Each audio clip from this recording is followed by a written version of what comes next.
light. Okay, Mike is here.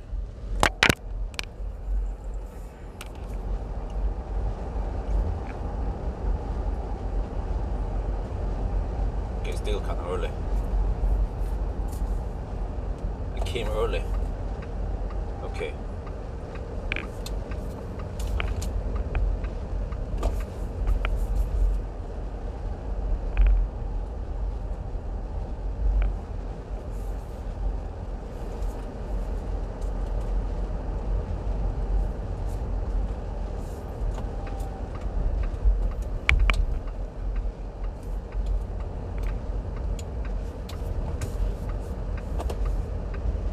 Oh, there you go. Yo, there, chat is working. Good evening, yo, what's up? Swadika, yo, what's up?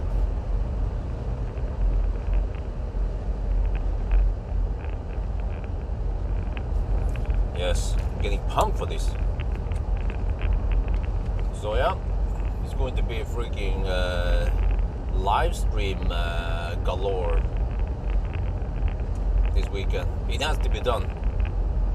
Aria 63 kilowatt just showed up this Monday. I got the message that I suddenly have this one available. I was like, dude, I have to go for it. And I was already borrowing this P7, but fortunately when I checked the P7, I already done many of the tests. For example, banana box test has already been done. Yeah, some of the other tests also. I've kind of done some interior view already. So that's why I guess I can skip some of those tests. But I've done range test. But actually, I've already done acceleration test, and the acceleration test seems to have low interest among people. So I mean, if I have time, I've already done it, so there's nothing interesting going on there. And I guess people don't care too much about braking or noise, so I was like, okay, whatever. Just go for whatever is important, which is range test. I also kind of done range test, but I was trying this one again. And 1,000 kilometer challenge, and also done a charging test. And if I have time, I will do some kind of interior review / baby stroller test with this one. Speedometer is called GPS Plus. Sound check, yes. The microphone has not been hooked on yet, for obvious reasons, because we're gonna stop soon. And if I hook on the microphone now, I tend to forget about it, and then I run out with the microphone attached to me. It's not healthy for the cable. That's why we just have it like this. I can show you, by the way. We're gonna stop soon. So the plan is to start at 8. It's still kind of busy though. And expect lots of slow pokes on the left lane because it's raining. It's like, oh no, we have to drive so slow, but whatever.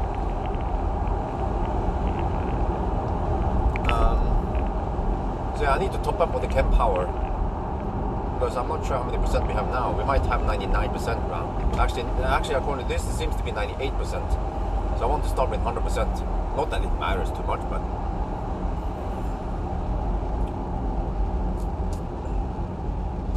So let's see. Let me show you what I mean. I just drive quickly over here, and this is why I don't want to. Oh shit, that's kind of. What, dude? I don't want to damage my rims and everything here. Wait a minute. Camera, where is that thing? What? Dude. That's a bad trucker. Are you supposed to stop here? Okay.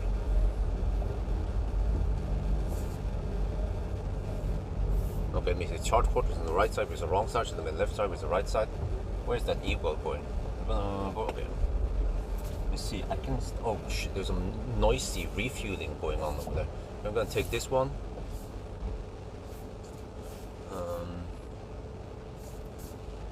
Where charge port is on that side. Okay. Here, right. Yes, I'm going to start at 8. Now do top up now.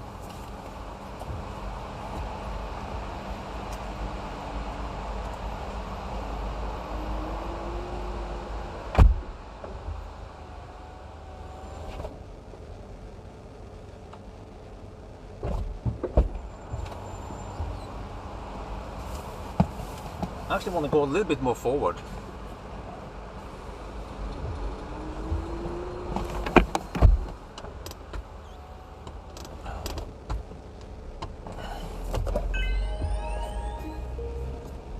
Okay, this is good enough. Yeah, go. There's nothing there, dude. The thing refuses to open the door. Come on, there's nothing there.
See here, we are charging up now.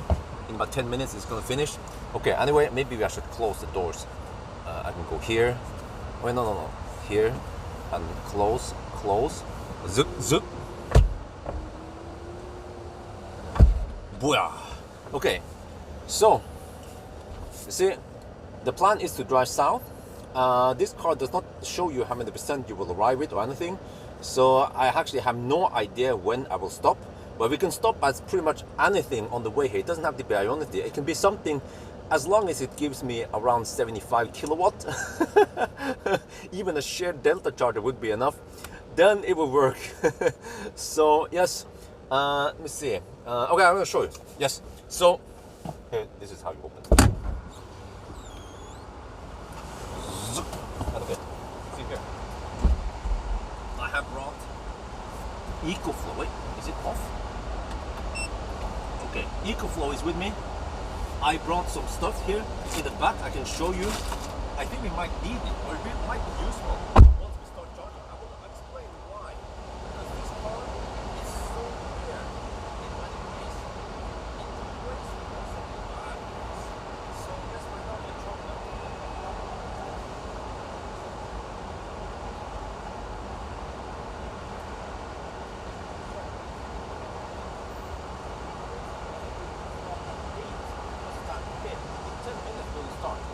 And it's kind of odd time, it's Friday night. I expect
เนี่ยตอนนี้นะครับอีก10 นาทีเราจะชาร์จเสร็จเฮ้ยทำไมมันโอเคแล้วก็คราวนี้นะมันไม่บอกหรอกว่าเราจะไปถึงแล้วก็เหลือกี่เดี๋ยวเราปิดตัวนะปิดซึบปุ๊บ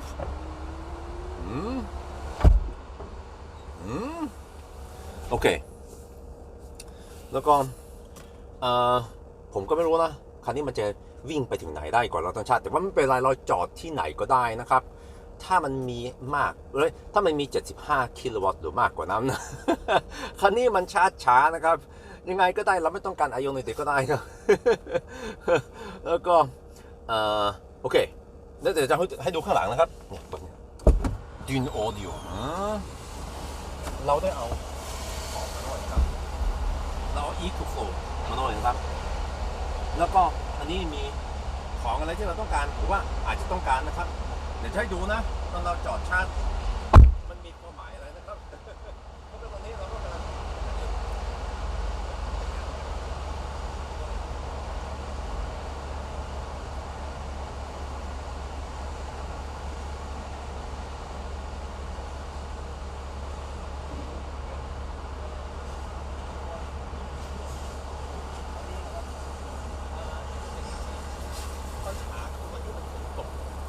คนเอาเวน่าจะฝนตกครับช้าเลยนะครับแต่ว่าคงไม่เป็นไรหรอกตอนนี้นะ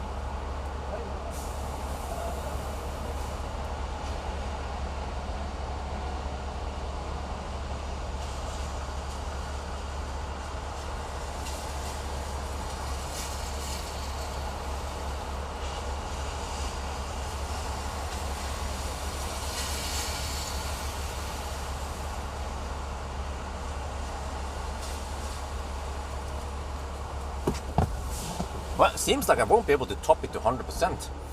That's kind of weird. Okay.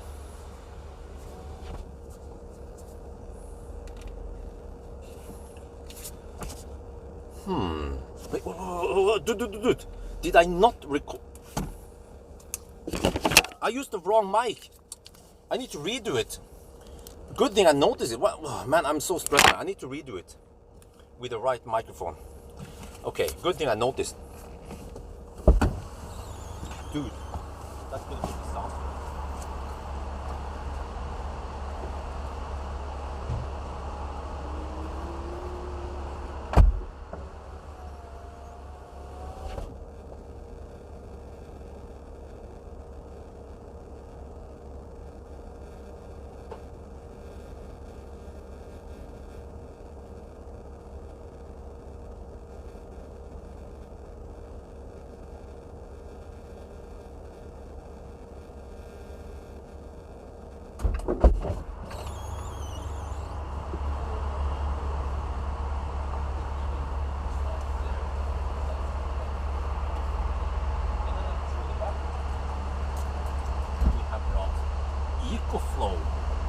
And I have some stuff here I'm going to show you later once we start charging. And okay, so there you go. Zoop. So this car does not tell you how many percent you will arrive with. Wait, let me close the other one also. So we will see, I guess. Yeah, we're going to start actually in 4 minutes. So we will see how this goes. According to my calculation, it might take 11.5 hours only, but it might actually take 12 hours. So let's see, which mode should we use? Standard or sport, or maybe eco or standard or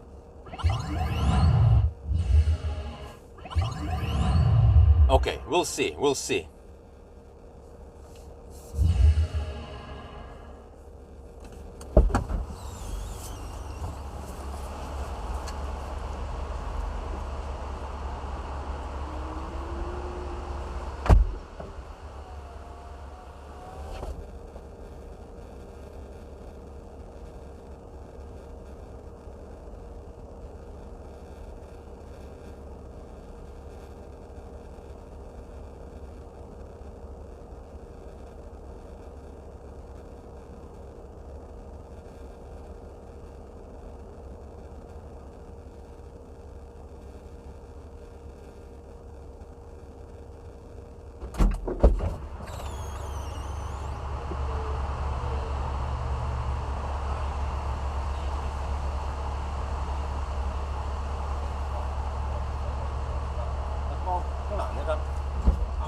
Flow มาด้วยนะครับแล้วก็มีของอะไรนิดหน่อยนั่นแหละเดี๋ยวจะให้ดูนะตอนเราเริ่มชาร์จนะครับโอเคเรากำลังจะเดี๋ยวปิดประตู close ปุ้งคันนี้นะมันไม่ชัวร์หรอกว่าเราจะไปถึงโน่นแล้วก็มีกี่เปอร์เซ็นต์เราก็ไม่เป็นไรหรอกนะเราจอดที่ไหนก็ได้เพราะว่ารถคันนี้มันช้า ก็เดี๋ยวอีก2 นาทีเราจะเริ่มนะครับแล้วก็เราก็ต้องเลือกว่าเราจะใช้โหมดอะไรนะใช้สปอร์ตไหมหรือว่าอีโก้หรือว่าสแตนดาร์ดหรือว่าสปอร์ตดีหรือว่าอีโก้หรือว่าสปอร์ตหรือว่าสแตนดาร์ด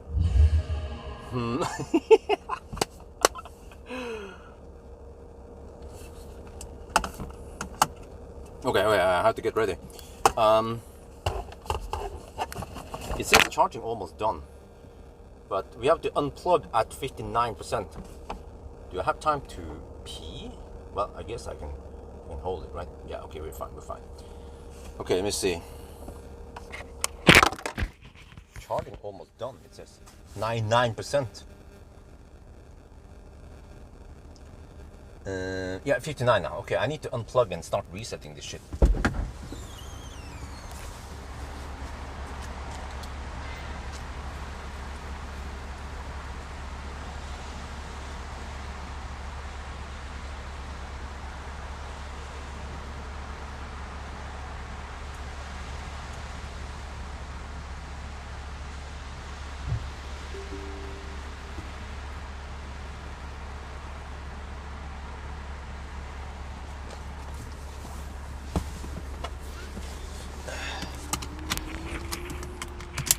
Well, it's okay since last. Okay, wait. I need to reset one of the trip stuff here. Status. Distance, trip A. Okay, reset this one. Okay, I think that's it. We're about to start. There, 8. Let's go. Freaking sound effects, man. Holy macaroni. Okay, so we are off. Achtung, Achtung. Okay, left, right, left, right. Okay, go, go, go. Wait, why is the light on?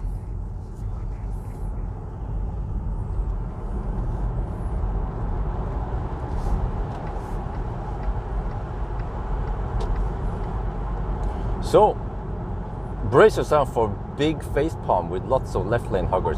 Slow poking because of the road is slightly wet. Yeah.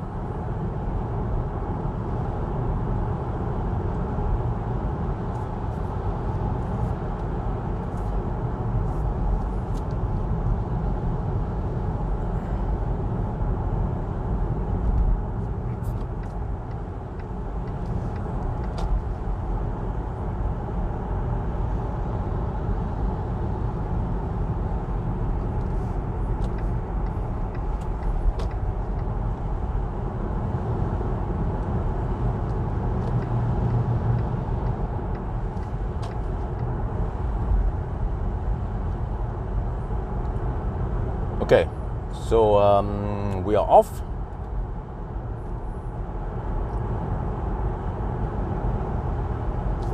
Right there. Okay. Yeah, so we start with 99%, close enough. I think it was almost 100 anyway. Let me see, this car actually underreports distance by 1. Wait. Now I'm mixing it with Aria. How is this? Yeah, this one underreports distance by 1. So I have to go to 990 kilometers.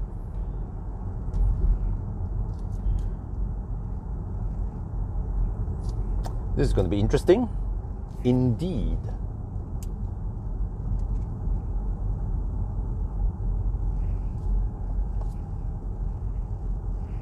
Let's see how far we can drive and all that. And the consumption, I don't know how the heck I'm going to count consumption, man. I guess this percentage is probably linear. So if I just count how many, well, I forgot to check how many percent we started. I mean, how many kilometers range we started with. It was 465%. I can look on the footage, I guess.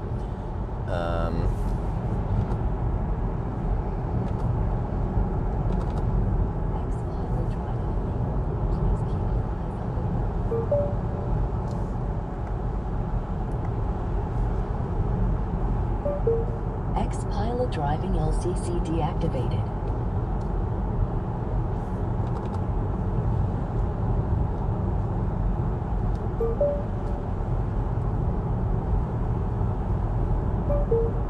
Xpeng driving LCC deactivated.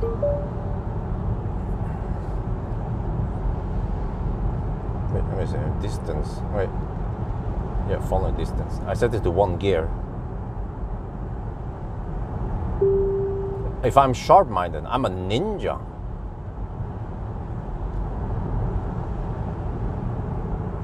Please hold the steering wheel. Xpeng driving LCC deactivated. Oh, shit.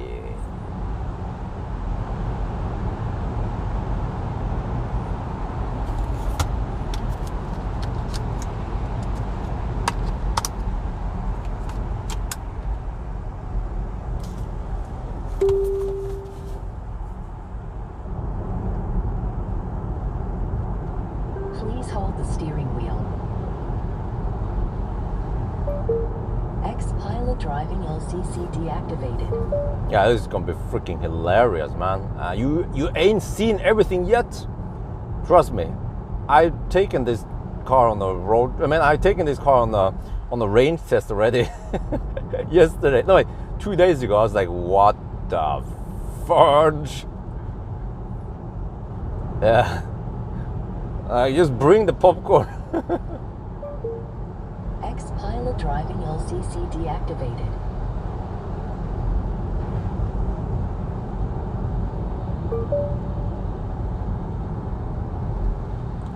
Well, I don't know about the live stream, man, but yeah, according to my estimation, it might take 11.5 hours. I mean, according to my calculation, but it actually might take longer. Please hold the steering wheel. Dude, Xpilot driving LCC driving like a deactivated. freaking Toyota driver. It's not even that sharp curve. Go, go, go, go. Xpilot driving LCC deactivated. Go, go, go.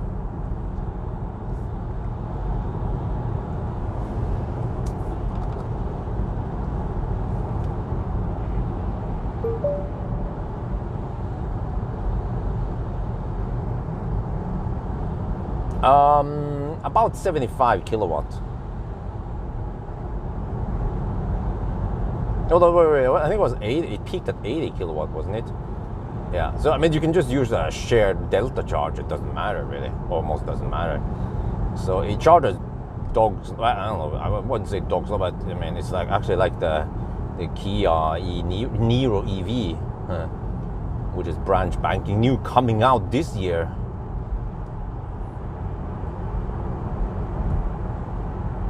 What kind of?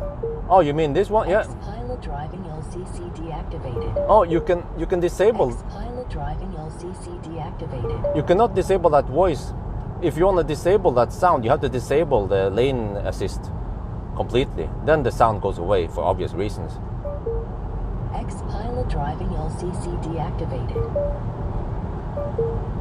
Xpilot driving LCC deactivated. It's supposed to be some 80 kilowatt battery. Xpilot driving LCC deactivated. Xpilot driving LCC deactivated. Xpilot driving LCC deactivated. I mean, I don't know about Chinese people, but I mean, Xpilot driving LCC deactivated. how can Chinese people even accept this? I mean, do they like to torture themselves? Is that it? Xpilot driving LCC deactivated. Xpilot driving LCC deactivated.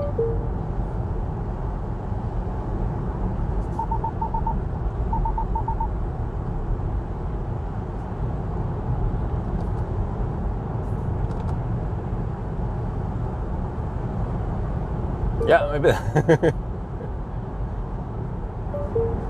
Xpilot driving LCC deactivated.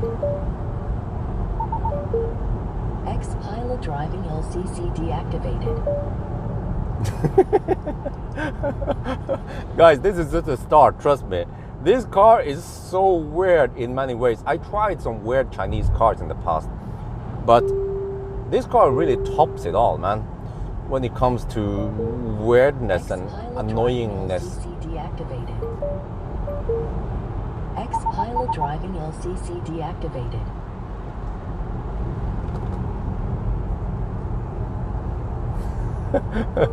wait. Hey, how about some more sound effects?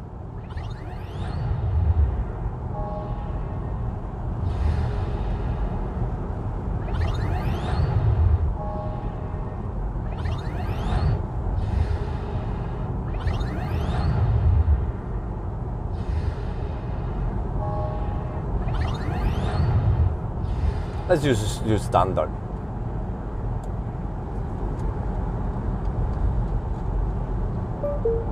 Xpilot driving LCC deactivated. Xpilot driving LCC deactivated. Xpeng says that this is because of safety. They have these sounds and Xpilot driving LCC deactivated. they say that the reason why it slows down in curves like a freaking Toyota driver is because of safety. Xpilot driving LCC deactivated. Man, these guys are driving so damn slow.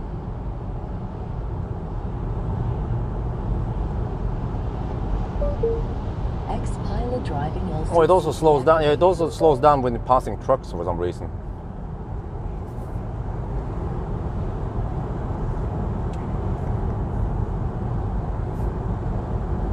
And it does a jerky movement on the in curves. The steering wheel go like, you know what I mean? Left, right, left, right. It jerks like that. It doesn't take a smooth take a smooth. Xpilot driving deactivated. Oh, finally he moved. Holy macaroni.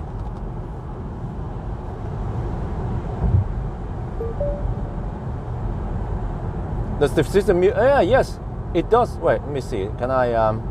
Yeah, it will turn down the music, so it's super annoying. Let me see. I think I have Spotify. I can show you what I mean.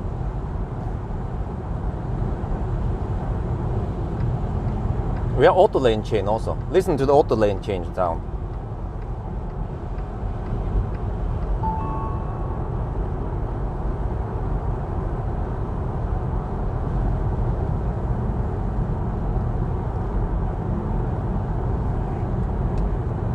Achtung, Achtung, das Auto ist kaputt. It's a Mercedes. Das Mercedes ist kaputt.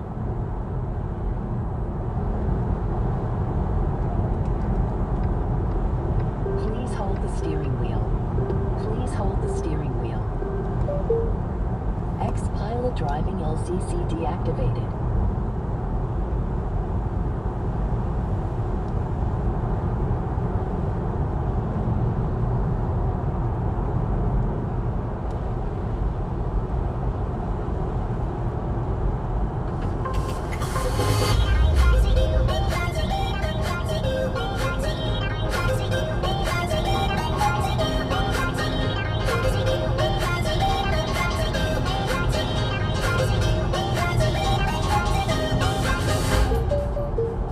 Xpilot driving LCC deactivated.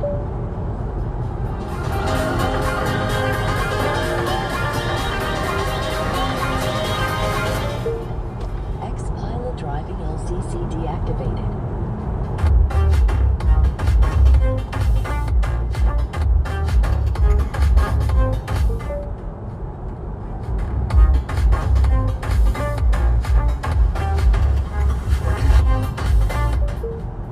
Xpilot driving LCC deactivated. Xpilot driving LCC deactivated.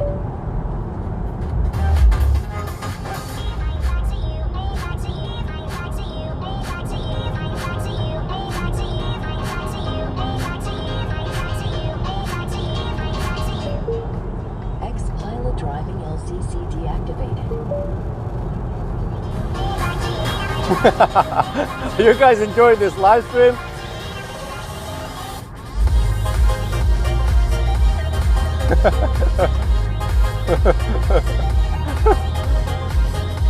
Hey, give me some thumbs up, guys. This is freaking hilarious, man. I need to stay awake through the night.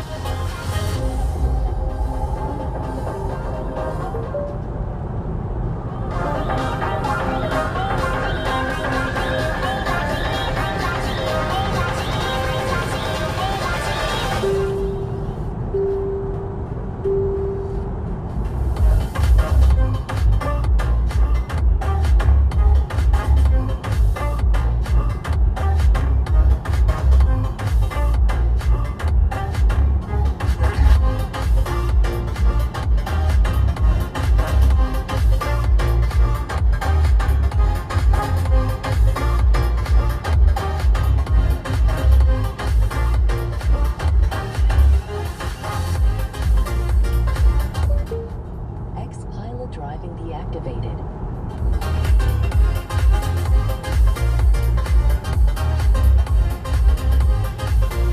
Achtung, Achtung, das Leaf ist kaputt. Das Leaf is out of juice. I could have given you some juice. I have EcoFlow with you, but sorry, Mac, I'm on a mission.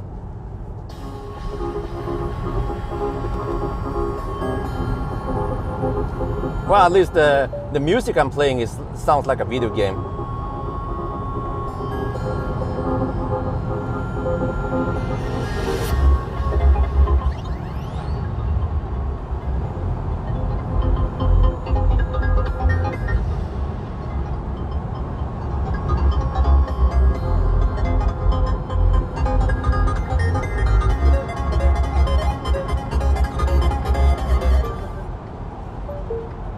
Xpilot driving LCC deactivated.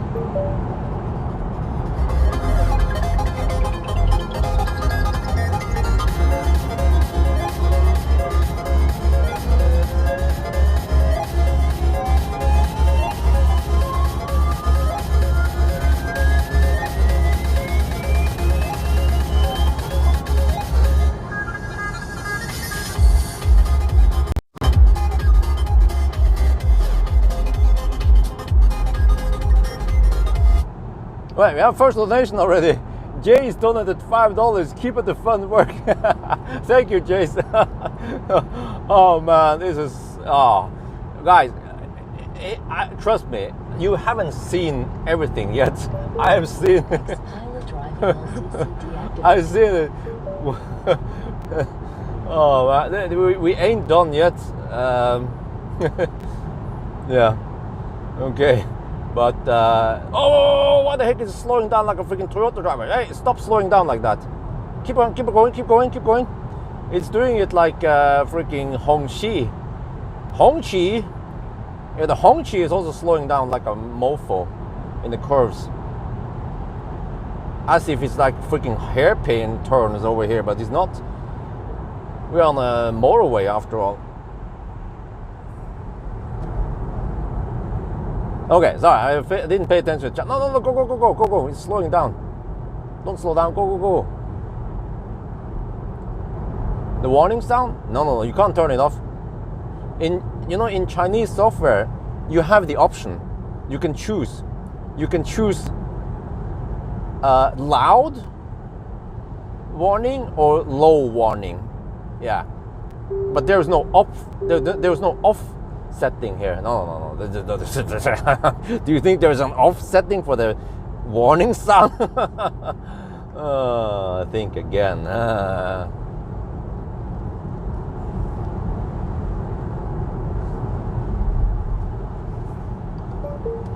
Xpilot driving deactivated.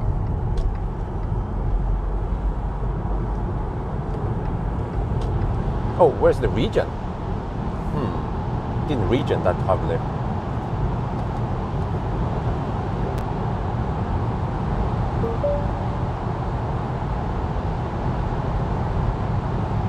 Oh, there's no auto wiper here, so it's either interval or it's interval and wait.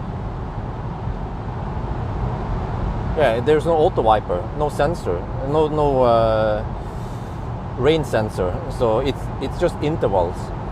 This one, and then we have this one continuous, and then we have the high continuous. Wait, is that the fastest one? Xpilot driving LCC deactivated. What? Please take over. Dude!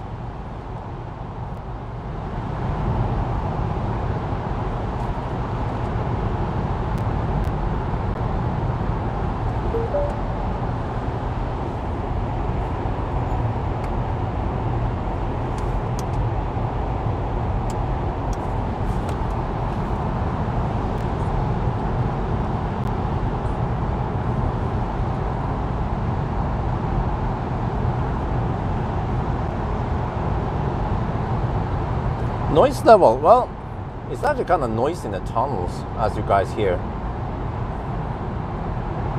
Oh, it doesn't rain in China. I forgot. They have it doesn't get dark in China. They have no curves in China. And what else? Yeah.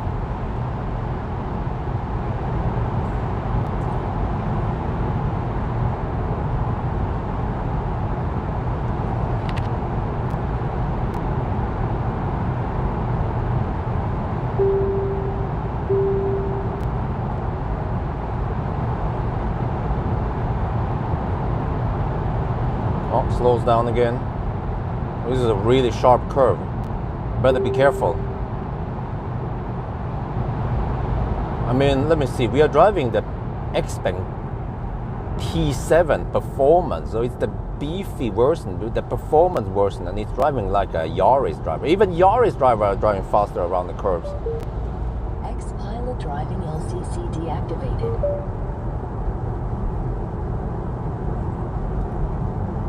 No. I figured it out. The reason why Chinese cars, they have all these dings and dongs is because the drivers are blind, so they need to have audible feedback on what's going on. Otherwise, they wouldn't know what was going on, you know?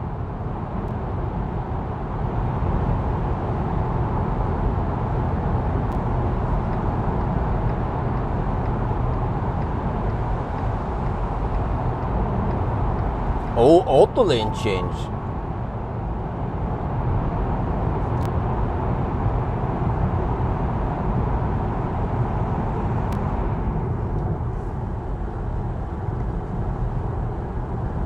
Okay, wait.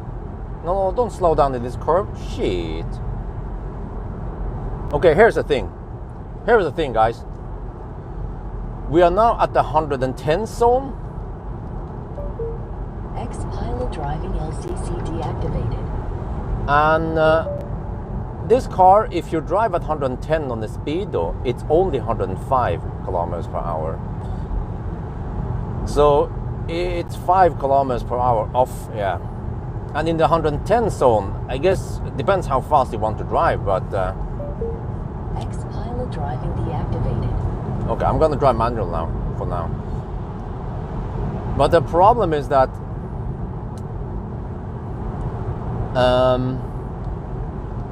you know, some cars like Volvo, they have the cruise control. I mean, the auto steer maximum speed is 140 kilometers per hour on the speedo. But at least you can have adaptive cruise control, and you can go faster than 140 on the speedo on the Volvo and the Polestar.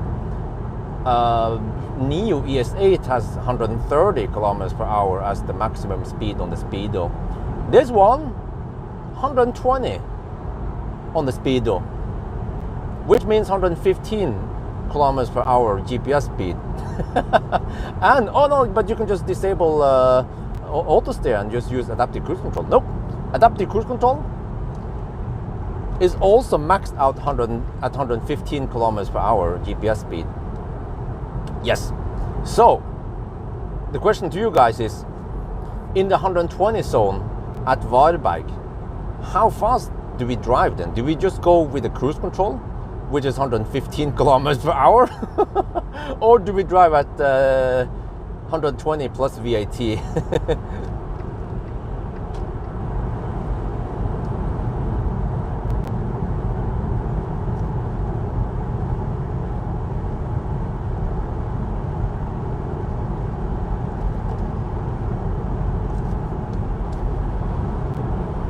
You know you can't outrun me. I'm driving freaking. There's a Peugeot E28.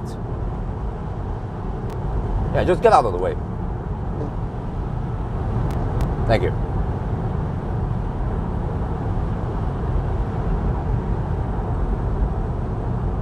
You overdrive. Well, in that case, I have to cruise at 115 in the 120 zone. Well.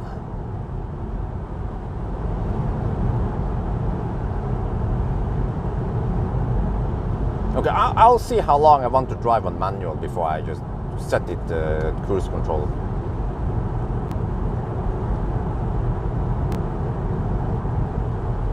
No. There is no manual cruise control here. If you want any type of cruise control, it's 120 on the speedo or 115 GPS speed. Yep. Because remember that it's because of safety. You know, China, they take safety quite seriously. So that's why you are only allowed to go 120 on the speedo. Yeah, 115 because of safety, you know. Chinese cars are very safe. China takes safety quite seriously, and that's why. Yeah. Just think about this. Instead of cruising on the German Autobahn at 140 kilometers per hour, that's madness. No. Just go 115. You know, you save energy. It's safer. Less Unfall. Yeah. In Germany, no worries. In Germany, you can just cruise 115, no problem. Just cruise 115 in the left lane in Germany. Yeah.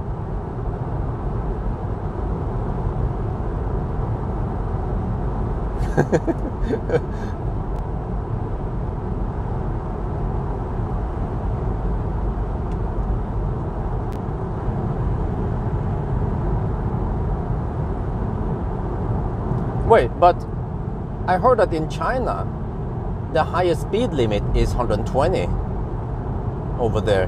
But supposedly, according to some Chinese people, you can actually speed at 140 and they won't catch you. I think the limit was 144 kilometers per hour. Then you get a fine. But I guess they just pre-program it. Okay, you should not go over the higher speed limit which is 120. Yeah, even though it's 115 GPS speed.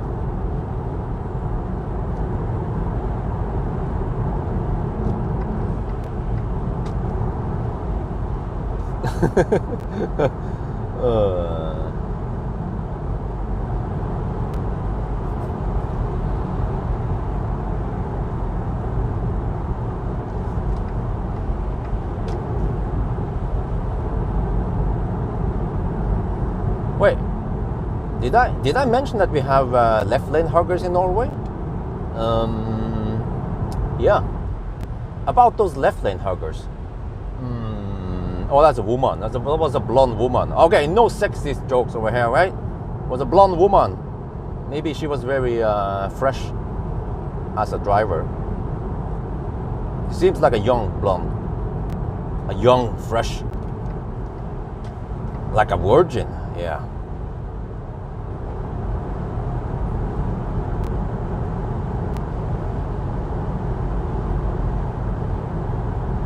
And I don't know what the heck the consumption is, because it's just a rolling 100 kilometer average consumption thing. So I guess we can check at 100 kilometers to find out the consumption. I think I will just calculate the VLTP range at arrival and whatever, and try to figure out.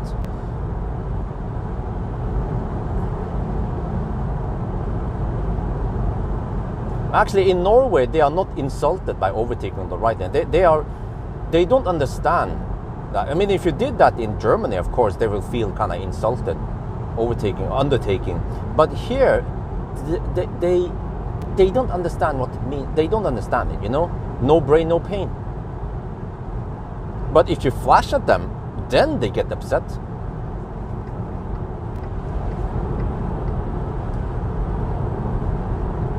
Man, I wish I had auto wipers.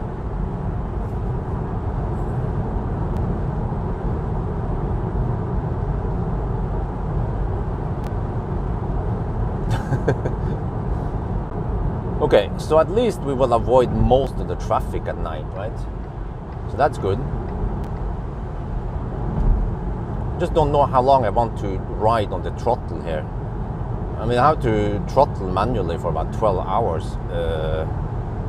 Well, and except for when I pass through Gothenburg or other places where I can cruise at, where I kind of need to cruise at the maximum 115 kilometers per hour.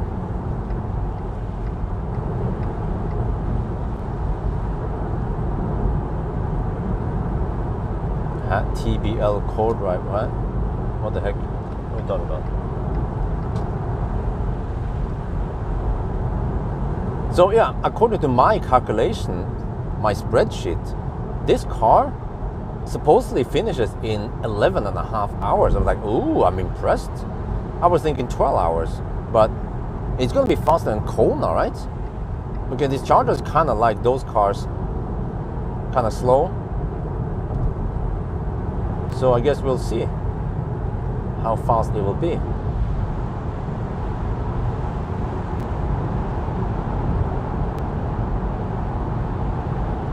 No, these wing doors are freaking... I need to show it in the interior view. They are kind of clumsy. It's almost pointless. They are so impractical many times. Because the proximity sensor is a bit too sensitive. It can go a little bit tighter maybe. And then if I'm a little bit too close, I'm standing a little bit too close to the door, it detects me and then it stops too early, you know? Yeah.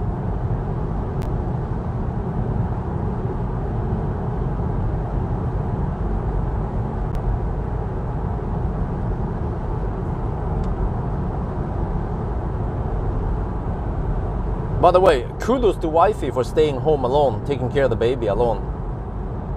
It's kind of challenging. A really big shout out to wifey for taking care of it, because I wasn't planning on running Xpeng P7 test in parallel with Aria. I was planning on just one car per week, and then I can space it out and I can have a little bit of chill time in between. And now I just have to push through everything with Aria while I have it.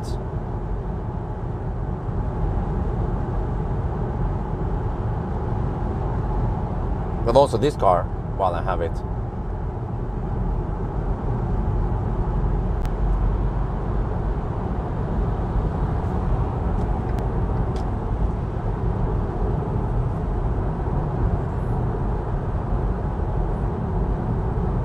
Small Chinese people. It doesn't have anything to do with size, though.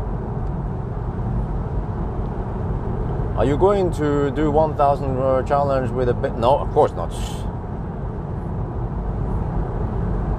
Actually, the rain isn't too bad. I was expecting some massive rain, but I guess we will hit the rain tomorrow morning on the way back, in the Norway side at least. And the traffic isn't the worst I've seen, so that's good. Because we have to check if we can reach Specular. If not, then I can always stop at Ljungskile. Oh, you know what? I haven't tested Tesla supercharger. Oh, maybe I should test them at Varberg in case I need to stop at V3 or even V2. But I think I'll just go for the regular Ionity. I would take the 706 kilometer of NEDC of the not even damn close range, kind of with a pinch of salt.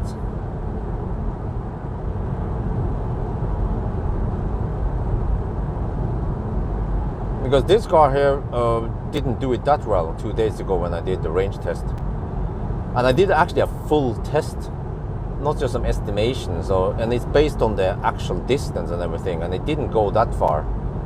I can say that it went less than 400 kilometers yesterday. Okay, it was kind of cold, but at least it was dry. But we had around 8 degrees Celsius on average, I think it was.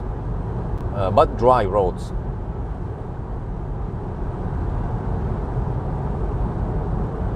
VLTP is 50%. Yeah, something like that.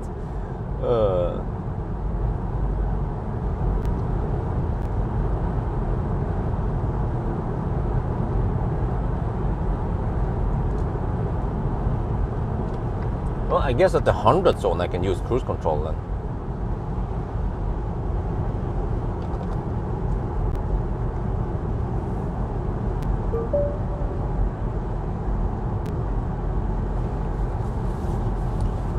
Okay, so hopefully I have peed enough so I can endure all the way to I don't know, Spekerød.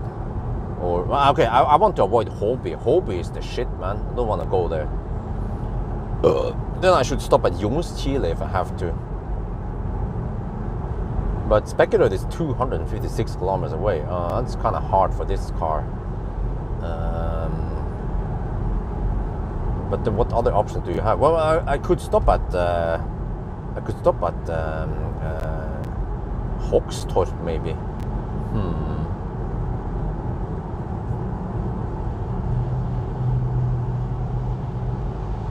But then I don't know if I don't know if supercharger worked with this car. But I mean, it should work, right? And it's just an exception that it doesn't work really. But I mean, what happens if I get over there and for some reason it doesn't work with this car? Then I'm kind of stuck there, right? I can pull out the EcoFlow, but that will only give me a little bit of juice, and it will take forever. But I charge the EcoFlow to 100%. Xpilot driving deactivated.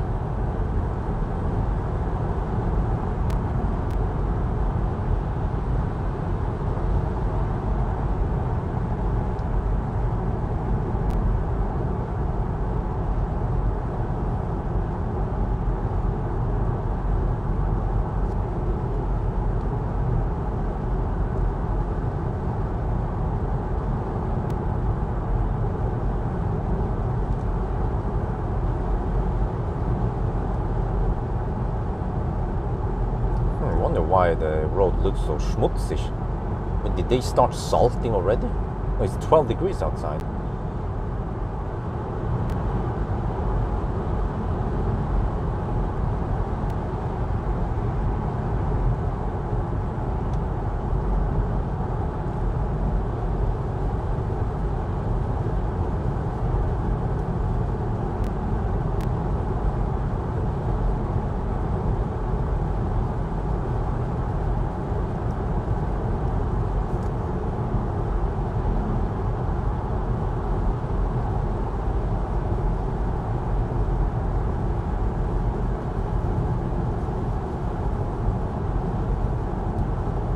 Okay, I think you can move now. Yes. Thank you.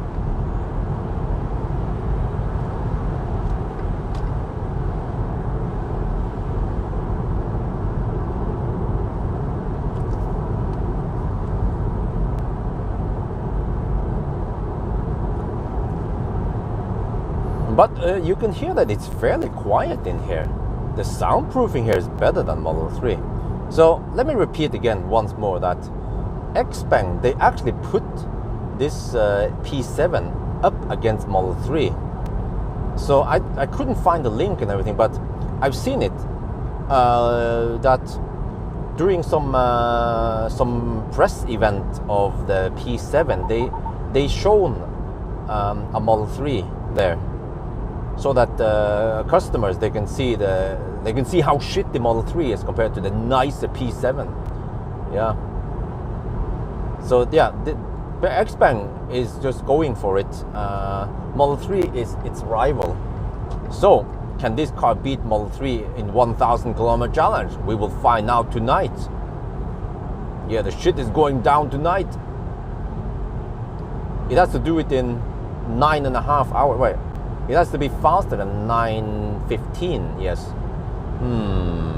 Which is the Model 3 performance, actually. Oh, status. I have 66 kilometers done now, and that's pretty much it. I don't know what else about status.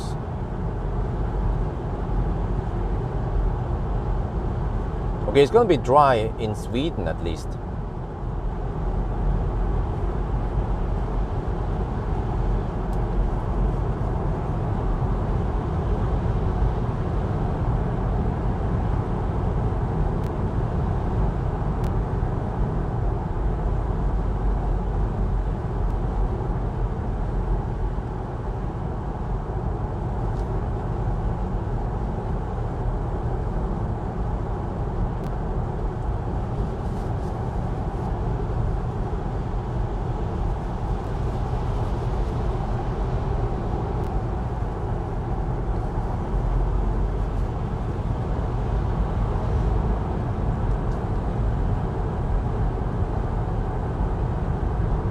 Did I ever tell you that Norway has lots of left lane huggers? I don't know if you guys know it.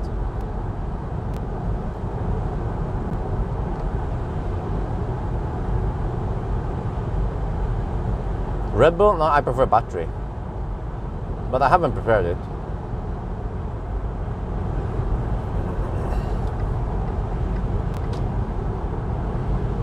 This is gonna be a long ass day. I'm estimated to finish, well, it would take 12 hours, right? Roughly. So I'll finish 8 in the morning then, ish. Okay?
Subaru, who knows when that car is out? Wait, does the wheel on that one also fall off? Or is that just a Toyota thing?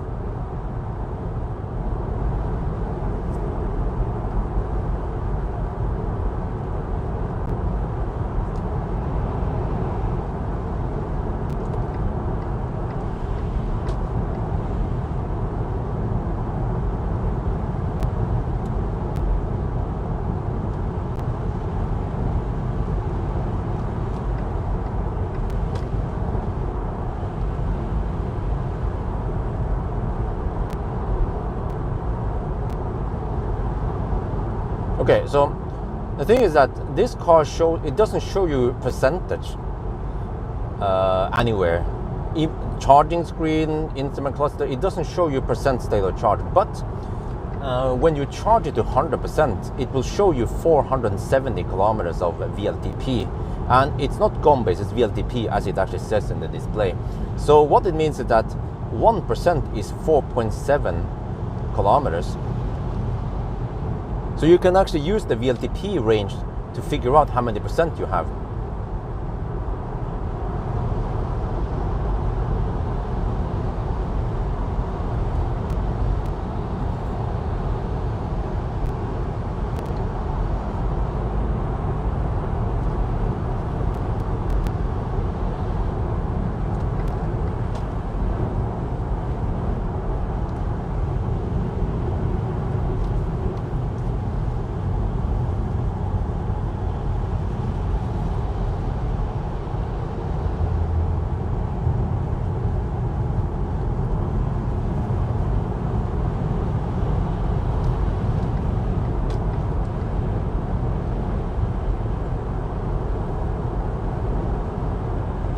Yeah, it's basically the same car, same motor, same drivetrain, everything, you know, battery, whatever.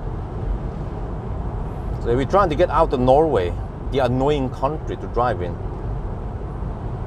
So 76.6 kilometers. I guess at 100 kilometers we'll get an idea of the consumption, because it's a rolling average.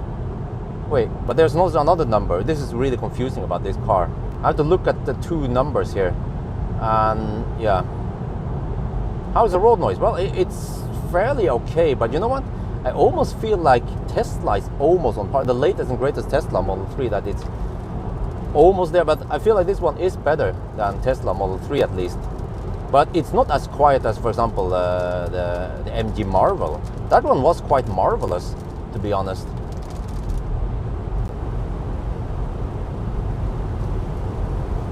Here comes the rain. It's supposed to be quite rainy, at least until Sweden, I have seen in the weather forecast. Well, I have to keep changing interval, because sometimes I don't need to wipe that much, but sometimes I need to wipe a lot.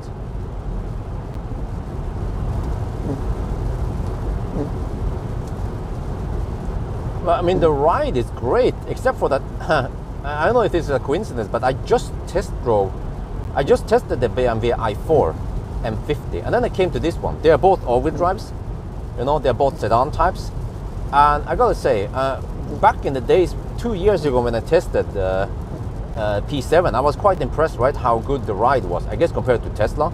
But compared to the BMW i4, this one, it has this weird motorway. It has the, yeah, I would call it the motorway bounce, you know, it will bounce several times. Whereas German cars, they tend to just bounce twice. Pretty much, they bounce twice and then they settle. And in general, Hold the steering wheel. Xpilot driving LCC deactivated. And in general, Please hold the steering wheel. dude, Xpilot driving LCC deactivated. it's not even that sharp curve. Come on, go. Please hold the steering wheel. Okay, but yeah, immediately right after I drove the. Please hold the steering wheel. Jeez, Please hold the steering wheel. dude, it's not even that Xpilot sharp. driving Go. LCC deactivated. What the heck, woman? Just let me speak here. LCC on. Okay, go. Okay. Yeah. So the ride in the BMW was better. Right after the BMW, I sat in here. I was like, no. It has too many after bounces on the motorway. It's supposed to just bounce twice, pretty much, and then it should settle. But this one kind of bounce. Yeah, which is what I start seeing this more and more. And Please hold the steering wheel. oh, what the heck? Xpilot driving LCC deactivated. In cars that doesn't have that great suspension, it tends to just bounce a bit too much. Actually, if you ever driven the Jaguar I-Pace also has a very annoying after bounce, but also Kona, for example. Yeah. So, I mean, it's still more comfortable than Model 3 on the highway and over speed bumps and also on the highway. But yeah, I don't know, man. I'm kind of getting a little bit fed up with this afterbounds thing, and it's set in the normal mode, not in the sport mode or anything.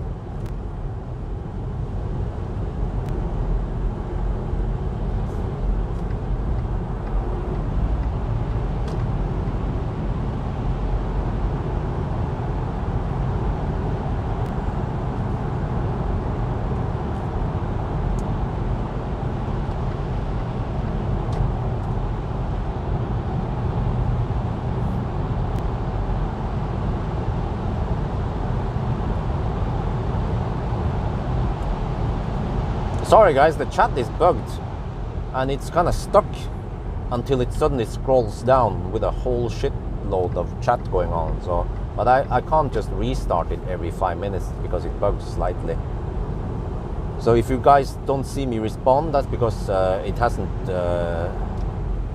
loaded the shitload from the Shitlabs app.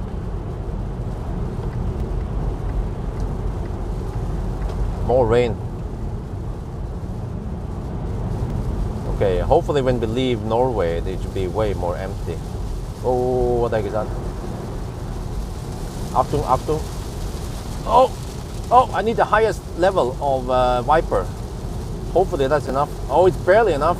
I feel like even the wipers aren't fast enough in the highest speed setting. Uh-oh.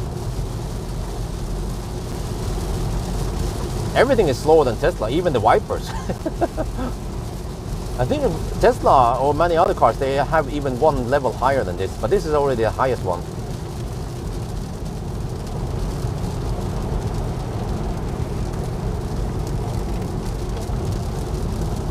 Oh! Watch out for water pockets between the lanes. Have to drive a little bit off center to avoid the water pockets. We have a Michelin Pilot Sport 4 here. So those are good tires at least. And 245, 45, 19. Actually same dimension as Tesla Model S.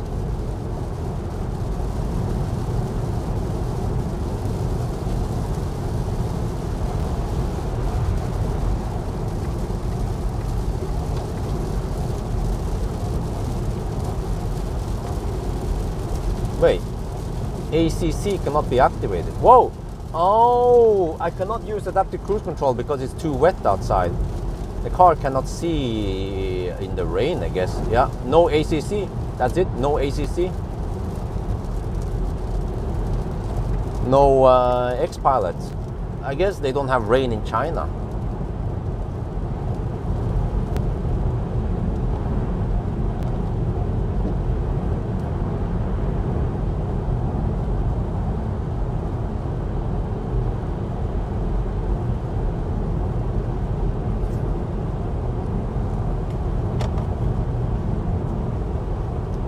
I need to show this, man. But usually when I try to show something, it will actually work, magically work. Okay, it's still not working. That's good.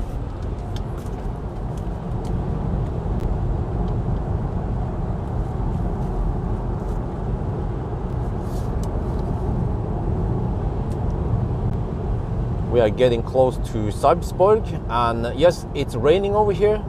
I'm going to show you guys.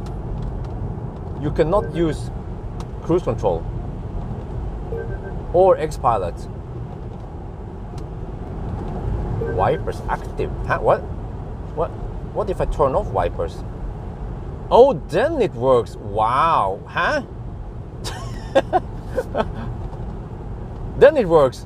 Ah, okay.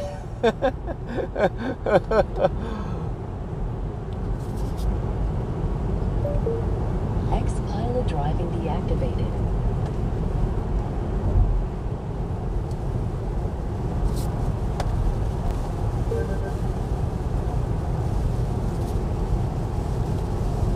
วันนี้เรากำลังผ่านไซป์สปอร์ตนะครับแล้วก็ที่นี่ฝนตกนะครับแล้วก็เนี่ยรถคันนี้นะถ้าเราจะเปิด cruise control มันไม่ได้นะครับมันบอกว่า wipers active แต่ว่าถ้าเราหมุนที่ปัดฝนนิดหน่อยมันก็เปิดได้นะครับ เราจะต้อง เปิดไม่แรงไปประมาณนี้นะครับเราไม่เห็นอะไรเลยนะแต่ว่าตรงนี้เราใช้ Xpilot ได้นะครับ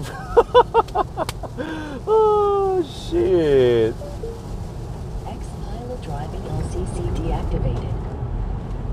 Man, this is freaking scary how the shit works. I have to have it on. Xpilot driving deactivated. I have to put it on the highest setting because it's freaking rainy outside. But then on the highest setting, you can simply not use Xpilot or adaptive cruise control.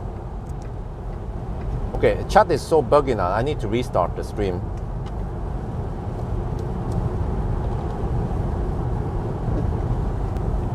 Okay.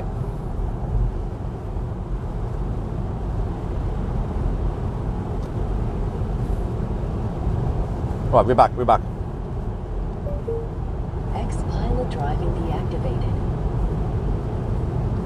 Oh, 95.4 kilometers now. Okay, so I guess at arrival, I will check every time I arrive and every time I leave how many kilometers of range we have, and then I can determine how many percent we arrive with and leave with, and that's how I can calculate the consumption. Because I know roughly what the total capacity of the battery is.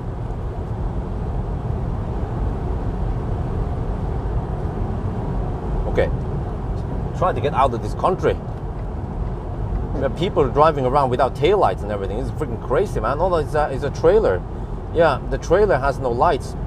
Well, that's safe. At night. And legal.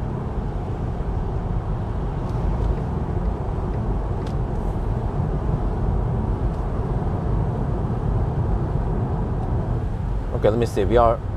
Oh, you know, well, interesting. I forgot about that one. I forgot. The car estimates that I will arrive with 164 kilometers of VLTP range left. But that is just a really weird estimation based on the existing VLTP. So it's kind of useless, the estimation. It doesn't tell you how many percent, but... Well, it tells you how many... I showed that in a range test, by the way, how it estimates. Okay, we are almost at the 100 kilometer mark now, guys. 98.4. If you guys want to see some consumption numbers, it's coming up soon. It should be around 250. 98.7.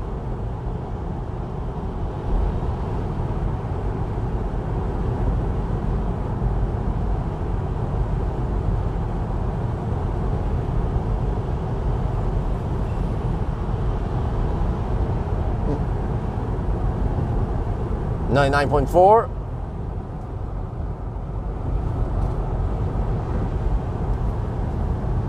99.6. 99.8. Okay, the consumption 99.9. There, 100. The consumption is either 254 or 246. I don't know which one really. Yeah, but it's roughly 250 watt-hour per kilometer at this point, at this moment, or this segment here. But then it's just a rolling average, which is weird. Like, I don't know why the Chinese are really good at copying the Western world, but why can't they just copy basic trip meter functionality like the Western cars have? You know?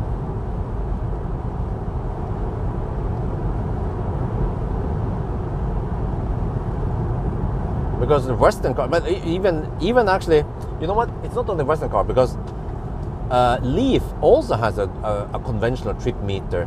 But no, wait. Also, the Korean cars, like Iniro, you know. So the Korean and the Japanese cars, they also have a trip meter, just like the Western cars. It's only the Chinese cars that has this weird rolling average.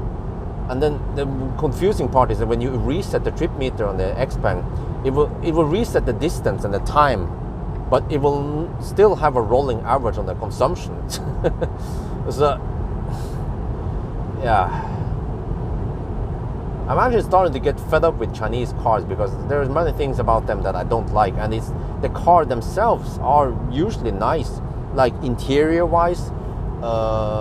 Like the ride, the soundproofing, the design, but the software in general in the Chinese cars are kind of shitty. and it ruins it.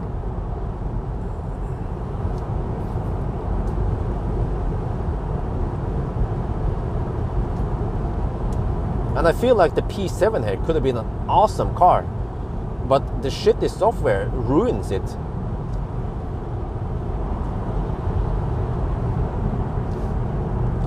The way it brakes in the curves, for example, and that the cruise control doesn't go faster than 115 GPS speed.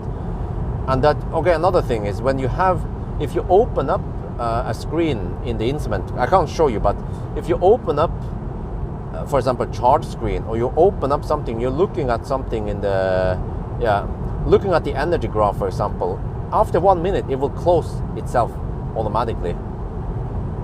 Some other stuff also, when you do something inside of the infotainment, it will stay up for only a minute and then it just closes and you go back, automatically go back to the map view.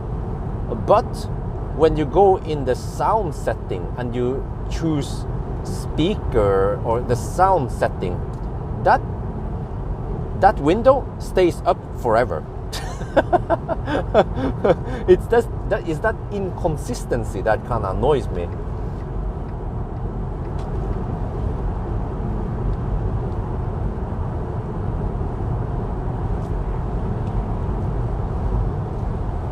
Neo software is actually better, but also kind of annoying.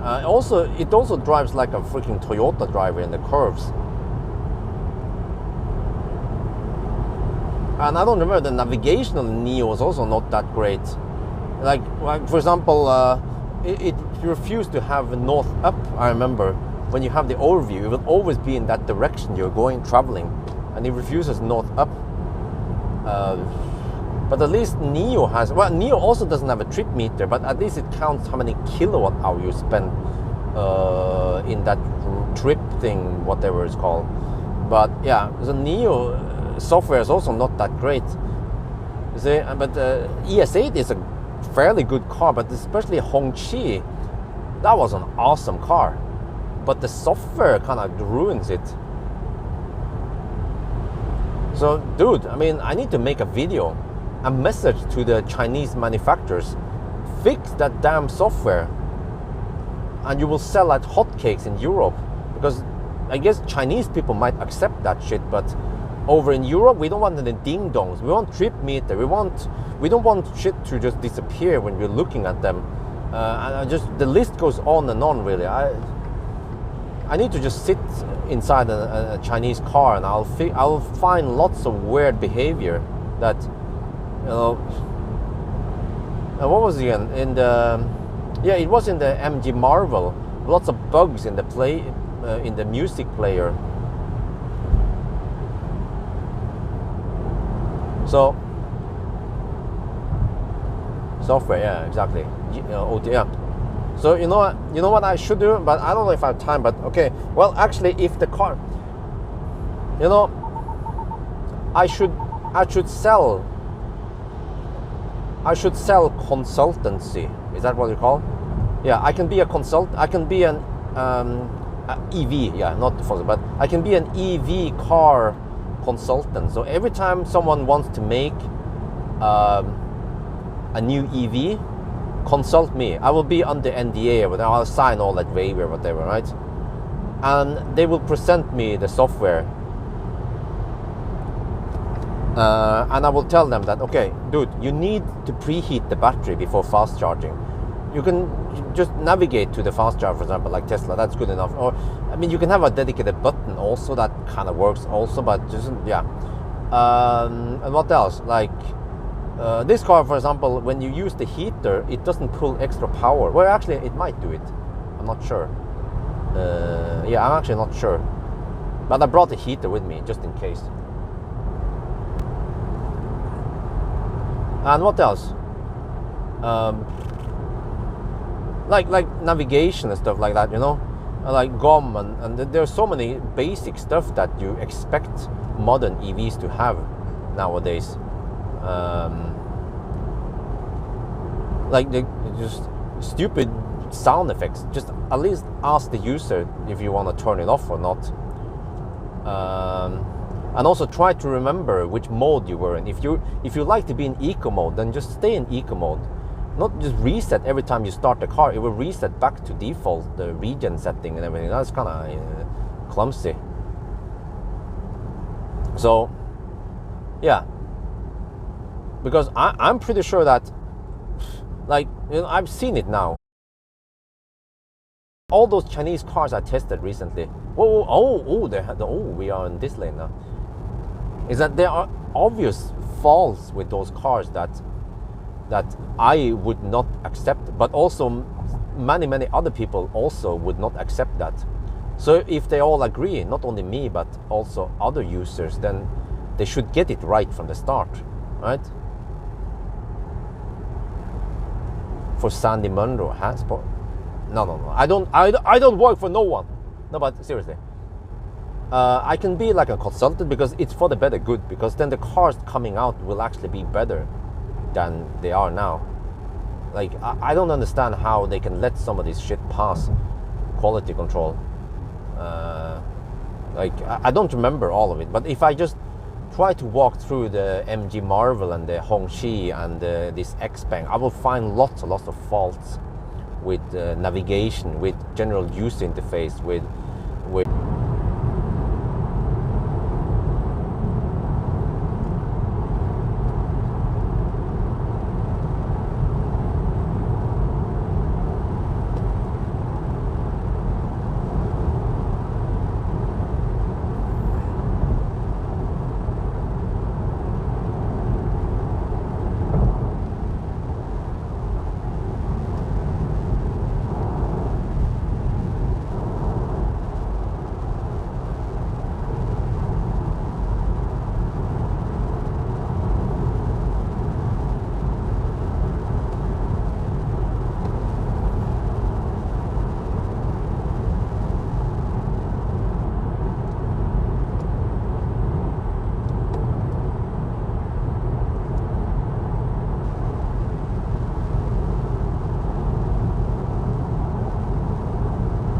Tesla, of course. Tesla has the best UI.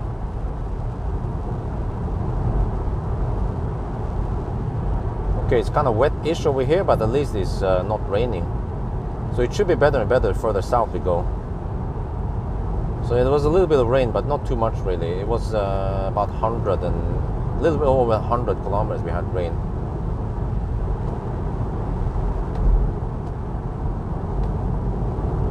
You wanna have a blitzkrieg? Fine.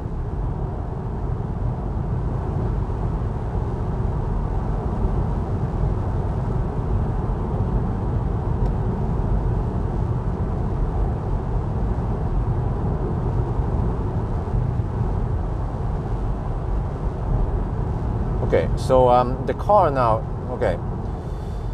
How is this again? The car now estimates that I will arrive with 140 kilometers of VLTP range left. So what you do is you take 140, divide it by 4.7, and you get the percentage. So quick math, I can divide it by 5 roughly. 150. So right now the car estimates I will arrive with 30% at Speculator. But it keeps dropping because the way it works is that it takes the existing VLTP, which is way too optimistic. And then it looks at the distance. Or basically, it assumes that I will be able to drive at VLTP, but the VLTP is, dude, stop that. The VLTP is, I mean, I can get, it's 470, right? I can get roughly 250, I think, which means that you can take the VLTP, cut it in half. Yeah. So I guess that may be the way I should do it. I look at I have 260 kilometers of VLTP range left. So if I cut it in half, it'll be 130. Okay, let me see. And then I'm 122 kilometers away from Speculator, so I can barely make it, I guess.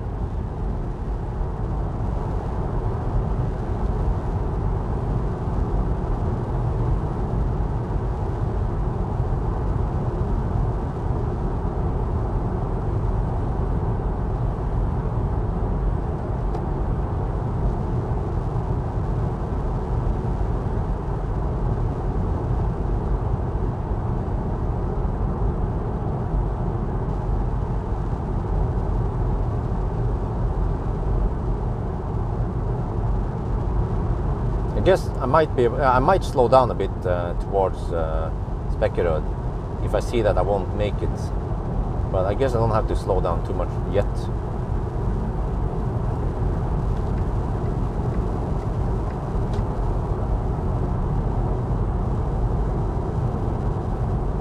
Yes, there's a long range, but this is the performance. I mean, the same battery, but I wonder if the long range is the rear-wheel drive, and this is the performance.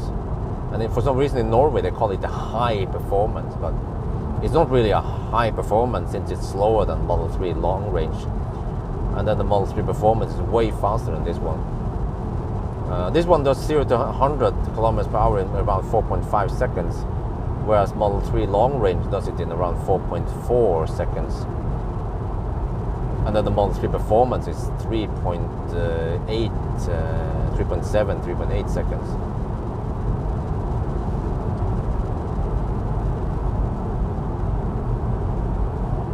Yes, I'm going back to Thailand in November. I already bought the tickets. So, yeah. So I have a little mission. I'm going to Thailand. I have to kind of accompany wifey and the baby, and then I'm staying there just for a week to just, I guess, do some important stuff there, set up some stuff, buy some baby stuff or bring whatever, and then once it's set up, then I go back to Norway on a freaking mission. And yeah, I'm trying to. It seems like, or at least the message from BMW is that I should be able to borrow a BMW i4 M50 for the Autobahn. They will have some kind of, yeah, I'm not sure about the high speed. I also asked, yeah, I want to go on Autobahn. I'm not sure what kind of tires I will get because there might be some winter tires. I think they will equip it with some kind of continental winter tires, you know. And then hopefully we can go 200 kilometers per hour in Deutschland, around Hamburg, between Rade and Bustorf maybe. So at least I can try that stuff. I haven't done it in forever. And I want to make a road trip video on the way to Bustorf and back again. And also I'm planning to borrow a Nissan Ariya and go to the Arctic Circle with it. Also, they also tried to make it happen. They're trying to reserve a car for me. They haven't confirmed anything yet. I also asked Mercedes if I can get the beefy EQE, the one with almost 700 horsepower, but they only have tires that can go up to 190 kilometers per hour. So I'm like, okay, I think I'll skip it. Consumption is around 250, which is actually not that bad, but we have tailwind. So yeah, and Model 3 would average maybe around 200, 210. But fortunately, this one has pretty good drag coefficient. So it's good for high speed. It just charges kind of slow. And it should have around 72 kilowatt, 72.5. I count 72 kilowatt hour net capacity. Could actually be worse now when we're going at high speed, because I suspect that the Chinese cars might have some kind of poor internal resistance, and at higher load you might get only 70 kilowatt hours. So maybe I'll count 70 kilowatt hour to be careful, to be pessimistic. But yeah, so 250 max. What are we talking about? Plaid? Nope, it's not here yet. It's not in Norway yet. Actually, it's not in Europe yet, in case you don't know. So yes, at least I will try to take an Ariya. I have time for 2 Arctic Circle runs and 2 Germany runs. And Marcus said that I can bring a Model Y performance. So I'm okay. I mean, I guess that's it. I wanted to bring EV6 GT, but it's just a prototype. So I was like, okay, just a prototype. So I was like, okay, whatever. So I guess it will be the i4 M50 and the Model Y performance then on the Autobahn. Since there, maybe Plaid. Yeah, I will see if Plaid has higher priority over Model Y performance. If I can get a Plaid and if I can go to Germany with it, but I have my doubts though. So we'll see, I guess. And as for Arctic Circle, okay, we were going to try to make it happen with Ariya. And then I don't know what other car makes sense. Maybe ID Bus if it comes, if the timing is right, or I don't know, a gun or something. It has to be something popular. Miss your job at the, nope, I don't. At the university, absolutely not. A bit short of 300 kilometers, okay. I'll tell you guys that I can't use auto steer right now, so I'm having a little bit of a hard time reading the chat. Unless I actually kick back and go slower, then I can use auto steer. But as for now, I just want to go schnell until I realize that I have to go slow. Right now the car claims I will arrive with 127 kilometers. So let me repeat. You take 127 and you divide it by 4.7 and you get the percentage. So it's like 27% maybe. It estimates 27% at arrival. But it's going to drop steadily. It's going to drop. So we might, yeah. But another way to do it is that I have 234 kilometers of VLTP range. 233, so you can take that one and divide it by 2 roughly, and yeah, and that will be the remaining range I have, roughly 150 kilometers of range. No, yeah, 115 to 120 kilometers of range, but that is all the way to 0, which is kind of scary because this car has this mad power limit already at around 3-4%. I will have only 20 kilowatts, and I will actually struggle to maintain 100 kilometers per hour uphill. The speed will drop to around 70 kilometers per hour uphill because I have only 20 kilowatt available. So yeah, but yeah, let me see, roughly 115 kilometers of range left, and we are 106 kilometers away. Yeah, so we can barely make it, I guess. Coming to Norway, Rivian, I don't know.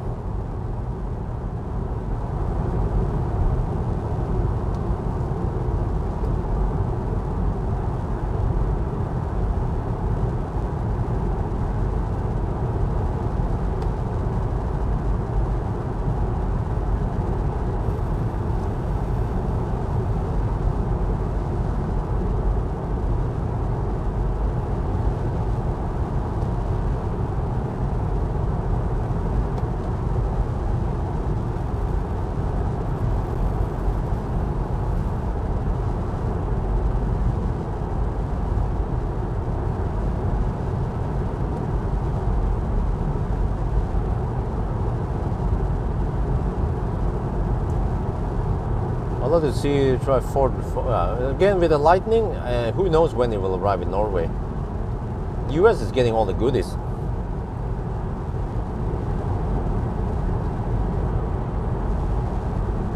Oh, it's still kind of wet over here.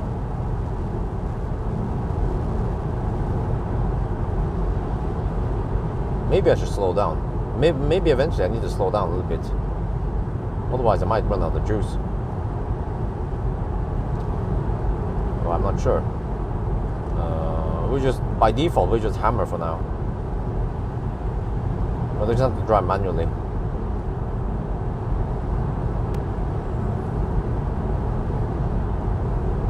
Until I'm fed up with driving manually. I'm just like, whatever. Let the car drive for me and drive slow. Maybe it was designed to drive slow. I don't know why people flash at me all the time.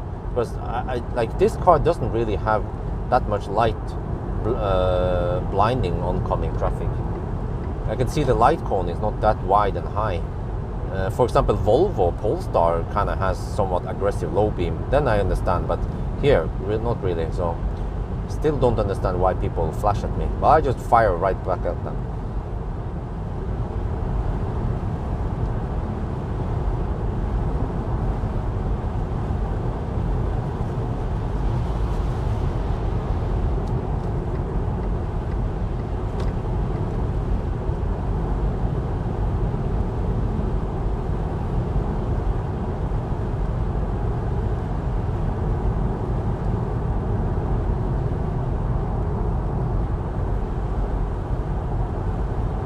Oh, if the max, no. The consumption goes higher than that.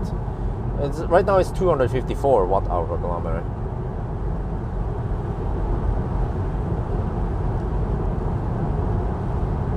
I mean, I feel like I might have to slow down eventually, but yeah, I mean, according to my calculation, we have 72.5, was it? kilowatt hour, or at least 70 something. And if you average 250, then 200 kilometers is 50 kilowatt hour. And then we have another 20 kilowatt hour. And that should be good for more than 250 kilometers. Yeah. I guess we'll see. That's why I'm just hammering now. Blending lights are normal, huh? What do you mean blending lights? Oh, you mean like auto high beam? I guess it has it, but I don't want to use it. Don't trust the automatic systems.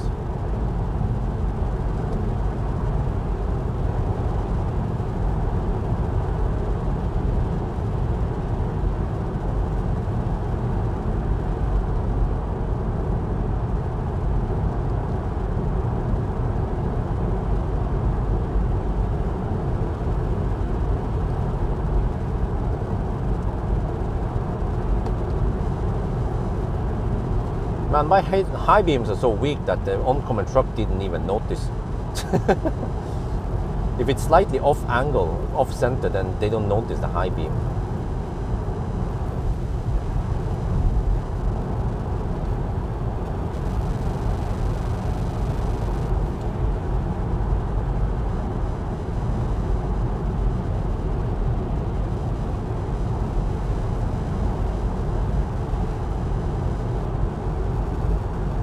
Aria, yeah, you guys came for the Aria, right? Yeah. Yeah, Aria was less annoying. I have to say, Korean software and Chinese software, I mean, Korean and Japanese software on the cars, they are better. It's just something about Chinese cars, man. I don't get it. I've been testing so many cars now over the years. And lately I've been testing more and more Chinese cars, and I see a pattern that Chinese cars are just weird. They are just completely different than all the other brands out there.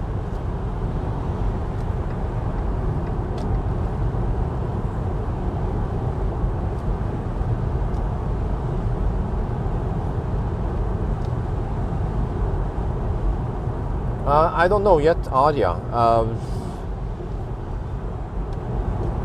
I mean, I will be home tomorrow morning, right? And then I need some sleep, a little bit of nap, I guess, power nap. And then I have to run away from home because we are refurbishing, or they are resurfacing the facade, which makes a lot of noise, and Isabel doesn't like the noise. So we've been hanging out at Metro. Maybe I should live stream.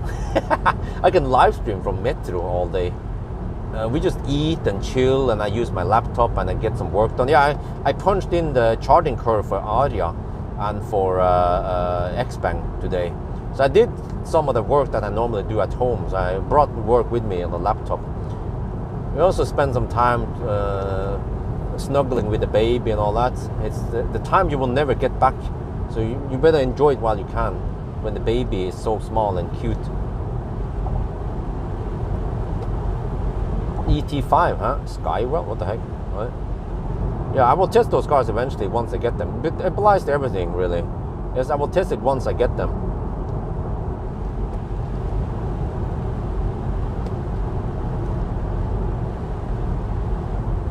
Skywell, was it?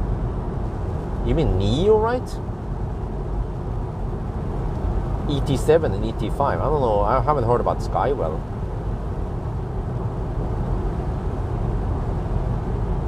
Nice care. Okay. Does Isabel sleep? Yes, she sleeps better at night now.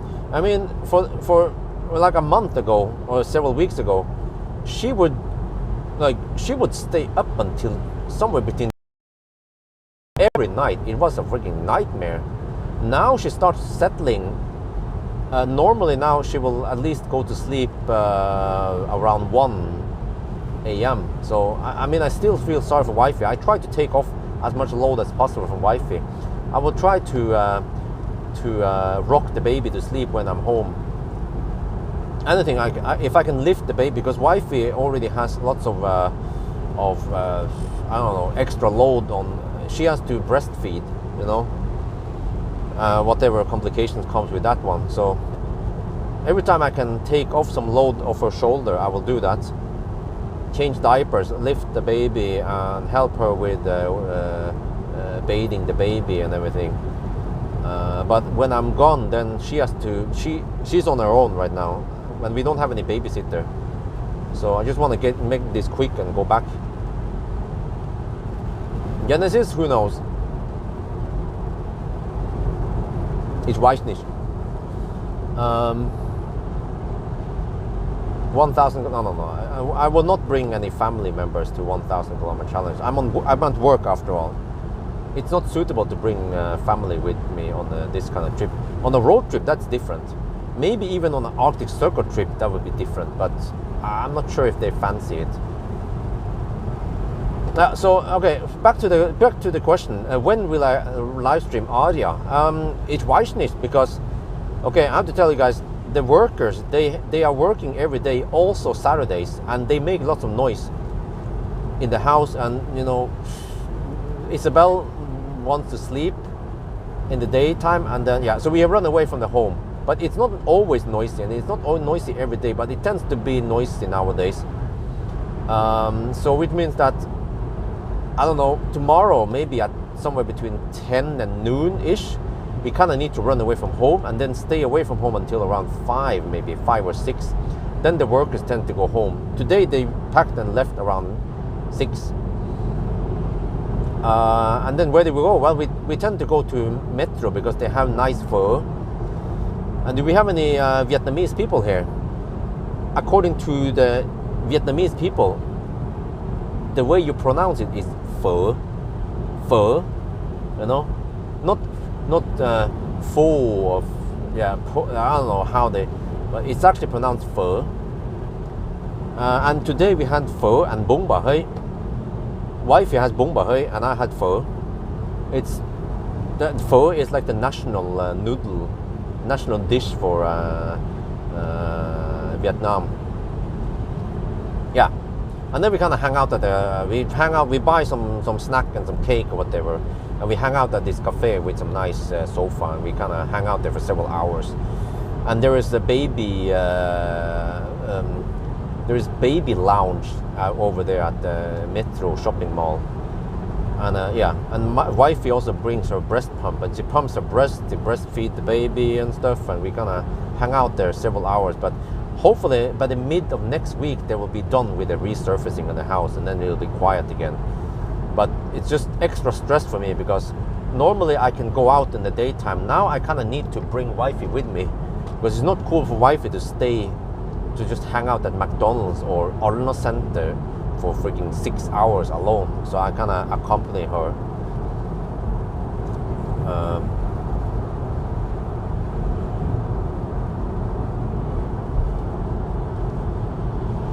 Oh yeah, I think Sonny, the food expert, Sonny, he calls it pho or something, pho or something.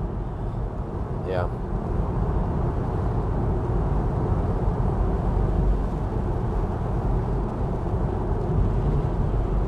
But okay. So yeah.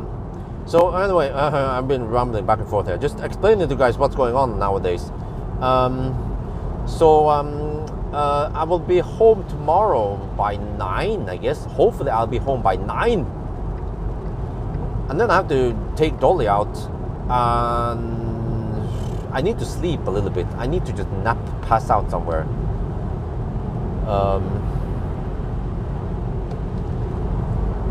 And then maybe already around somewhere between 10 and noon tomorrow, we have to run away from the house because it will be too noisy. And then I come back again at 6, but then I don't have a video for tomorrow yet. So I'm like, what the heck do I do? I started editing on the range test of the Xpeng P7, but it won't be ready, I guess. So when will the live stream start then? I could live stream, I guess, tomorrow night. Let's say after 8. Yeah. Traffic-wise, that would actually be the best. Even after 6, I could do it. But I'll probably not be ready because I need to shower and eat and do all that shit. But by the time I start tomorrow, yeah, so maybe, possibly, I could start 8 in the evening tomorrow. with Aria, or it would be midnight, or I could start Sunday morning. Kind of weird. I can start Sunday at 10 and I can come back by, I don't know, Sunday evening. Yeah, but I don't know how the traffic will be and all that, so I kind of feel like running it at night. So we'll see, I guess. But I also need some kind of sleep. Yeah, I need to sleep. That's the thing. Because I'll be kind of tired already now, and I just need enough sleep. At least 4 to 6 hours of sleep so I can recover and do the next run. That's going to be like, 1,000 kilometer marathon here. Status, 177 kilometers done. Roughly 250. Well, the funny thing is that it stays at 254 watt hour per kilometer. Let me check the charging graph here, what it says there. Energy curve. 278 watt hour per kilometer. Okay, don't trust the synth startup. You have to look at that one. 278. Wow. Okay, I need to figure out something here. If we have 70.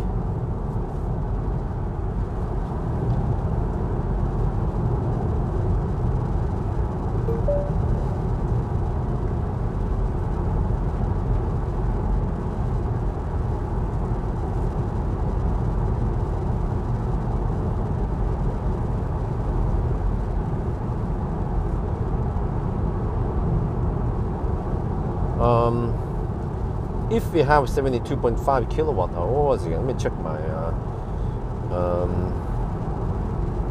No, actually, we have 72.3 kilowatt hour. Okay, let's say 72. Yeah, 72.3 kilowatt hour divided by 470. It's based on 154 watt hour per kilometer. Pilot driving LCC deactivated. Because 100 and wait, what was it again? 154 watt hour per kilometer. Really? That's kind of low.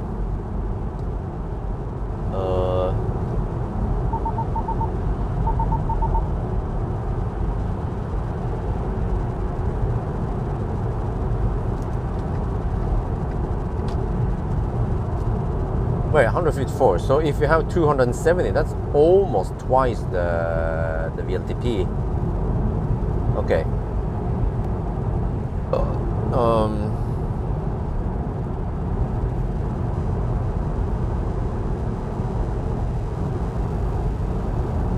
Okay, what is the car saying now? 96 kilometers of range left at arrival. That is roughly 20%. Yeah, so now the car estimates 20% at arrival. And we are 72 kilometers away. Well, 72, I have 167. I think we can make it there. Yeah, we should be able to make it to Speckered. And then we probably need to charge for freaking half an hour over there.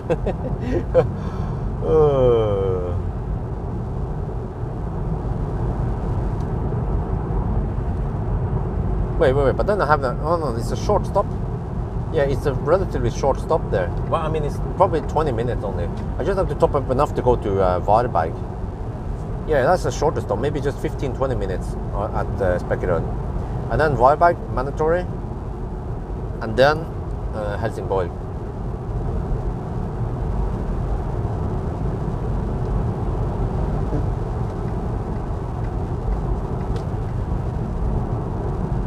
Wait, let me check something here.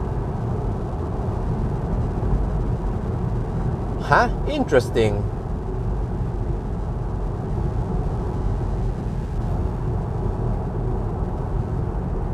Wait. Well, now it doesn't, huh? What the lane departure warning thing? No, it doesn't work. I have to keep increasing and decreasing the auto. I mean the wipers, because it's not auto. This is so weird, man. Like, this car doesn't have motorized liftgate, for example. It's not that cheap. I mean, even MG Marvel has motorized liftgate and it's cheaper. So actually, in that regard, Marvel was actually a fairly good car for a Chinese car, I guess.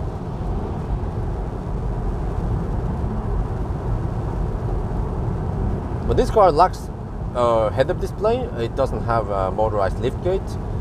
It doesn't have rain sensor. Yeah, what else is it lacking? I mean, if this was 2 years ago, yeah, but now Marvel is out, right? So Marvel, well, but Marvel is a different car. It's not a sedan. It's like a, yeah, some kind of crossover.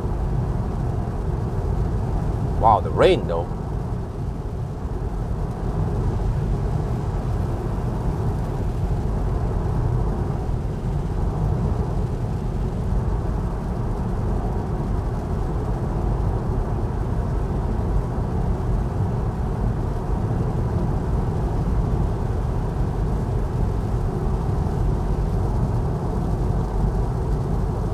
Yeah, it has automatic. It has the wing doors, huh? It's the wing edition, so I can just wing it. Okay, let me see how is it going now. 92 kilometers of range left. Okay, so that's less than 20%. Wait, let me see. So if I go to the charging screen and I can see the last 100 kilometers or whatever. Yeah, we are hovering at 276 right now. 276 consumption for the last 100 kilometers. That is plausible.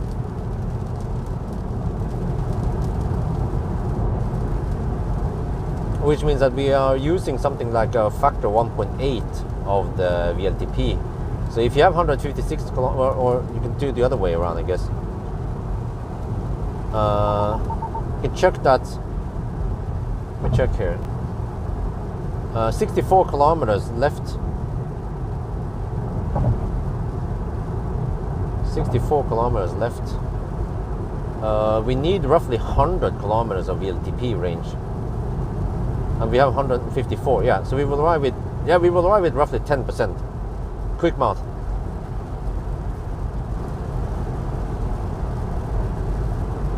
I figured out how this car works, kind of. Let's see if I can master it, despite the freaking Chinese software.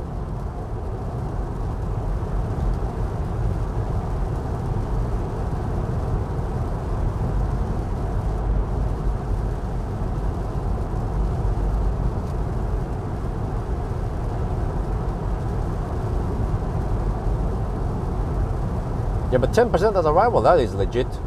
And I guess I'm ready to slow down in case, once we get closer, I could slow down. If the car keeps telling me that I will arrive with, let's say, 5% left, then I don't feel comfortable.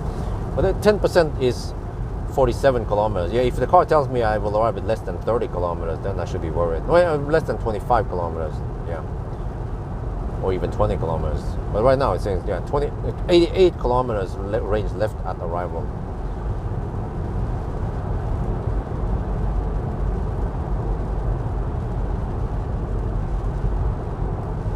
This is Hobby. We are skipping Hobby. Just fine, no problemo. It's actually not that cold, by the way. It's 12 degrees Celsius. Actually, I think it's gonna stay kind of cold, warm-ish, even though we are in the late September, because we're getting some warm wind from the south. Wait. Yeah, we're getting warm wind from the south. Wait, where's the wind blowing? Are we getting headwind or tailwind? I'm not sure.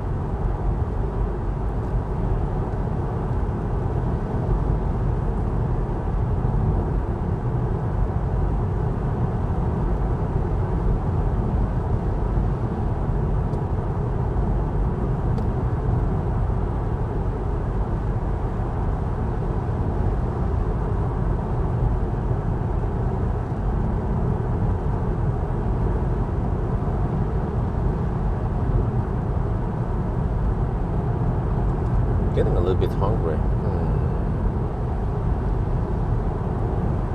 Okay, my longest stop will be at Varberg. But I wonder if I should skip Specker on the return. Nah, I need to calculate. That is kind of long distance. I figured that this car should around 60, somewhere between 50 and 60% is the optimal charging level, roughly.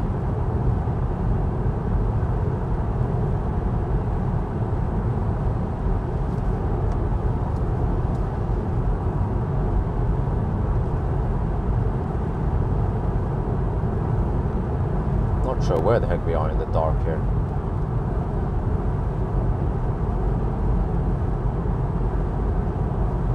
I guess it is an advantage that we have a fairly aerodynamic car.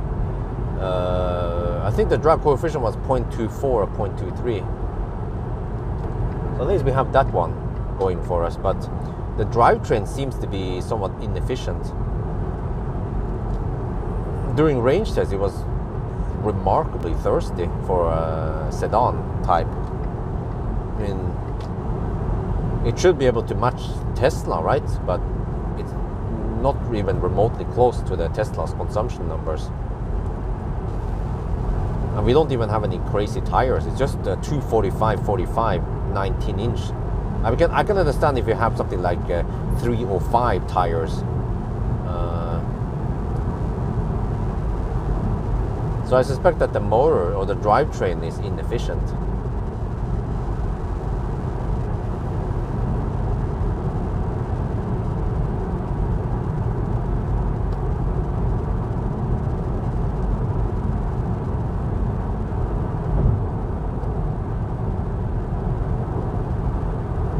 Auto high beam? No. Well, do we even have it? I'm not sure.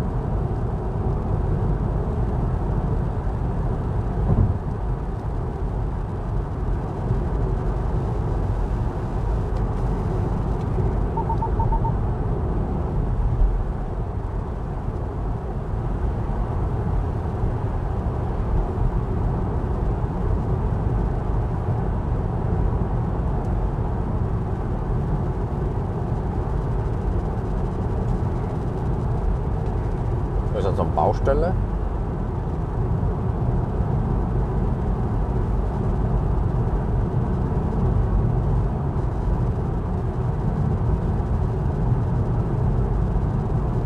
Okay, hopefully we don't have too crazy traffic. Yeah, maybe I can do another night run. I like the night run because in general we have very few deductions at night.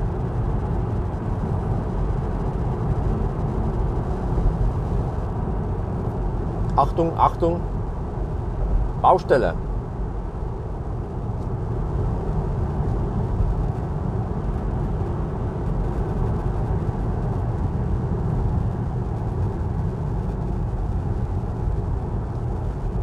I think this is like short. No, wait, this is the long one. Oh shit. Is this where you... Oh yeah, okay. I think I deducted 2 minutes here last time. I don't remember.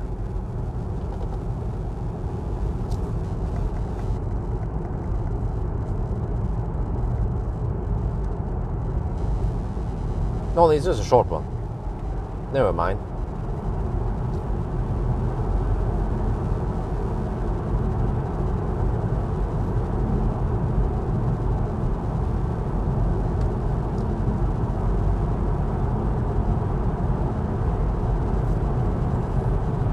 I wonder if there was another Baustelle further south.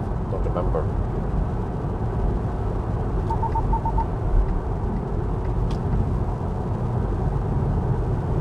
Yeah, the wrong. I don't know what's up with this, but most legacy automakers, long-range version is the most efficient, and then the overdrive version is significantly thirstier than the rear-wheel drive or the front-wheel drive version. I wonder if we'll see that also with Aria. Also, I'm picking up. How is this again? On Tuesday. Wait, was it Tuesday? Yeah, I said Monday, but it's actually Tuesday. I will have Aria, 63 kilowatt Aria until Tuesday, but I have the Xpeng until Monday. So I have to try to prioritize some tests with the Xpeng before I have to return it. So if I have time, but I'm not sure when though, and the weather and everything, I want to do a Model 3 versus P7 comparison, but it's going to be with the SA Plus, you know, versus this one. But that would be an interesting comparison, like interior-wise, autopilot-wise, whatever. Testing so many cars. What is the thing that well, it's a long list of. I think I even have a video where I explain how EVs should be made. Yeah. But for example, preheating before fast charging, like heat scavenging, like Tesla has. What else? Like you navigate somewhere, it should tell you how many percent you will arrive at. The fast charger should be in the map.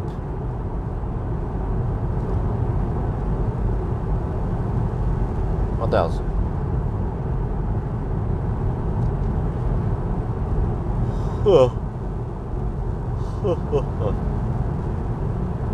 Okay, let me see. Yeah, you know what? Wait a minute. The average consumption here stays at 254 watt-hour per kilometer. Is that a coincidence? 254.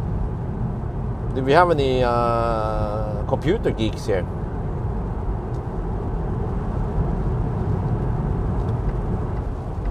An 8-bit?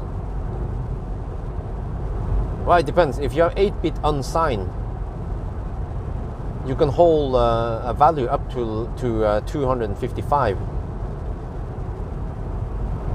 8-bit sign is minus 128 or minus 127. Well, actually, minus 127 to plus 127, including 0. Well, or 100, yeah.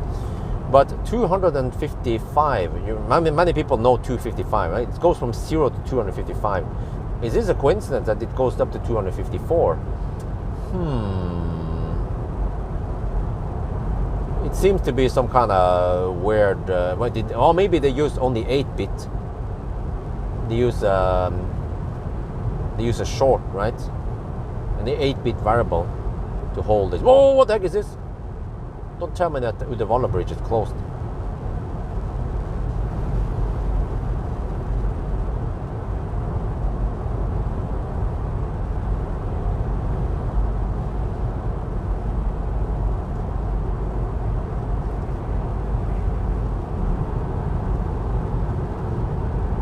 Okay, see, at least it's dry over here. That's good.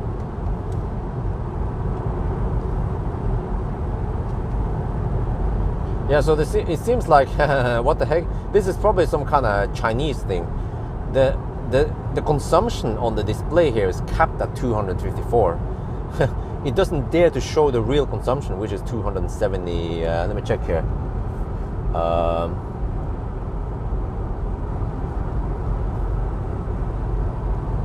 271 is actually the real consumption. I've seen this in MG Marvel. That one was capped at 300 watt-hour per kilometer.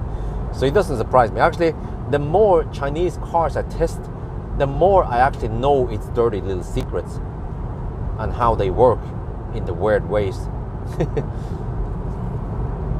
Okay, but how is it now? 70 kilometers range at arrival. Okay, that's roughly 15% at arrival. We're getting closer and closer now.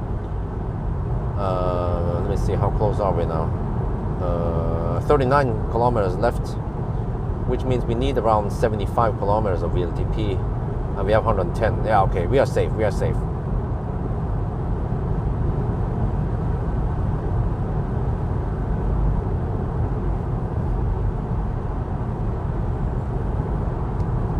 So I'm getting a bit hungry, but just have to buy some quick snack. Not sure what, because I will have my food break at Varberg. There I will hopefully have about half an hour.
More rain.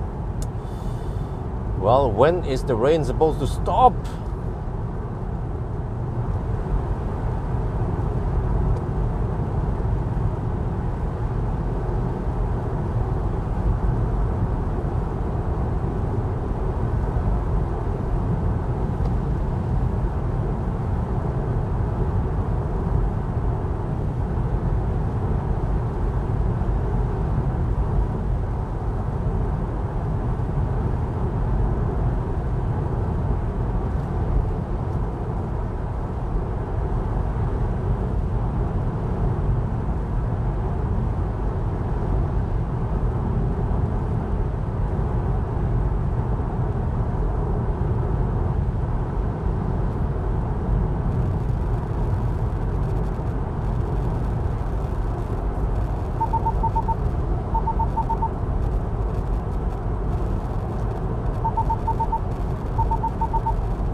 Is this Jungstile? No, this is the intersection after the water bridge. Yeah. Come on, can we just have a little bit of dry roads here? I'm kind of fed up with wet road. Wet road at night is so tiring for me. Especially if you don't have auto wipers, you have somewhat shitty headlights.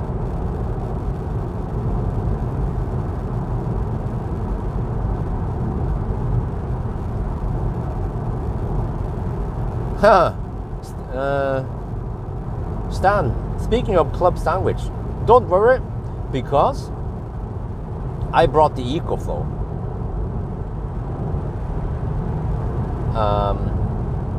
Yeah, so I brought EcoFlow so I can make, and I also brought a sandwich, a toast iron, and I already prepared the sandwich. So we just have to heat up the toast iron. I think it takes around 5 minutes to heat it up. And then it takes maybe 5 minutes to just fry that shit or to toast that shit. So yes, fortunately I can heat up the toast iron when I go to the restroom, and then I come back and I can toast the toast. So yeah, I brought 4 slices of toast. So that's a massive meal right there. But I don't have time to toast. Well, actually, I think I don't have time to toast it now. I might want to toast it at Varberg because I have better time there. Longer leg plus higher speed over at Varberg. This one is kind of short and also the low speed through Gothenburg, so I have to try to figure out the consumption.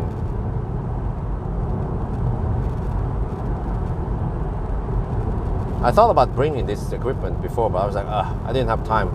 Last time I did it with something I don't remember, but this time I was like, okay, let's go for it.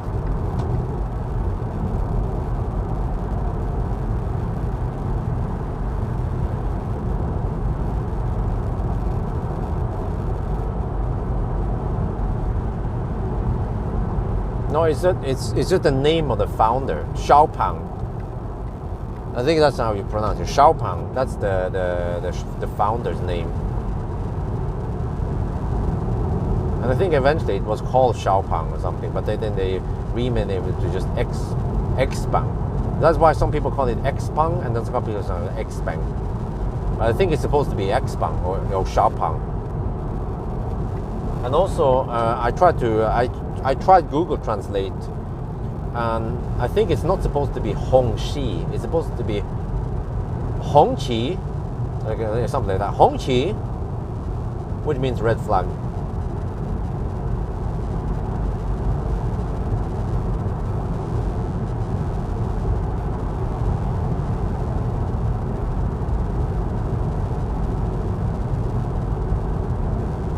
But I think, wait, the Hongqi didn't have any speed limit on the cruise control, right?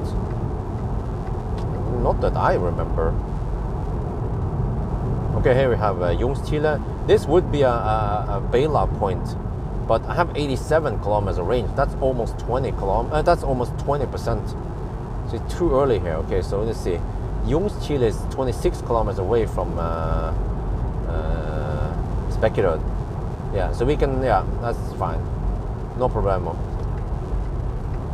That guy seems kind of slow, so I didn't feel like it. Yeah, I actually don't.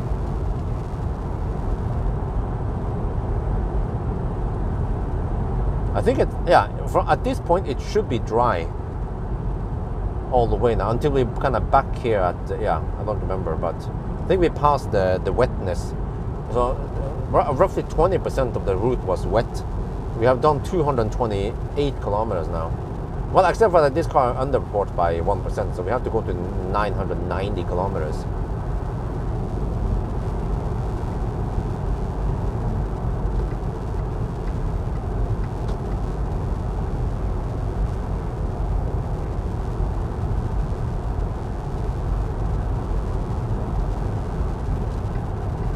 I'm going to do a little video before we arrive at Speckerød.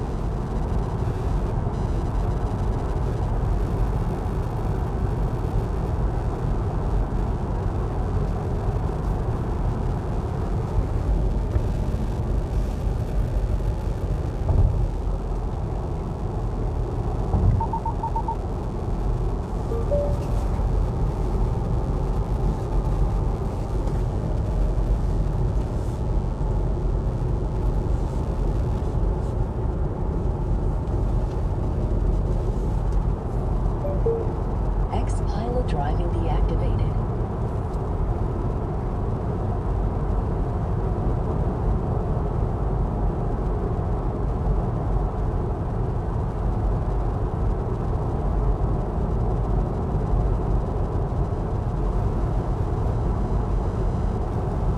Eight kilometers of VLTP range left. Oh, it's gonna be close. Okay.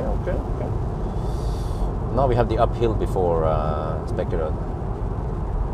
I remember this one.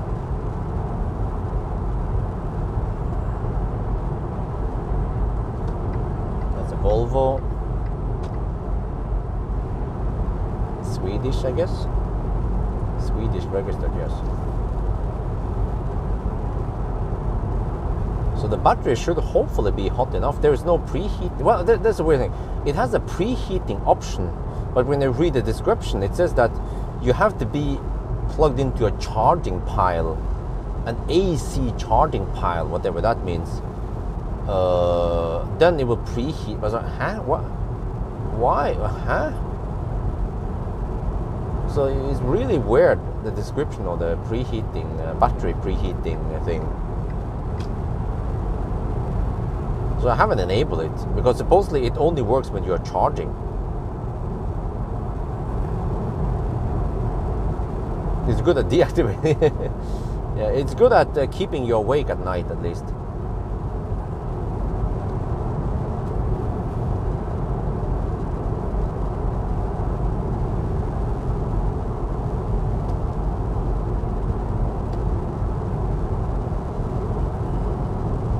Okay, 19 kilometers left.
2 hours now.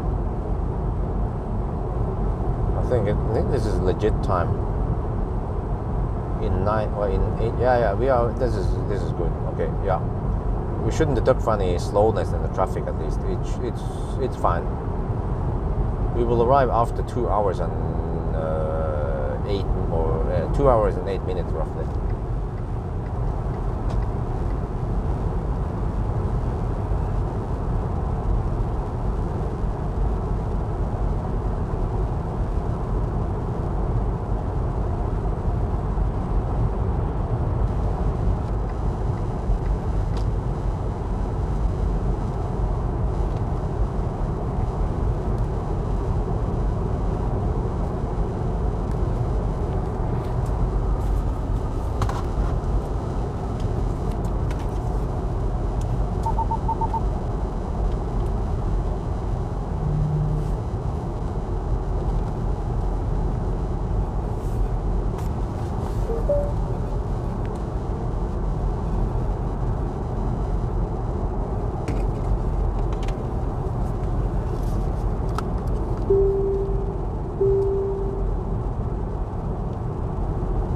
now getting close to Spekkerød, and yes, this car does not show you how many percent you have. No place can you see it. Also in this charging screen here, nothing there really. But there's one thing though, it will show you how many kilometers of range you will have at arrival. See, it says 49 kilometers of range left at arrival. And I figured out that when you charge the car to 100%, it will actually show you 470 kilometers. So I figured out that that's the VLTP range, by the way. That if you look at the VLTP range and you divide it by 4.7, you will get state of charge in percentage. And also the way it works here is that this one here, it takes the distance to destination and it deducts for the VLTP. It expects us to drive at VLTP, but it doesn't. So what it means is that at arrival, when you see 48, you can divide it by 10. That means that the car estimates that you will arrive with roughly 10%. Yeah, but early on, it will be more than that. It will estimate you will arrive with way more than that, because obviously you are spending more than VLTP consumption. But also there are some other bizarre things with this car, which is that the cruise control only goes to 120 kilometers per hour. Yeah, and also it's not only. I mean, the Xpilot also goes to maximum 120, but also the cruise control. So even if you use only adaptive cruise control, or maximum 120, that's it. Beyond that speed, you have to go manual. And not only that, but if you look here, if we try to cruise at 100 kilometers per hour, there, it's 96 or 95. So which means that the GPS speed, the maximum GPS speed you can cruise at is 115 kilometers per hour. Let's see at Viberg what we're supposed to do. So what else? Yeah, there's another weird thing I noticed, which is that here, if you look here, it's kind of hard to see, but you see the consumption here is 254 watt-hour per kilometer. Okay, fine, right? But it's actually not that one, because here is the real consumption. For the last 100 kilometers, it's 267. It was 270 something. So this is the actual consumption for the last 100 kilometers. This car does not show you since start of the trip.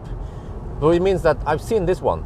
This one has been capped at 254 for the longest time. Just like MG Marvel caps it at 300 watt-hour per kilometer.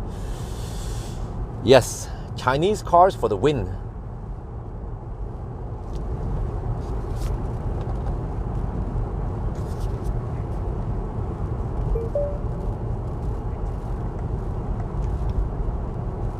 Please hold the steering wheel. Please hold the steering wheel. Xpilot driving LCC deactivated.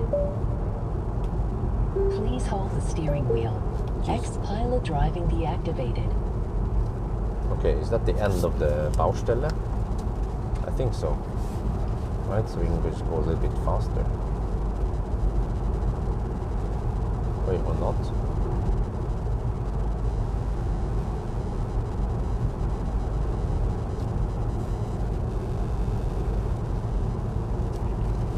Okay, it's not.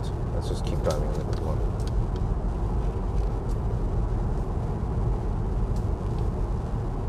เราใกล้จะถึงสเปกเกอร์นะครับแล้วก็เนี่ยคันนี้นะมันมีอะไรแปลกๆนะคือมันไม่โชว์แบตเตอรี่เปอร์เซ็นต์นะครับไม่มีที่ไหนแล้วก็มันโชว์แบตเตอรี่เปอร์เซ็นต์ในรถนะครับใน charger screen นะครับมันก็จะโชว์แค่กิโลเมตรแต่ว่าผมสังเกตนะว่าตอนเราชาร์จถึง 100% นะครับมันจะเป็น470กิโลเมตรทุกครั้งนะครับแล้วก็ในนี้มันก็บอกนะ VLTP มันไม่มีกลมนะมันไม่ปรับขึ้นลงนะก็ถ้าเรารู้ว่าเป็น470กิโลเมตรนะครับตอนเรามีถ้าเรามีเนี่ย54กิโลเมตรเราหาร 4.7 มันก็จะเป็นประมาณ11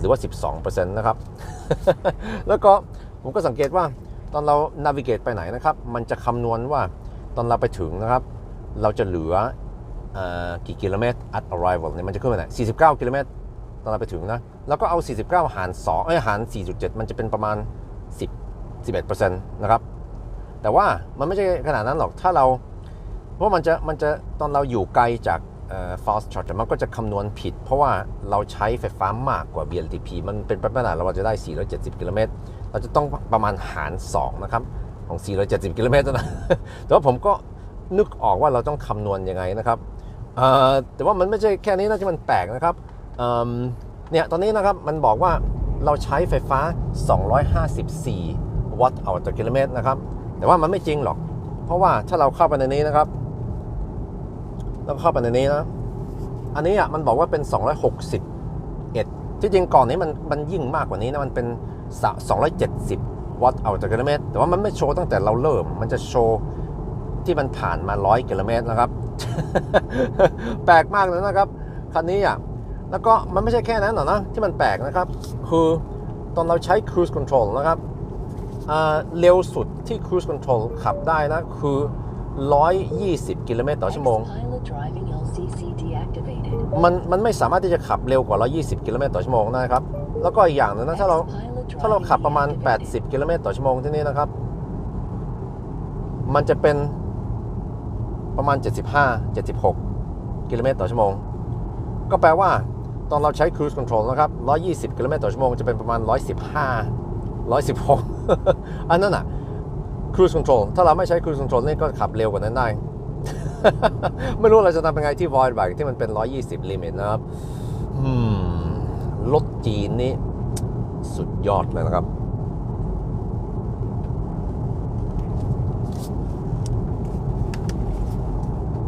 Okay, we have to deduct for this slowness. Let's just make it 2 minutes. Well, actually, we are here at Speculator now. There.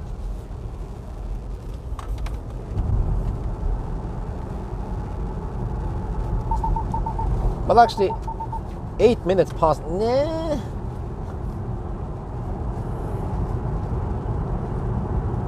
10%. I have 10 or 11% right now. Wait, is the X4 also? I mean, is the BMW iX going to the Ionti charger? Nope. Well, I have to bail out. I will arrive at roughly 10%, which is perfect for me.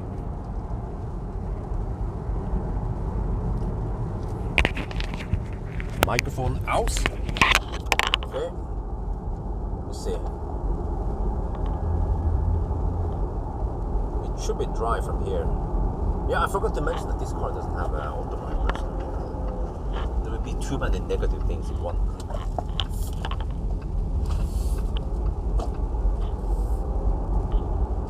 Oh, you feel the car is getting kind of sluggish now at 10%. Okay, at least we have plenty of chargers available. Speculator, I haven't been here in a while. I've been skipping Speculator for the longest time. But I'm not sure if I can skip Speculator. I most likely cannot skip Speculator on the return. Anywho, I need to try to log the data here. A distance, I guess. I need to log how many kilometers I arrive with. And then I'll figure out how much juice we spend based on that. Okay, let me see. Charge port is on that side. Maybe I should go on that side. Otherwise, I'll be poking out. Yeah, let's do that. Use this charger.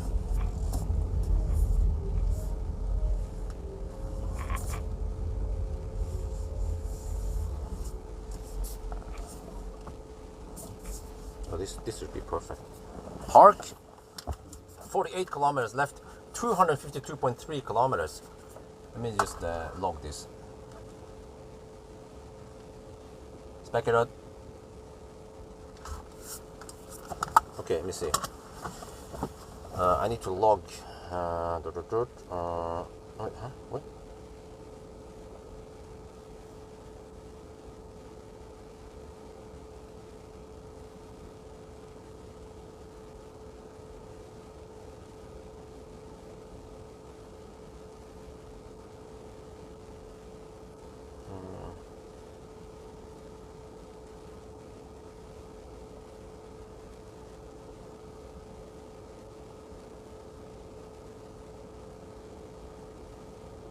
I don't know how to run 467 kilometers, I think. I have to check. Spectator. Now suddenly I have 47 kilometers. Okay, but it was 48.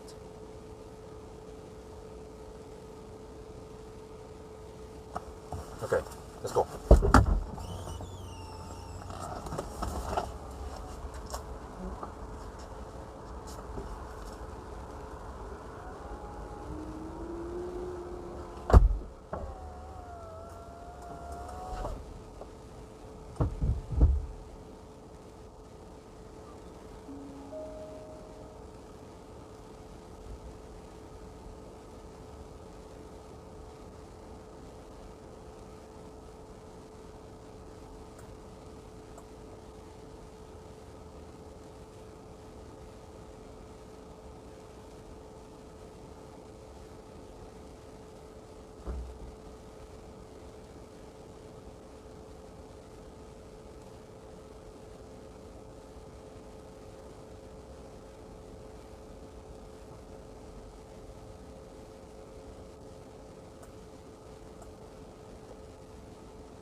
Yep, 10%, like a ninja.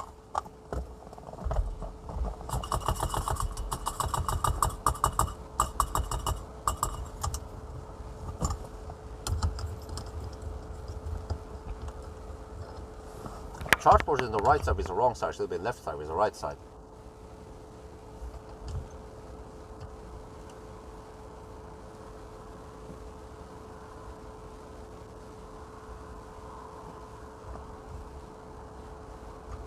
Okay, I'm gonna shoot some video now.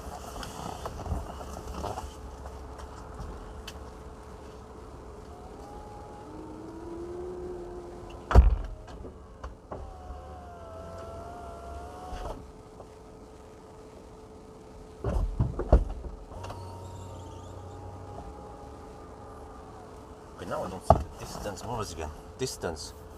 Let me check here. Status. 252 kilometers. Okay, 252. Right, and then I have to find out how many percent, or how many.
Okay, so the actual consumption was actually 255 watt-hour per kilometer. So I know now roughly what to expect. Let me see. I have to go to Varberg.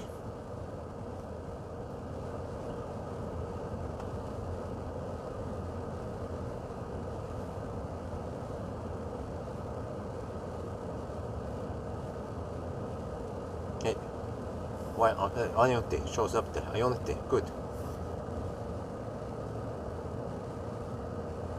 Okay, so if the consumption was 255 on this leg, then I can expect maybe 220 only on the next leg. Yeah, 220. Actually, it should be dry, so it should be even lower. Maybe let's say 220. 220 times 107. Okay, and then divided by 72 kilowatt hour roughly. Oh shit, I need 33% plus. I need 43%. Okay, let me go to the restroom then. I need 43% then. Damn. That's massive.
Right, shut this bugged again.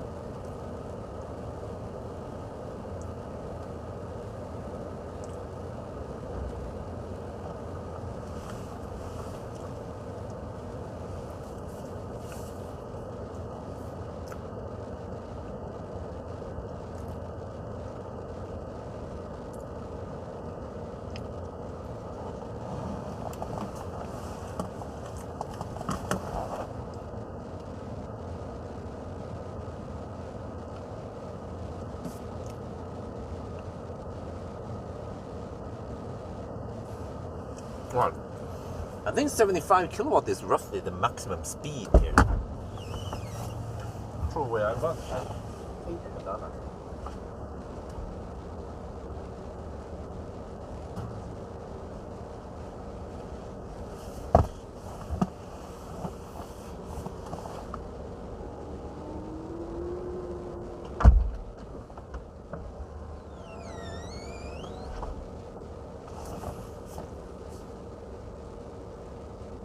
We had speculated. So I calculated I need... Wait, is that garbage? Oh, I forgot to throw it away. From Oslo even.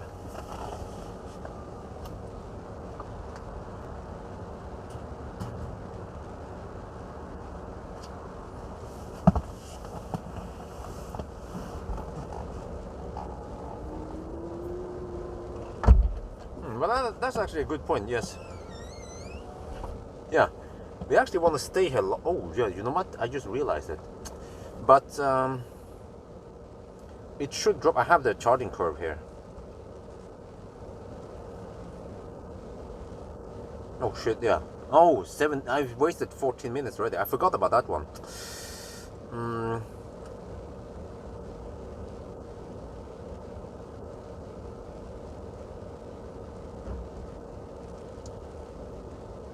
We get the maximum speed. Let's see. We get the maximum speed until, well, 77 kilowatt is the max. And actually 79.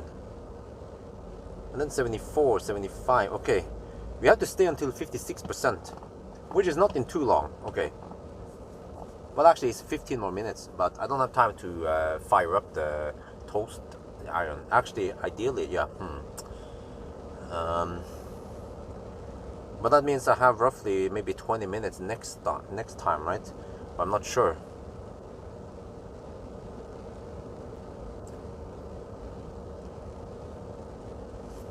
Okay, wait, what did I need again? I need to go to 56%. That's when I get the significant drop to 69 kilowatt. I will go from 75 kilowatt to 69 kilowatt, roughly at 57%. We will see. But I calculated that I need at least 43% to 42%. It depends how deep I want to go, but I don't feel like going 5% deep with this car because it tends to go into limp mode. So I'm more confident going at around 10% at arrival. So 42% versus 57, no big deal. We charge a little bit extra and then we go for it. And that should mean that I should arrive at maybe 15%, 20% maybe, worst case. Hopefully that audio video will gain some views. Yeah, well, okay, yeah, it does.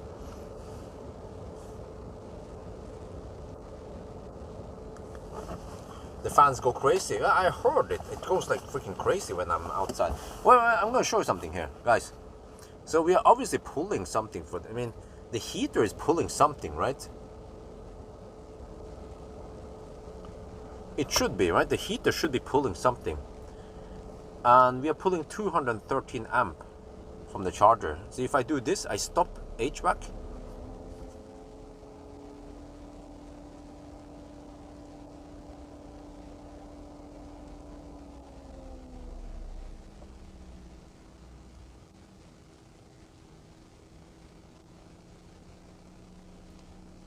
I don't know if you notice it. I stopped heater. It's still pulling 213 amp or 77 kilowatt. And usually when you fire up the heater, there will be a spike in power draw. This one, you will see that it's exactly the same. What does this mean? It means that this is like leaf design. It will pull 77 kilowatt into the battery, and then the heater steals 1 kilowatt. It's like, what?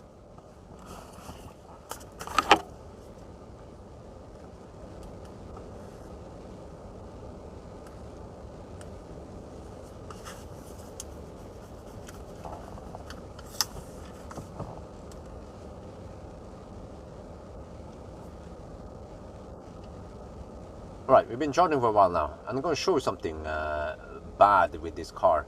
You see, 77 to 79 kilowatt is actually the peak. It will drop at 57%, so we should actually go to 57%, even though we need only around 42%.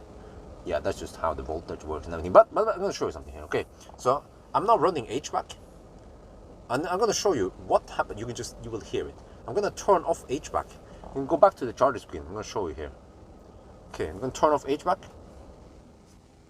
It's still pulling 213 amp and 77 kilowatt, even after the HVAC is off. And then I'm going to turn on HVAC again. Normally with other cars, if you turn on HVAC, you will see a peak. The amps and the kilowatt will rise temporarily when it ramps up to the HVAC system.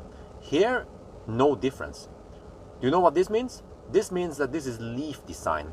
This is bad design because the battery pulls in 77 kilowatt, and then the heater actually steals 1 kilowatt. So we are charging slower now.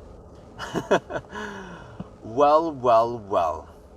Most other cars, they will pull extra power when you're running HVAC, so it doesn't charge slower.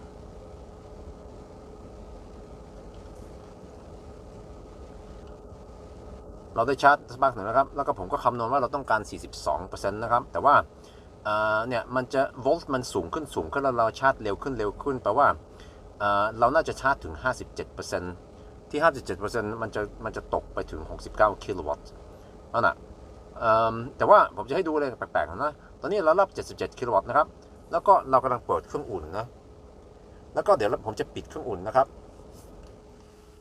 แล้วก็จะให้ดูนะว่ามันดึงเท่าเดิมแล้วนะครับพอดีว่ามันทรอตเติลนิดหน่อยใช่โอเคแต่ว่าดูนะตอนนี้เป็น196กิโลวัตต์196แอมป์71กิโลวัตต์นะครับแล้วเราเปิดเปิดเครื่องอุ่นอีกทีนะครับมันจะอยู่เท่าเดิมเลยนะครับถ้าเป็นคันอื่นนะ Tesla Ioniq e-tron BM ทุกคันอื่นนะครับมันจะดึงกระแสเพิ่มขึ้นเพื่อที่จะอุ่นรถนะครับคันนี้มันไม่ทำนะครับ มันแปลว่าอะไรมันเป็นดีไซน์เหมือน Leaf นะดีไซน์ไม่ดีคือเราจะได้72กิโลวัตต์ในแบตเตอรี่แต่ว่าถ้าเรา73แต่ว่าถ้าเราเนี่ยมันจะขึ้นลงนิดหน่อยนะครับกลายเป็น78อีกโอเคถ้าเราใช้รถถ้าเราใช้เครื่องอุ่นมันจะขโมยไฟฟ้าจากแบตเตอรี่แทนที่เราจะชาร์จแบตเตอรี่แต่ว่าคันอื่นนะถ้าเราใช้เครื่องอุ่นมันจะเพิ่มกระแส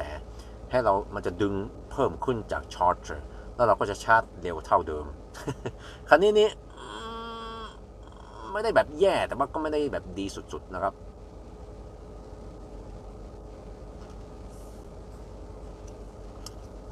Okay, so it's supposed to throttle to 69 kilowatt at 57%. And then at Vibeck I will have a little toaster break over there. Because I'm getting kind of hungry. I'm just gonna have a little bit of snack, I guess, before we arrive.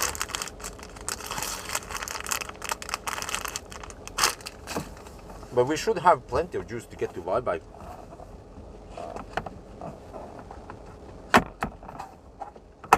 Let's see. I can already calculate beforehand now that the Vibeck stretch though, that's gonna be kind of thirsty. I have to run a lot of manual drive there.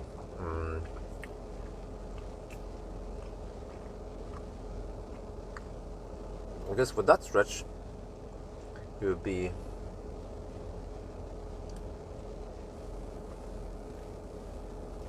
$280 watt-hour per kilometer.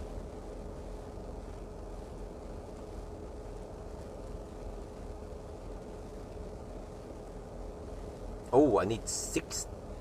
Oh, I need 65% maybe. Actually, more like 70%. Wow. Seat comfort. Actually, the seats are quite comfortable, I have to say. Yeah, very comfortable seats. At least that's good with this car. Way better than the Aria seats. I was surprised that the Aria seats were not that great.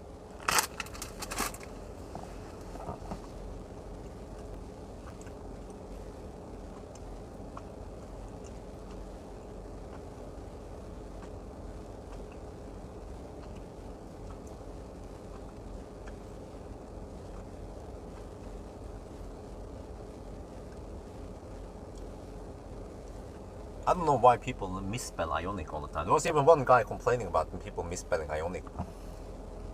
It's Ionic with a Q, not a C.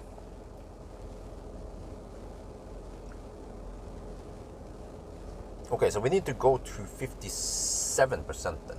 I guess I'll leave the camera on for a little bit more, then I quickly pack it. But yeah, we should see the drop at 57%. But it actually means that now that I'm running HVAC, I'm actually stealing a little bit of power from the charging. The charging goes slightly slower, maybe 1 kilowatt less goes into the battery because we have to heat the cabin.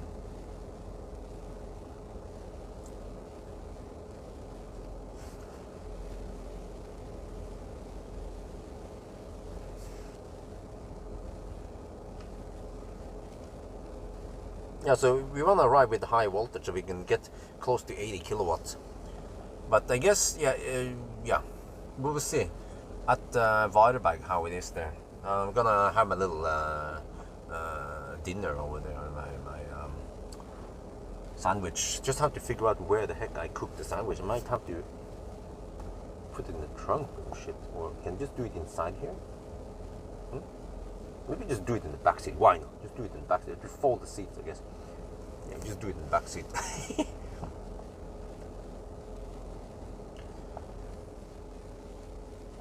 No, it charges faster than the classic Ionic. Ionic usually hovers around 60 to 65 kilowatts on a good day until it rapid gates. But actually, Aria has very impressive charging speed. I'll show you guys eventually. I tested charging. I was like, ooh. Hey guys, how fast is the Aria 63 kilowatt hours supposed to charge at? Let me see if the result I got was corresponds with others. So yeah, Aria. I heard 130 kilowatts somewhere, but is that the big battery? What about the smaller battery? Maybe 130 kilowatt was for the 87 kilowatt hour battery, right?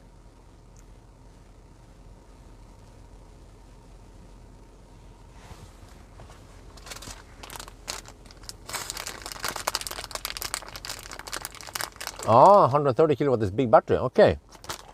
What about the small battery? Car is doing some kind of weird cooling HVAC stuff. 170? What? Really? 170 kilowatt?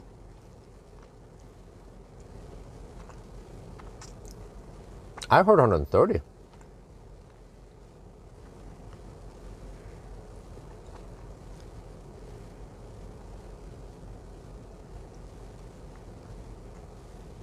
Okay, so you guys see how it is. Each charging stop is going to be a freaking half an hour. If I use my time better, I could. Okay, I need to know what to do at Varberg. I'm going to plug in, then talk a little bit. I show the toast setup. Wait for it to heat up, and then I guess I can go to the restroom. I can pee while I'm waiting for the toast iron to heat up.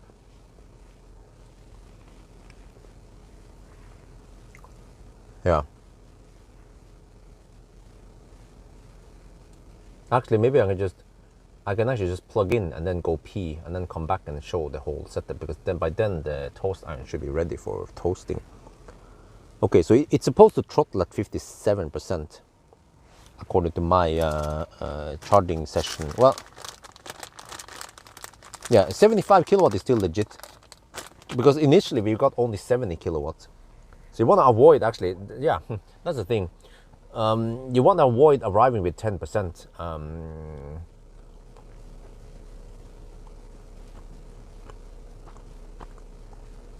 Yeah, it has vehicle to load. I have the adapter. But while we're charging, we cannot obviously not use that adapter.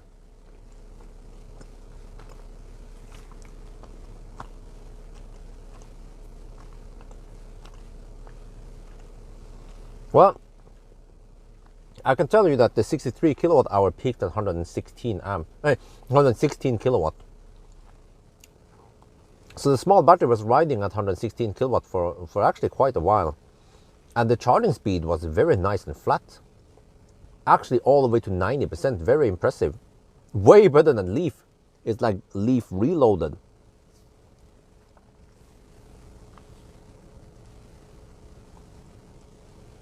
Okay, guys, it's gonna be half an hour. We will go at 57. Well, I'll pack my shit, and then we'll leave at 57, 58% or whatever. I guess I can document it also on the video that we charge about half an hour.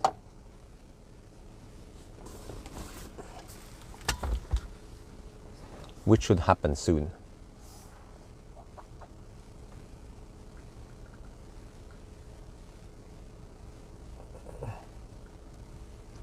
But I mean, this is still faster than the G3. G3 was charging at 48 kilowatt max. That was kind of... G3, you guys remember, Xpeng G3, oh, that was not fast at all. I think it was a hard limitation on the hardware. I'm not sure, but seems like it was capped at 50 kilowatt-ish. Yeah, you're welcome.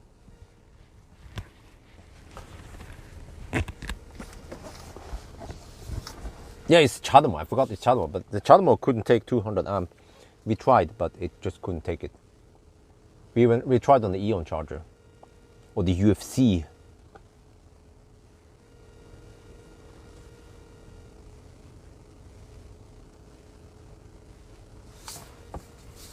Well, actually, you think they had nothing common. If you look at the map, and you look at many things in the infotainment, it resembles Leaf.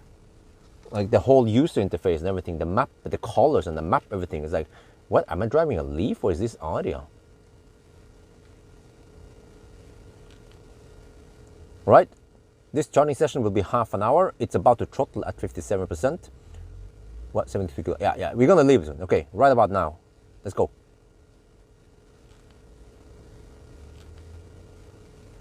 Okay, เราชาร์จได้ครึ่งชั่วโมงนะครับ มันจะลดลงความเร็วนั่นนะที่ 57% ก็เดี๋ยวเราจะไปนะครับ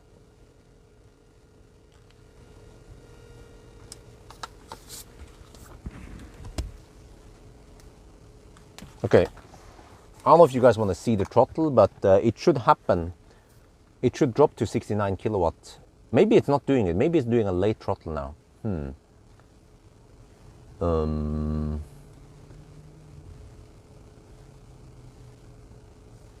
Oh, maybe we're getting a slight better session now than when I recorded yesterday. Well, we will see this eventually at Varberg, because at Varberg we have to go past 57%. There. Yes, it happened. Just like last time. Okay, whatever, let's go. I think that's good enough now. 70 kilowatt, okay, let's go. We stayed at 31 minutes, which is long enough. I want to have the food at the next stop. We should take 1 more hour before I'm there. I'm gonna do that toast session. I never made toast in a car before on a 1,000 kilometer challenge, but I actually have time on this car.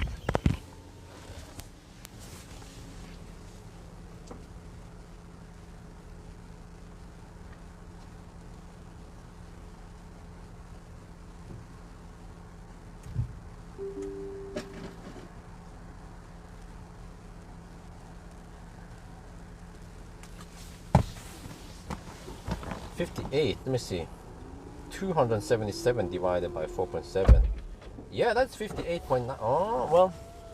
Okay, 277 kilometers. Okay. Calculate here. Okay, spec it out. Okay, I counted everything. Now, let's go. Wait, do we need to reset something? Oh. Avoid those hard curves.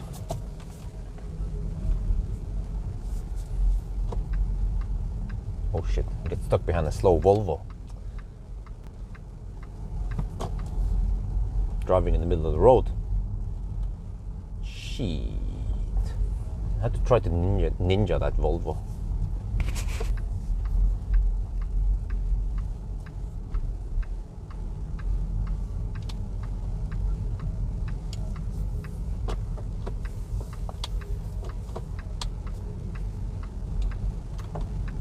Oh, it's going that way with no blinkers. Okay.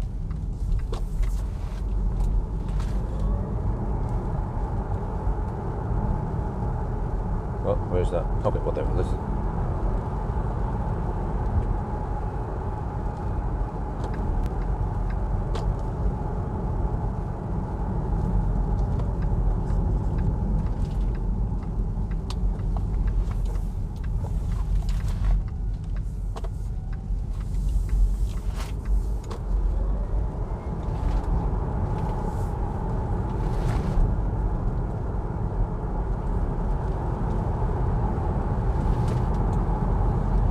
Damn, how fast is that dude with a trailer going?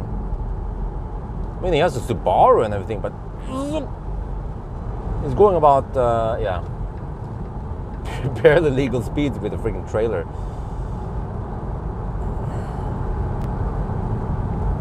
All right, so now we go for Varberg. And right now the car estimates that we will arrive with 170 kilometers of range at Varberg. Whatever, we will reach there. Let me see, let me do my estimation.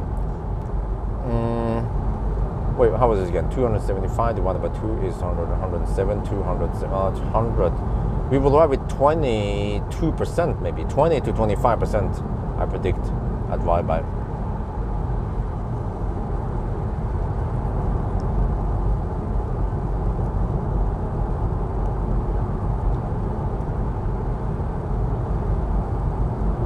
The range now 274. I counted how much I had before I left. I'm not sure how accurate it is, because it was reporting 58%. But I just go by the numbers instead, the range numbers.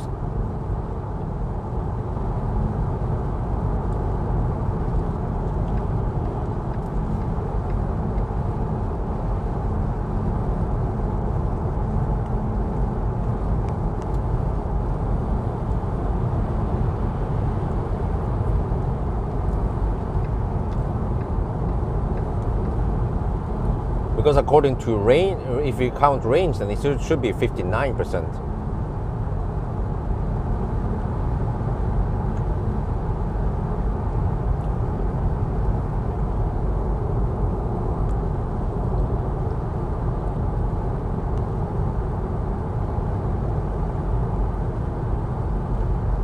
Yeah, it has this artificial lag. It should be instant, but it's not.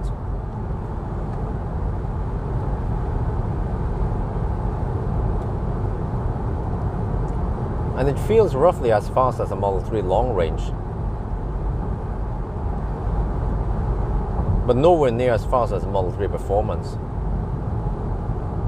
But I think this one is priced close to a Model 3 long range anyway.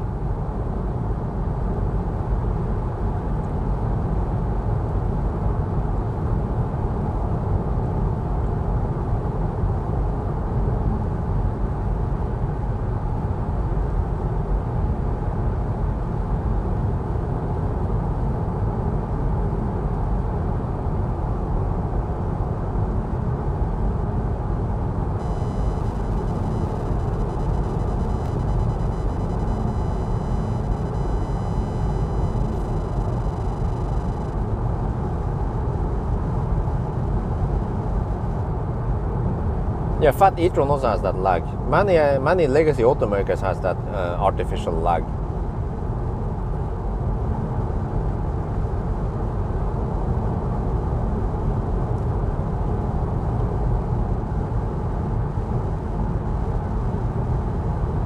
Okay, so at least based on, okay guys, I forgot to tell you, but I figured out that the consumption is actually 255 watt-hour per kilometer.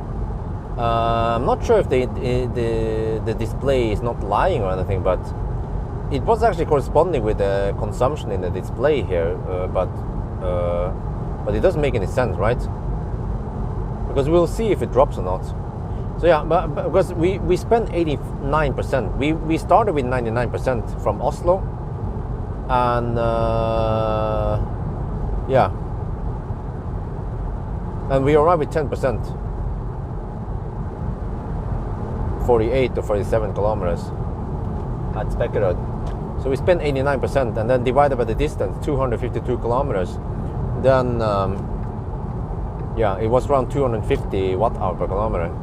But it should be better now because it's dry all the way, and we have a low speed section via Göteborg, so that's why I counted only 220. Maybe that is even too pessimistic. We'll see, I guess. But I've also tried to guess the consumption from Varberg stretch eventually. Varberg, Helsingborg.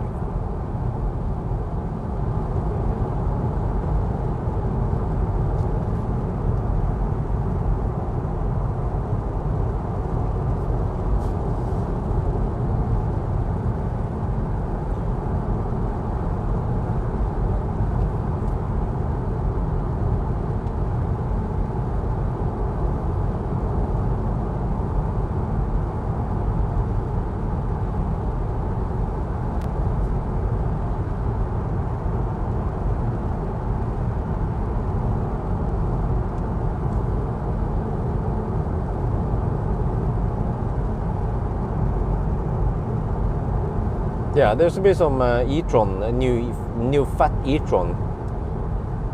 It will be interesting how they improved it.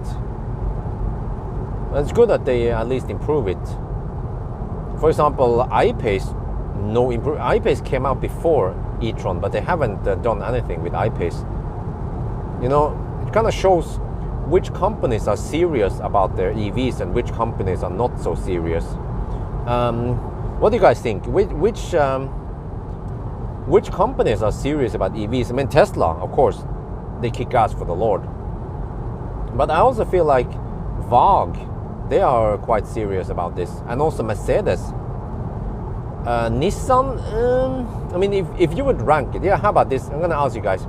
If you would rank which company is like the most forefront for EVs, it's probably Tesla, right? But then what about Jaguar? Hyundai, Kia, yeah, they're also they have many models. But the Jaguar, I mean, they made I-Pace, and they are just resting on the what do you call it? Yeah, they are just kind of slacking now. They haven't done much, and I mean, to be honest, the I-Pace wasn't that great of a car. I mean, I-Pace owners, they will love and praise the car for whatever it's worth, but I mean, already since I started testing I-Pace, I was like, it wasn't really that great. And actually, the more cars I tested, I found that I-Pace it's thirsty, it's not that big, it doesn't charge that fast, it has a weird suspension ride actually, and so on. But okay, anyway, I'm not gonna bitch too much about Jaguar because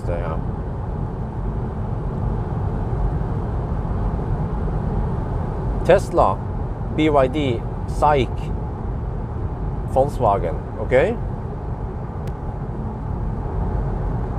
Yeah, actually the Chinese brands are quite serious about stuff.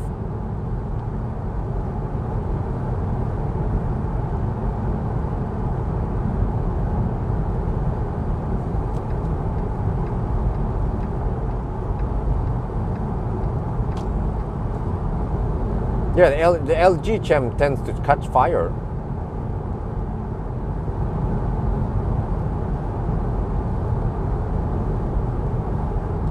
Yeah, SAIC owns lots of stuff. SAIC owns MG, they own, what do you call it again? Öresus, Maxus.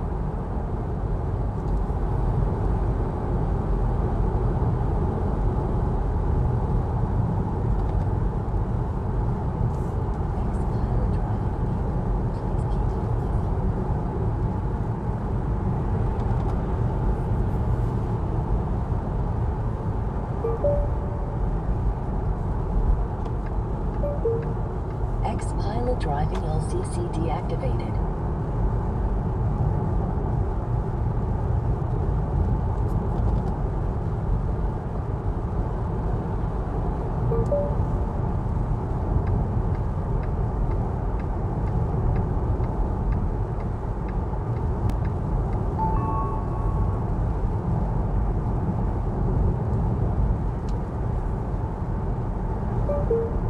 Xpeng driving LCC deactivated. Yeah, the BMW is also there. They have been they have at least a few models out there, iX3, i4, and iX. And I mean, I guess the i3, but I think they discontinued i3, right? Yeah, I don't have huge volumes. Yeah, that's right. I mean, Nissan was actually quite a big player back in the days. They were delivering lots of Leafs, at least. They were kind of filling a gap back in the days, but I feel like Nissan hasn't been able to keep up with competition. Now with Aria, I feel like they are kind of back in the game. At least they are not outstanding anymore, but at least they have a car that is on par with it. But I felt like Leaf was falling behind. So they're just trying to keep Leaf alive as long as possible, but it was in fact falling behind the competition. Yeah, i7 also, and the i whatever it's called again. Ooh. Why is it slowing down here, dude? Man, this car drives like a Toyota driver.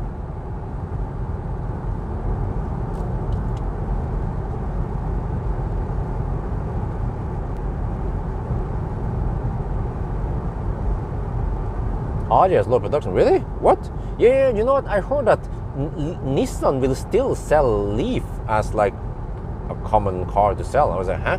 They should do it like Volkswagen, just discontinue that shit. Like Volkswagen, they discontinue e-Golf because it's bad. Just go for ID3 instead.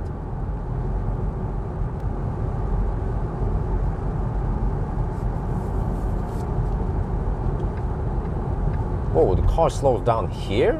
The fuck? Auto lane change?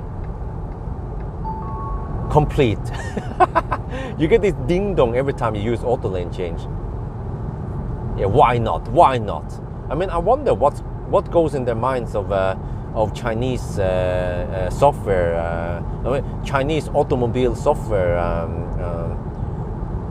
developers. Be like, do we need this chime? Yes.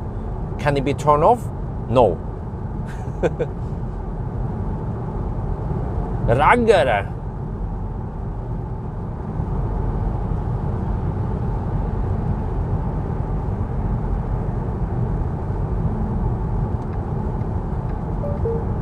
Xpeng driving LCC deactivated.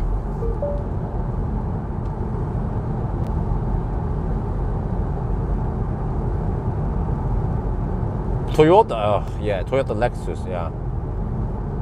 Well, also, hey, don't forget Honda and Mazda. Hey guys, okay guys, please, can you guys tell me which car manufacturers are really on the bottom there, that they haven't adapted, or they are not prepared for the EV transition? Which companies are on the bottom, really? Some companies you guys mentioned might not even have an EV.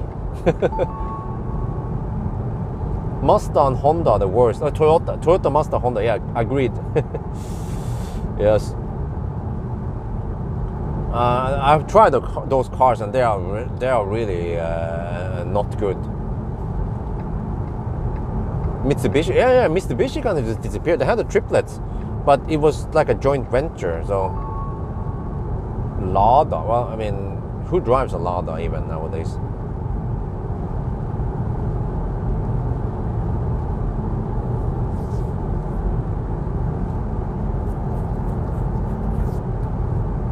Citroen, yeah, wow. What? Huh? Do they even have an EV? No, they have they have EC4. Well, they have the PSA. When cars under the PSA umbrella is kind of safe-ish. They are fairly good cars. Freaking Russians, man. Yeah, they're indestructible. They're tanks. That's the real tank right there. Yeah, well, yeah, I mean, MX-30 has good equipment and also nice price, but shitty range and shitty charging speed. That kind of ruins some of the, you know, yeah.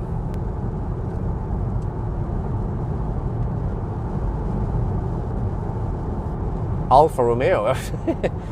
Yeah, I guess so. But I guess Chrysler and Alfa Romeo, they are not very common. I mean, there are common brands out there. Let's say Toyota is really common, right? And also Mitsubishi. and Mazda also somewhat common, but they just fail at EV. Fiat, well, they have Fiat 500. Yeah, I guess. Fix it again, Tony. Yeah.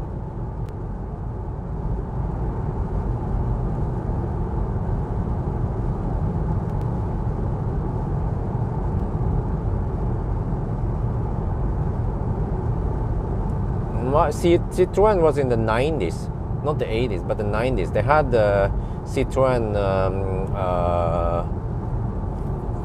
What was it? No, that was Citroën. It was the triplets. It was. The triplet. What was it again? The Citroën was one of them. Mitsubishi, IMEV, Citroën C0. And the last one, what was that again? Don't remember.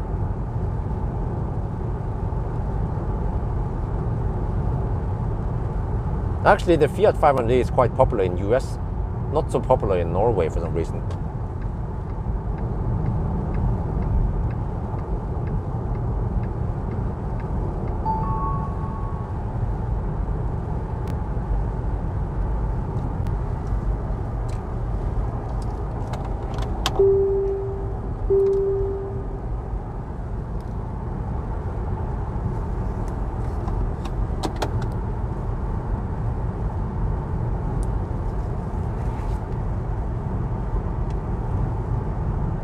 We're getting close to Göteborg now, and I'm going to show you guys. Okay, this car has auto lane change, but when you use it, there will be this chime every time, and you cannot disable it. And then you can do this. Xpilot driving LCC deactivated. Xpilot driving LCC deactivated. Xpilot driving LCC deactivated. You cannot deactivate that sound. Xpilot driving LCC deactivated. You know, with Chinese software, they give you the option, Xpilot driving LCC deactivated. which is that those annoying chimes and those annoying speeches, you can either have it on loud or not so loud, but you cannot turn them off.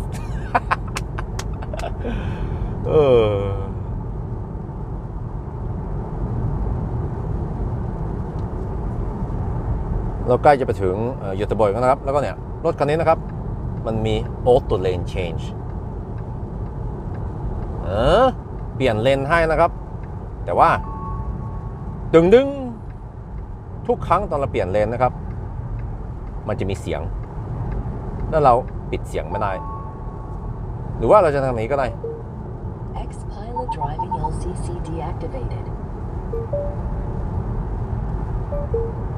Xpilot driving LCC deactivated. เสียงอันนี้ก็เปลี่ยนไม่ได้นะครับปิดไม่ได้นะครับเพราะว่ารถจีนเป็นอย่างนี้นะโอเคแต่ว่าอย่างน้อยนะครับรถจีน Xpilot driving LCC เขาก็ให้ออปชันนะคือเราเลือกได้ว่าเราอยากจะให้เสียงทุกอย่างนี่มันดังมากหรือว่าไม่ค่อยดังเบาๆนิดหน่อยแต่ว่าปิดไม่ได้ shit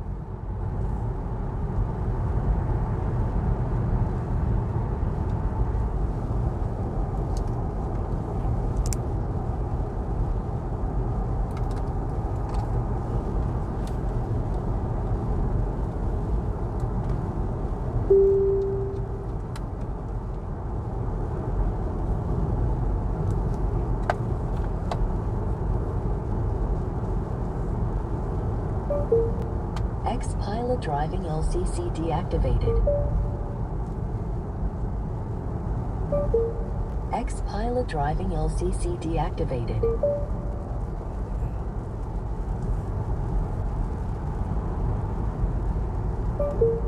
Xpilot driving LCC deactivated.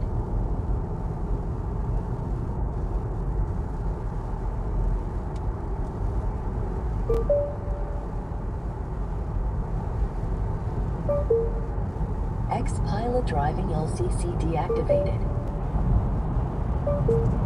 X-Pilot driving LCC deactivated. X-Pilot driving LCC deactivated. X-Pilot driving LCC deactivated. X-Pilot driving LCC deactivated. X-Pilot driving LCC deactivated.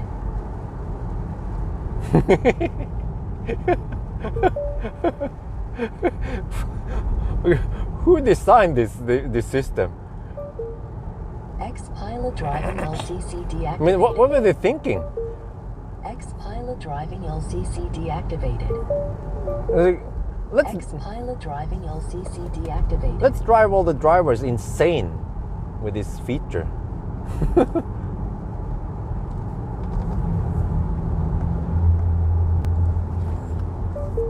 X-Pilot driving deactivated.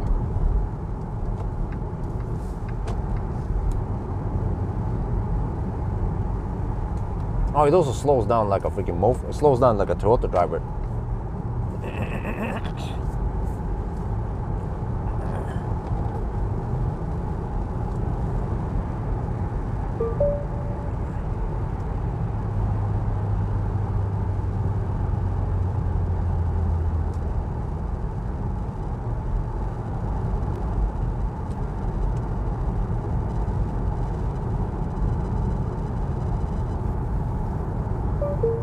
X-Pilot driving LCC deactivated.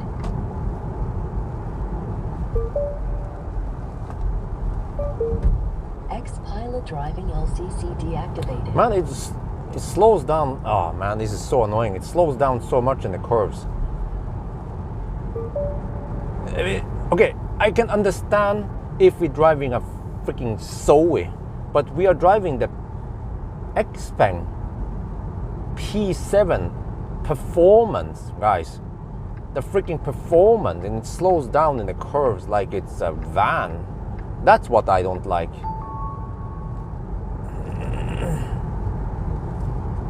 Oh, Achtung, Achtung, Polizei! Schnell! X-Pilot driving deactivated. He's going somewhere! I heard that there's a crazy guy in a Chinese car. Where the heck is he?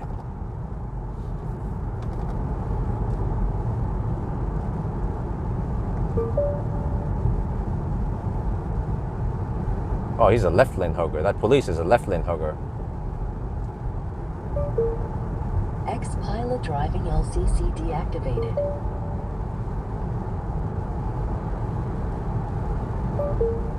X-Pilot driving LCC deactivated. X-Pilot driving LCC deactivated. X-Pilot driving LCC deactivated. Okay, are we done? Yeah, okay, we're done.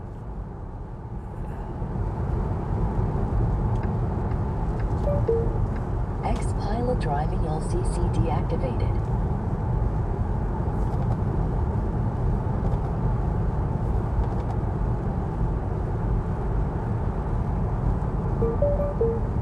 X-Pilot driving LCC deactivated.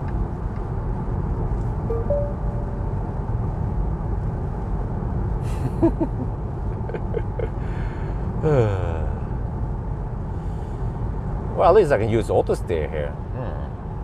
Okay, how about I use auto steer? I just set cruise control at 120. You know, because think about this, the car was meant to be driven like that, right? So actually, we shouldn't go much faster because we're kind of pushing beyond the car's mechanic. Well, look at that, 2 Polestars next to each other. Yo, what's up? Tjenare grabbar! And I feel lazy now. I just want to slack with cruise control, so yeah. X-Pilot driving LCC deactivated.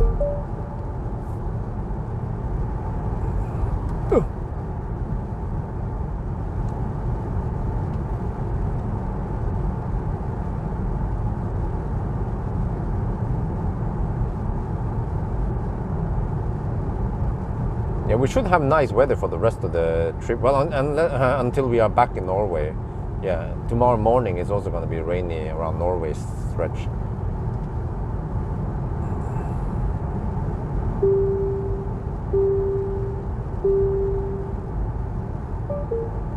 Xpilot driving LCC deactivated.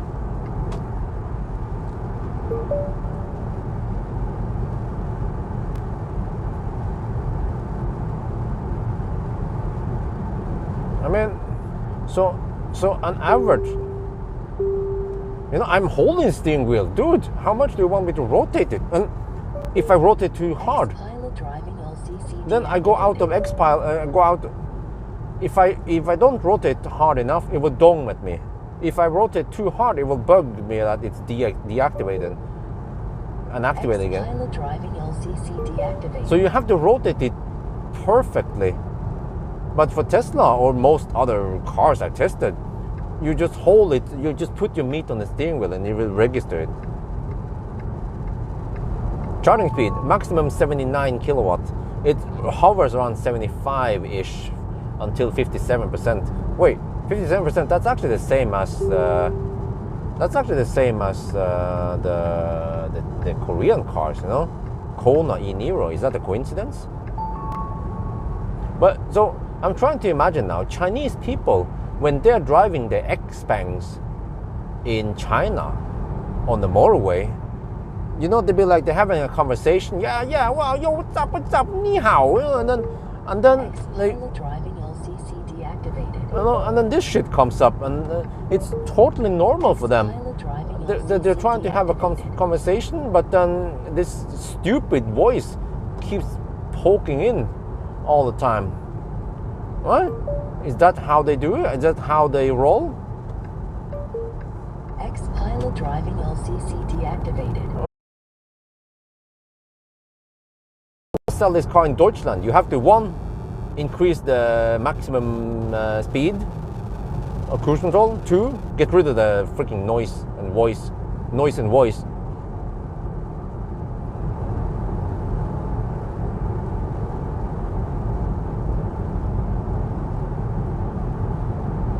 Okay, I figured it out. We just have to hug the middle lane, then it becomes quiet. The woman. Wait, what the heck? Average consumption is still 254. It has not moved. It is as if it is stuck there. This is so weird, man. I have no idea how much we are consuming. But whatever. In China, you not complain about Chinese supported company. Yeah, exactly. I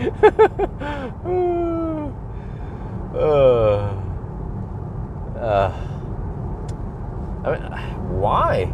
I mean, first I thought maybe it was like some kind of Asian thing, right? Asian culture, but Korean cars and Japanese cars are not like this. Only China. Only Chinese cars.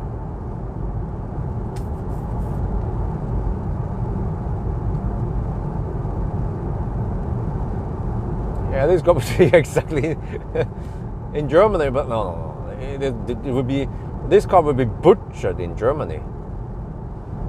Yeah, the car journalists would be like, what the heck is this Scheiße? Yeah. Why is that car just kind of slow? Let me see. There is a guy kind of stalking on me here. Let me just slow down. Let me let him pass. What are you doing, huh?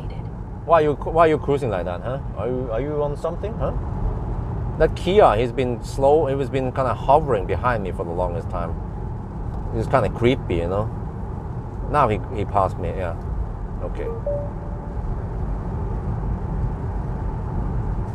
Okay, whatever. Get to the 100 zone now. Woo! Okay, guys.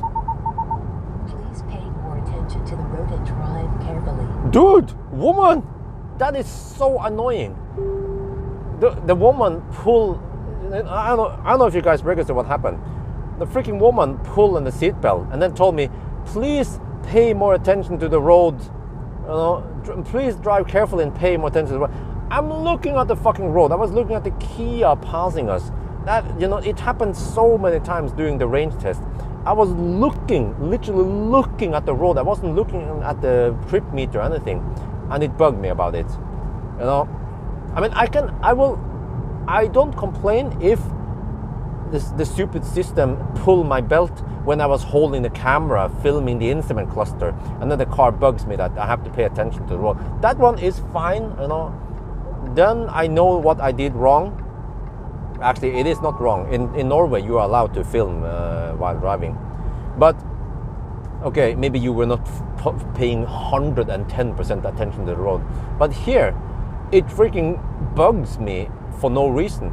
Even if I'm looking at the road, I'm not even looking at the instrument cluster or in the infotainment, and it bugs me. You know, you know, if my wife pulled that shit, I would divorce her. Yeah. But she doesn't. She's a nice woman. You know, nothing is worse than being accused of doing something you haven't done, right? Like, wife is like, yeah, I know you are on. I mean, let's say wifey, like I go on these 1,000 kilometer challenges, right? I have proof. I'm freaking live streaming, and wifey tells me like, hey, stop cheating on me. You say you go on 1,000 kilometer challenge, but you're cheating on me. You sleep with other women. I'm like, what? You know, something like that. Something completely stupid. But not. She will keep saying that randomly. Like every other 1,000 kilometer challenge, she would say, "Oh, you're cheating on me again." I'm like, huh? No, I didn't. Oh, Jesus, man. But this thing that happens now is really hard to catch on camera because it happens so random. So I can't just have the camera rolling. Yeah, but you know what? I think for the rest of the trip now, I might just use cruise control, cruise at 115 on the speedo. Yeah, because that's probably how the car was meant to be driven anyway. Yeah, exactly.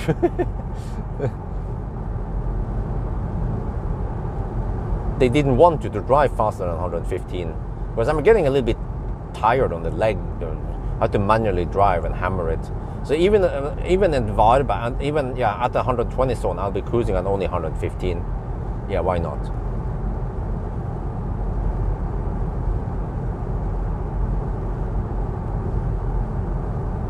At least with the other cars that I think with Neo, you can only go 130 kilometers per hour on the Neo Pilot, but you can still use adaptive cruise control past 130 kilometers per hour on the speedo, because 130 on the speedo was only 125. You know, and I don't know about you guys, but I'm not cruising on 125 kilometers per hour in the 120 zone past Varberg. Driving LCC deactivated. Shut up, woman! Yeah, I'm not cruising at 125 GPS speed in the 120 zone. No, sir. So I think with Neo, I don't remember what I did. I think I just used adaptive cruise control without auto steer. It was just a roughly 90 kilometer stretch. So, yeah.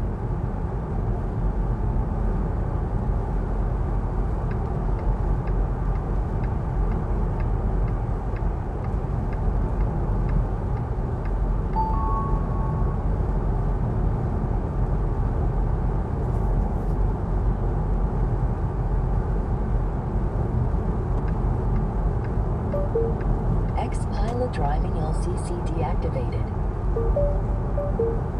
Xpeng driving LCC deactivated. Xpeng driving deactivated. Dude! I just accidentally, just tiny bit of wheel movement and then it deactivated. Okay, whatever. Now we're just gonna slack over to Varberg. Yeah, whatever. Wait. Kind of need to hammer this one, otherwise I'll arrive with too much juice. Okay, but past this one, no, whatever. I should have enough juice. I mean, I have enough time to fire up my toast and eat it before we leave, and I can just eat the rest of the toast when we are driving. By the way, yeah, auto lane change has this ding dong once it finishes.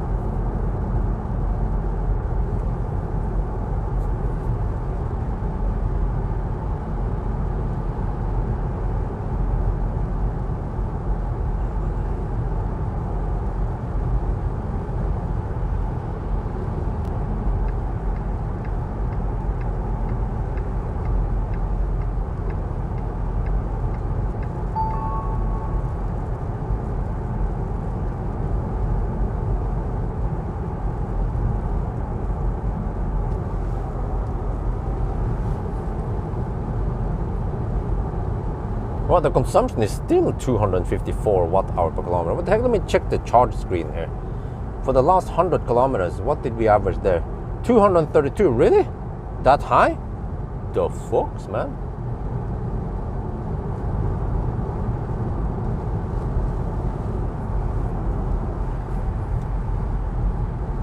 Okay, whatever. Xpilot driving LCC deactivated. This is drive manual. See how long I bothered to do this before I just use the slow auto again. That is a Volkswagen ID3, by the way, Swedish. The Swedes seem to love the MEB cars, like ID4, ID3, Skoda Enyaq.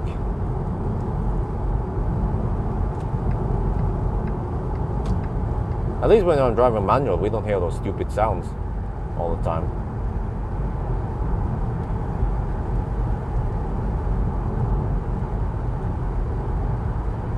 Okay, we are 39 kilometers away from Varberg. Let's hammer for it. I want to eat at Varberg. Then I can slack maybe. Yeah, let's go. Let's hammer it. We have too much juice anyway. Maybe one day they will increase the adaptive cruise control speed, but 120 kilometers per hour.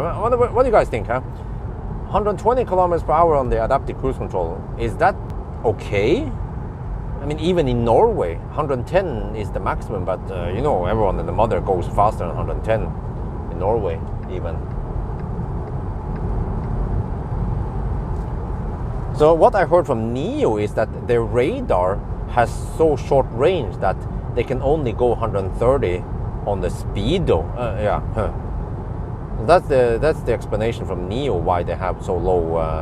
But at least Tesla has 150, which I guess is also based on radar reach. But then the Germans, they can just, you know, I don't know, I haven't tested, but you can probably set cruise control on the BMW i4 at 260 kilometers per hour, or whatever you can go. I don't remember. What was the BMW i4 maximum speed again?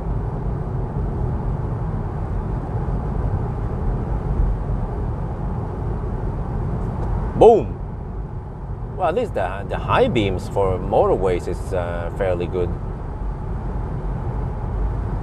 180? No, that's more. Mercedes is 180. Oh, I mean the adaptive cruise control speed. Yeah, okay. I don't know about that one.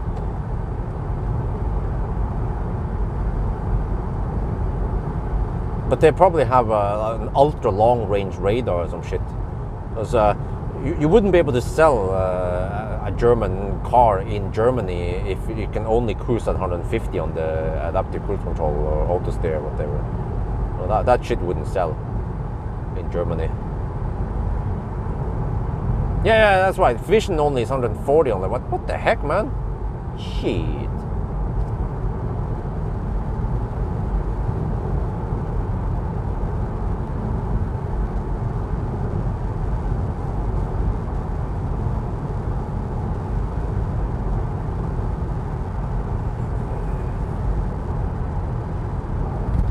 That's actually my biggest concern now with Tesla, is that they went that freaking vision only crap. Or I mean, vision only in theory should be good enough, since humans use vision only, but for some reason, I don't know, it just doesn't work for Tesla, at least.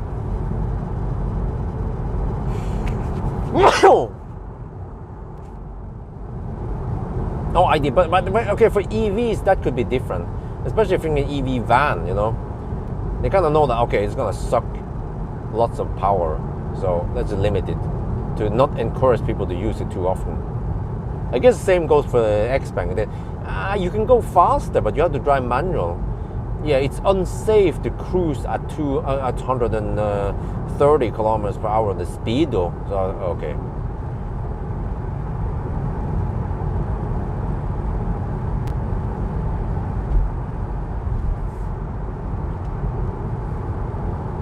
I just want to get over to Varberg.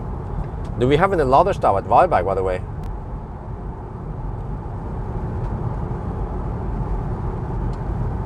Oh, what's that? What's that?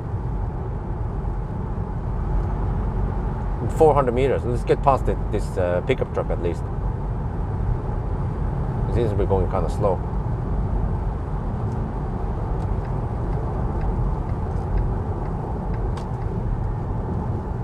Oh, one lane in each. Oh, 50. Oh.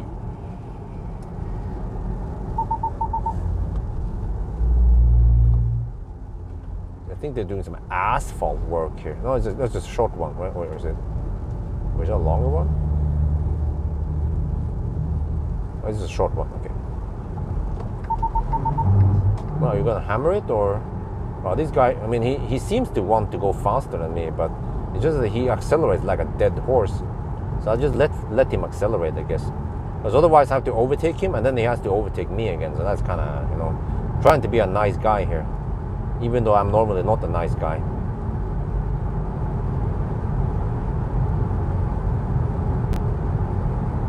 Yeah, you see, now suddenly he drives faster than me, barely.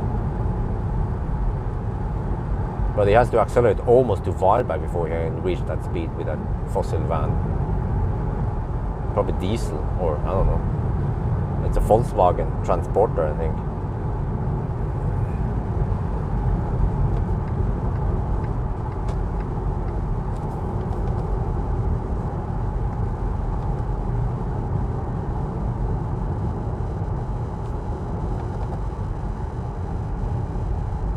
Oh yeah, by the way, guys.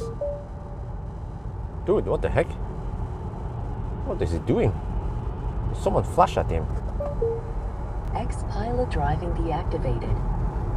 Dude, what is he doing? He's freaking blocking the left lane. And the van driver should also flash at that dude. Like, seriously. He's freaking blocking the left lane.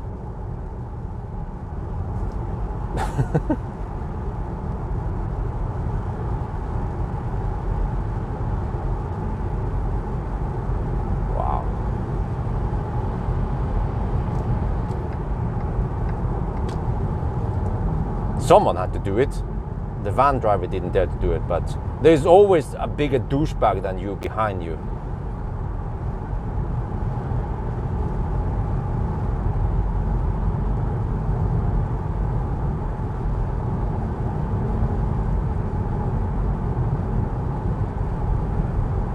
Just want to get over to Pawel so I can make my toast. I don't give a shit about what's going on in the left lane or behind me. Okay, let me see.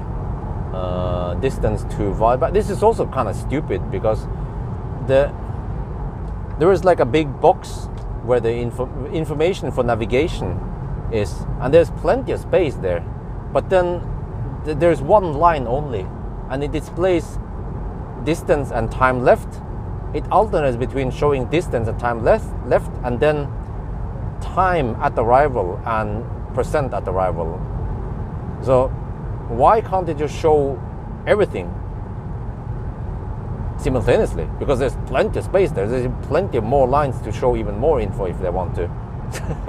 You know, like shit like that would not pass my book if Xpeng came to me like 3-4 years ago when they developed this car, you know, and I would be their advisor or whatever you call it. Yeah, you know, I would tell them, no, you can't have it like this. You have to change this. You can show everything in the same screen, you know.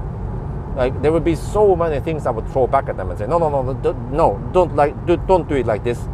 Do it like this instead, you know. Remember this setting.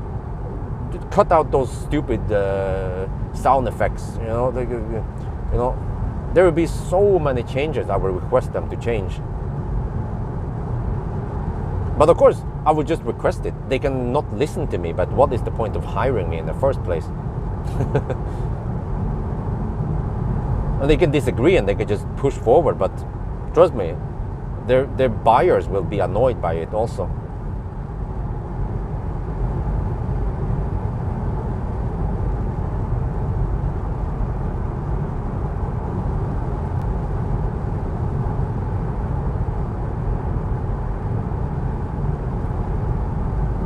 And also, a must-have is to show percent in the instrument cluster. Just show how many percent battery you have. The VLTP range is I mean, you can show it like Tesla, but you should have an option to show percent state of charge instead. And also, state of charge scale should be linear. Many cars have non-linear state of charge scale. That is bad, because sometimes you might look at it and say, oh, I drove from A to B and I have 50% battery. That means I should be able to drive back to A again. No, you won't, for example. Given that it's a flat road and everything and no wind involved. Yeah, MG listen. Yes. But you see, they should have done it in the development, right? They should have got it right from the development, not release a car that is half finished and then fix it. But I actually suspect that, because I saw some, okay, guys, listen. Elbil, no wait. Yeah, I think it was Elbilforeningen. The EV Association, they also have some journalists there and car tester. So EV Association tested another car. I think, yeah, the EV Association tested the also Xpeng P7, but the gray one, not the wing edition. Fortunately, the guy Xpeng asked me, do you want the wing edition or the regular one? I was like, oh, I get the wing. I want the wing editions. I got the wing edition, red. Oh yeah. But Elbilforeningen, the EV Association, they also tested it recently. Seems like the press cars were suddenly available now. They complain about more or less the same things I complain about. There is also an article about it. If you go to Elbil, you will see it. They say something like, you know, they say that the P7 feels unfinished, something like that. But the car feels great. You know, the ride comfort is great. The seats are good, something like that. But the software is kind of weird. Yeah. Bjørn, what do you think about Chinese? What is my thing about Chinese? What do you mean?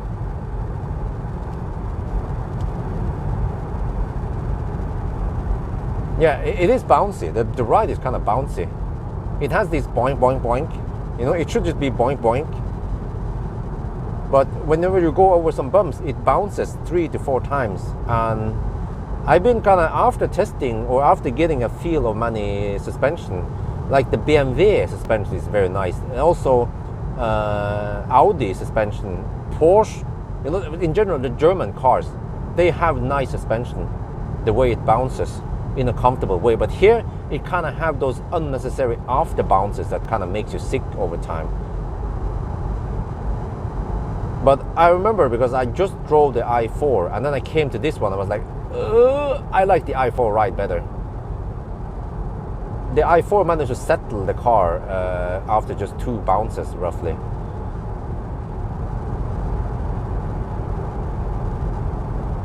Underdamped. Okay, I don't know what the heck it means.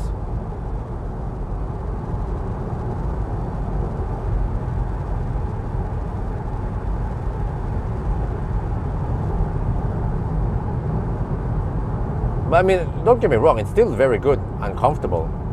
It's not that harsh like a Tesla, for example. And I guess they tune it to be fairly sporty.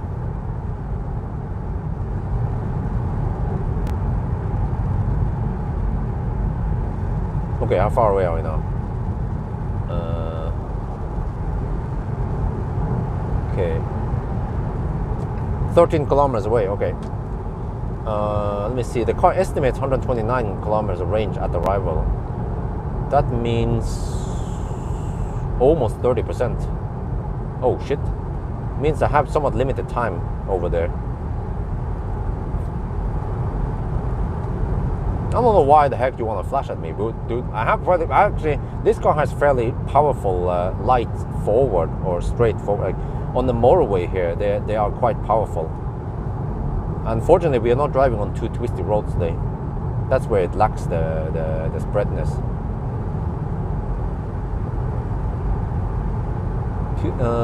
P7 has China for 2 years, huh? Has been in China, okay. Time to hammer it, yes.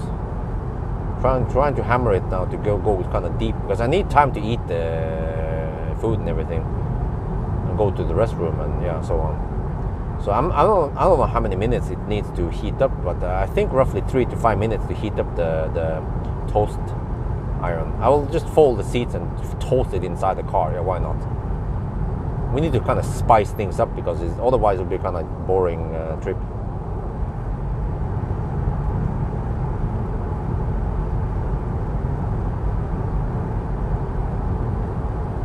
I might actually just hammer it like I do. Try to match the same speed I do with the other cars. And then we get the consumption number that is the same as the other ones. Or I mean, a comparable. If I cruise slower for some reason, then the consumption will look nicer. Yes, I'm no cruise control. Because you know why? Because there is no bing bing dong. LCC deactivated. Xpilot LCC deactivated. Xpilot LCC deactivated. No, like, no. Let me show you what I mean. You have to slow down a bit here.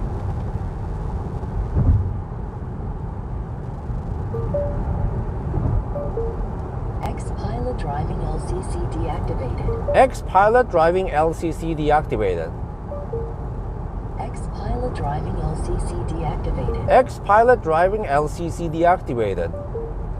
Xpilot driving LCC deactivated. Xpilot driving LCC deactivated. Xpilot driving LCC deactivated.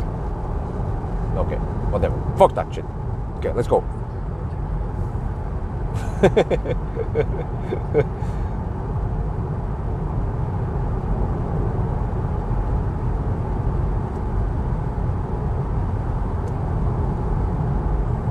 LCC, I think it's lane centering something, China, I don't know. Lane centering control maybe, I don't know.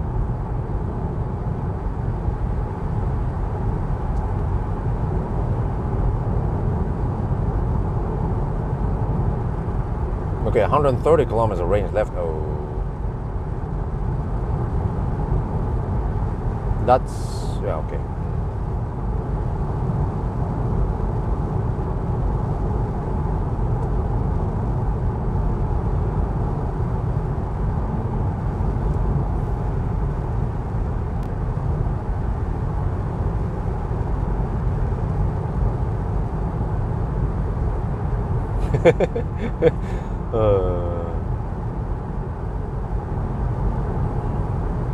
But this car should be fairly efficient in the 120 zone because it slices through the air like a ninja. Just happen to have not so great drivetrain efficiency for some reason. Because I can tell you guys, spoiler alert, this car consumed almost 200 watt-hour per kilometer in the 90 test. And it was, okay, it was kind of cold, it was like 8 degrees Celsius, but still, I mean a Tesla Model 3 long range in 8 degrees Celsius would consume less than 150 watt-hour per kilometer. And the space here is actually roughly on par with Tesla. You know, even the baby stroller test, I hope I have time for the baby stroller test because I could simply not put Cybex ePriam in here without taking off the wheels. But I can do that in a Tesla Model 3. Yeah.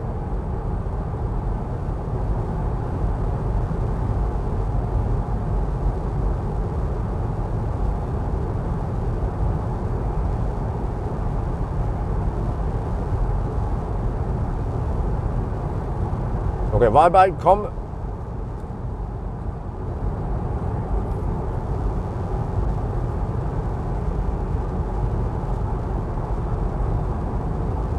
Is that the exit? Okay, let me slow down. Wait, is that guy also exiting? Hope not. I'm like the ninja here.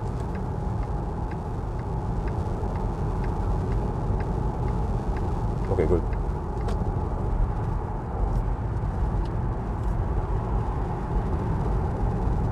That's when the 120 zone starts.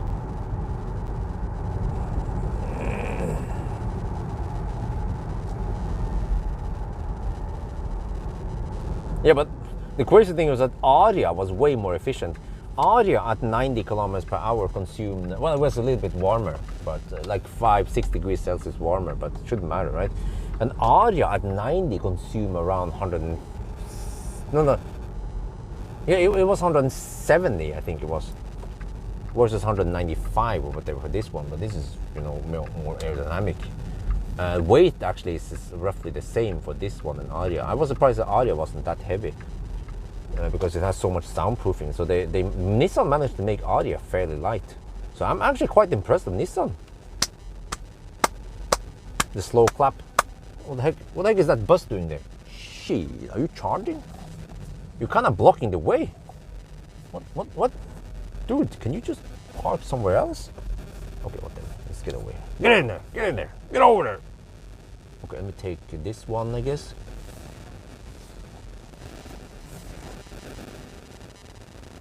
Zuck. Okay. Status check. Now I have to, what the heck? Now I have to check this one. Varberg. 357.5 kilometers. Varberg. What was the temperature here? 11 degrees, okay. No deductions.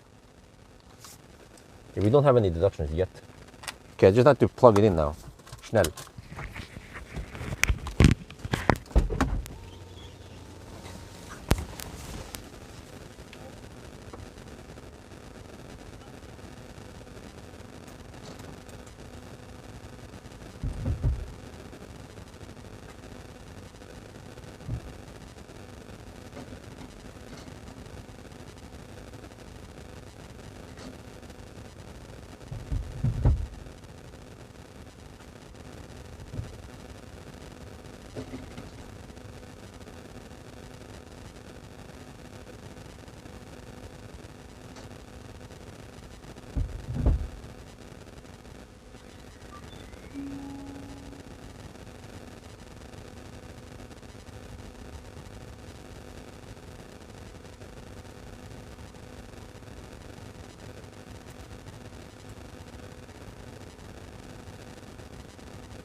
It's in.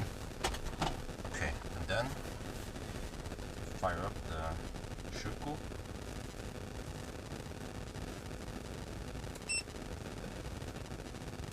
Oh yeah! Toasty shit. Now I'll just get this one ready maybe. What did you click? Feel like this.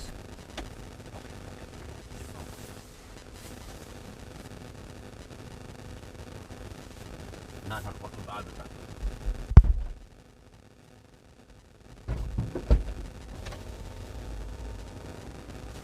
Shit, I forgot to count how many percent. Oh, okay. I need to check. I forgot to check how many percent we arrived with. Okay. Man, that was clumsy of me. Like the extra shit you have to do with a car that doesn't show you stuff.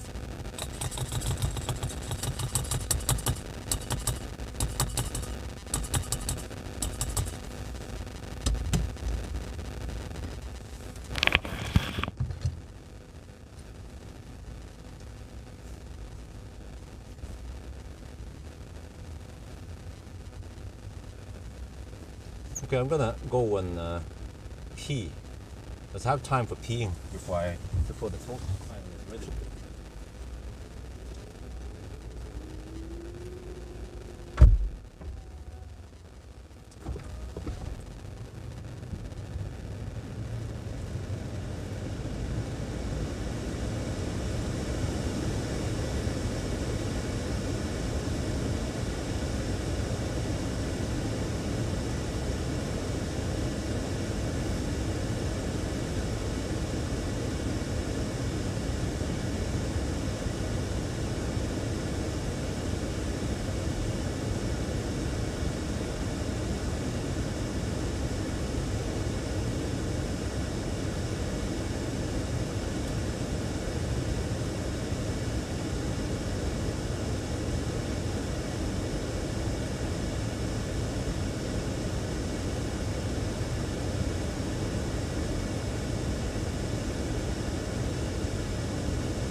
I don't know if you see that.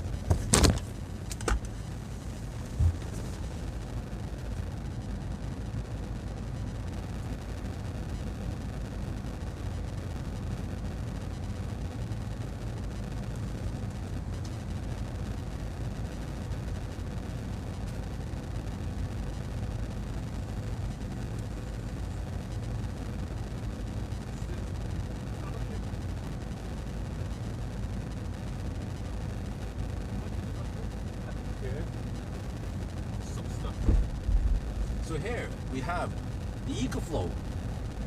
So yes, I brought a toaster with me and it's ready.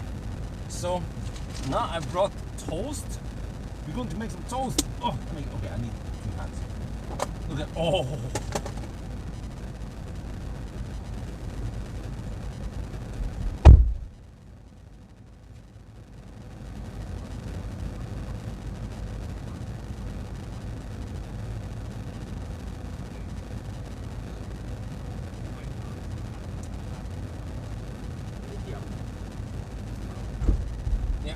EcoFlow ผมเพิ่งจะเปิดเมื่อกี้นี้นะ แล้วก็เอาโทสต์เครื่องทำโทสต์มาด้วยนะครับ ตอนนี้สีเขียวแล้วนะผมเปิดนี่แล้วก็ไปเข้าน้ำมากลับมานี่ก็พร้อมแล้วครับเดี๋ยวเราจะทำโทสต์แต่เอาโทสต์มาด้วยโอ้นุ่ม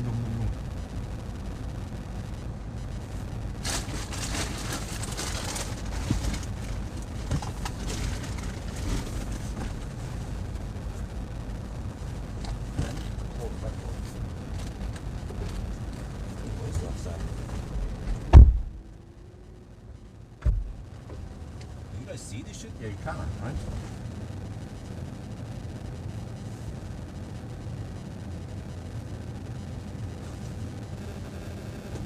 Let's see. Ooh, dang. Oh. Okay. Kind of messing up the press car. Oh shit, we need to open the windows.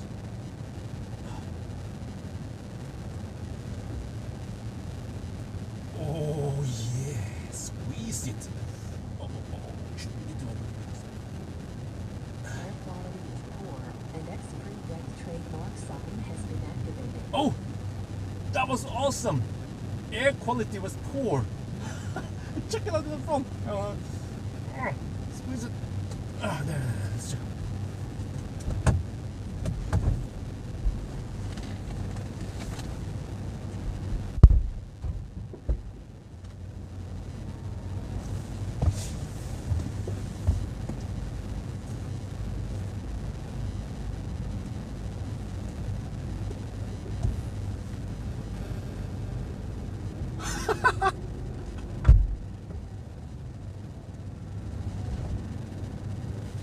Dude, PM 2.5 is 240.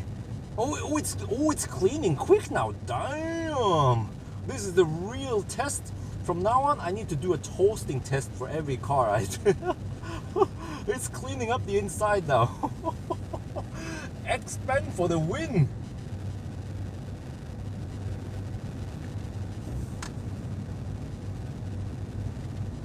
Yeah. มันบอกว่า PM 2.5 สูงมากนะครับ344มันกำลังคลีนข้างในนะครับ มันรู้เลยว่ามันกำลังคลีนนะเนี่ย ต่อไปนี่ผมน่าจะเทสโทสต์นะกับทุกคันนะครับเนี่ยโอ้324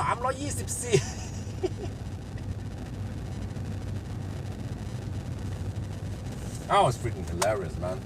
Seriously. He's trying to clean up.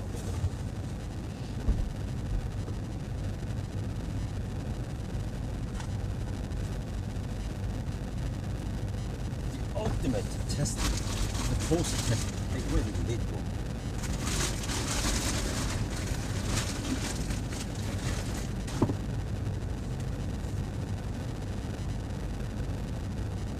Okay, let's see. A little bit more.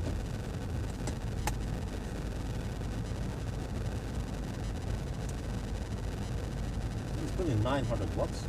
You spend only 5%. And this toaster takes nothing really.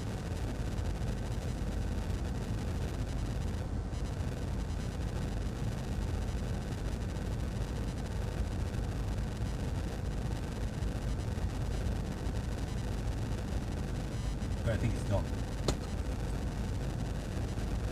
Ooh.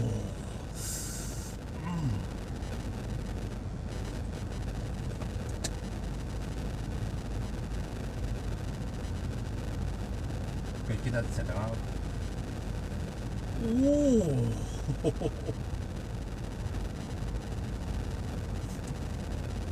Okay, how do I clean up this shit? I need to just stop. I need to stop the AC. There. I stopped the AC, and then I brought some plate with some stuff. Fork. Use the fork. Use the fork. Now it's getting hot. It's hot inside now. Damn! Now we're cooking. Wait, what do you do with this thing? I need to kind of let this cool down in the back. Okay, whatever. I need to also unplug the shoe in the back. Let me move. This one goes in front of this. This.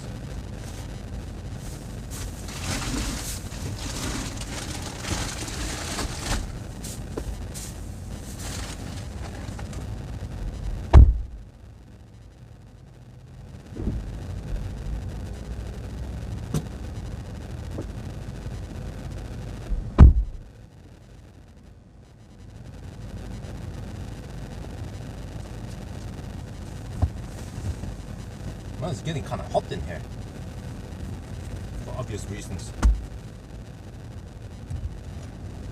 Maybe I can just turn off HVAC.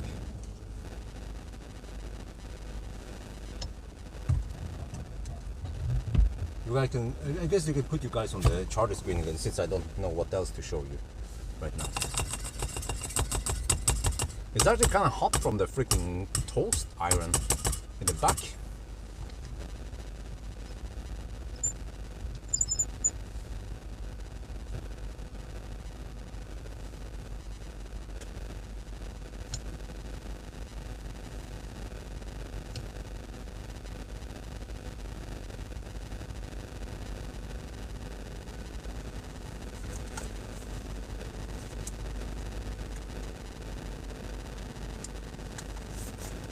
Okay, now I need to switch, I guess, to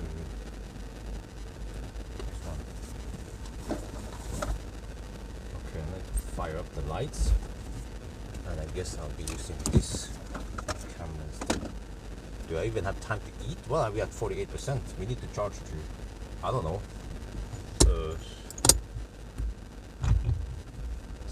65, 70% maybe? I need lights there, and that's it.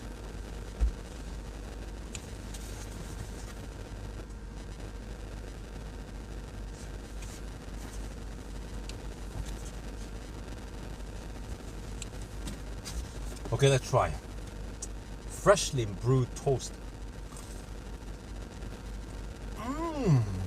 Wow, that's it. From now on, I'm gonna do this shit. I'm not sure if I have time for 1,000 grams challenge, but we'll see, man. Nice and soft, and then soft in the inside, juicy in the inside, crunch on the outside. Oh.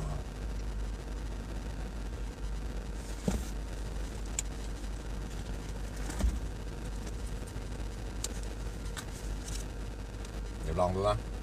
Hey, forgot the sound. Shit. Wait. Huh? Did I not fire up this one? Oh, I didn't. Shit.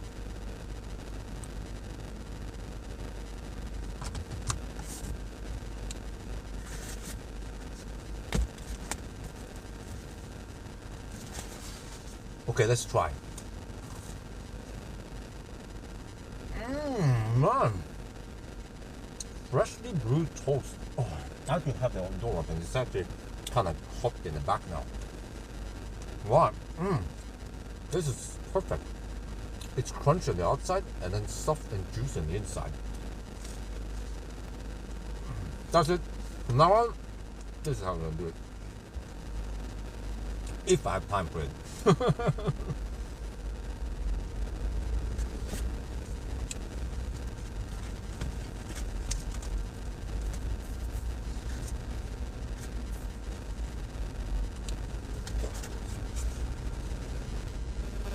OK， 又 test 到啦 ，toast เป็นยังไง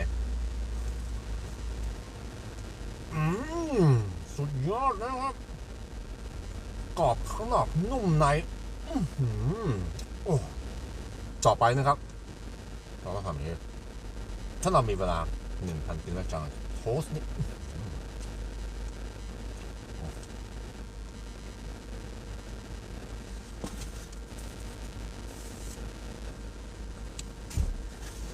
Yeah, this is epic food, man. It's kind of cold. I need to clean up the shit in the back also and get ready for departure soon.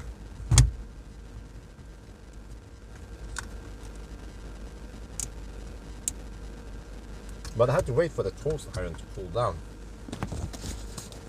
And And I kind of need to open the window. Well, I can actually open the window instead of open the freaking door.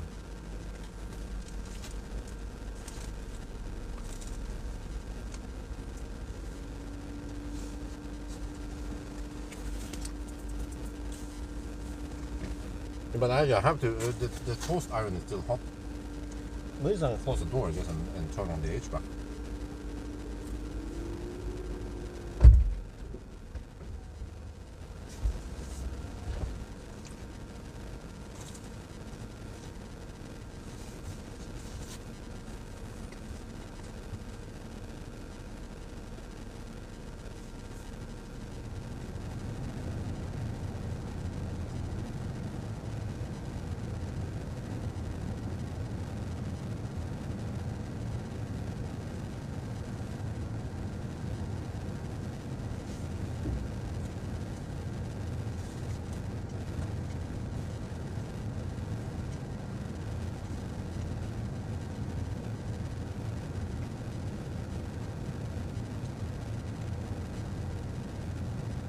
Why is it so damn hot in here? I didn't order this? Shit. I thought it said 18 degrees Celsius, but it still kind of heats up everything. Okay, that's it. I need to open the windows.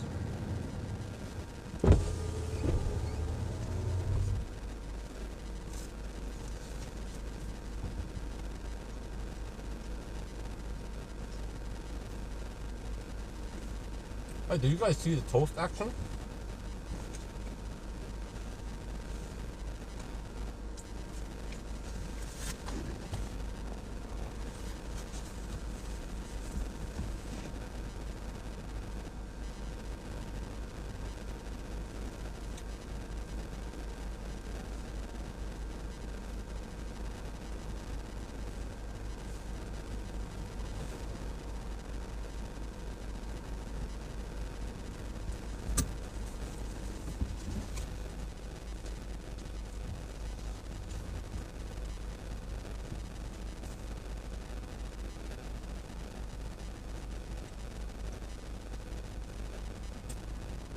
So I don't know how much I'm gonna hammer it and all that, but oh, you saw it, okay.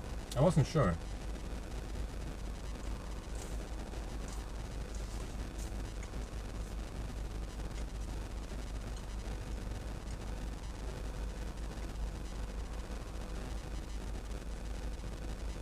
Oh, there's almost no wind here.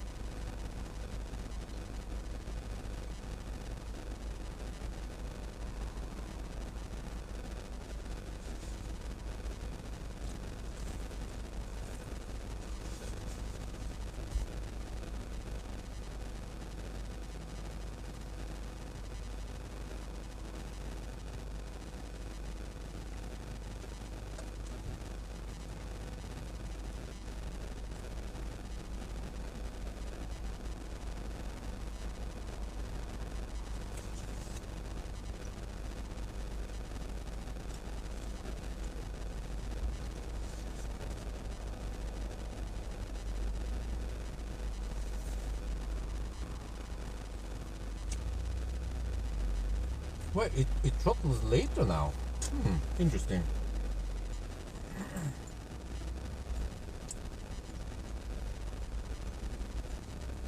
There.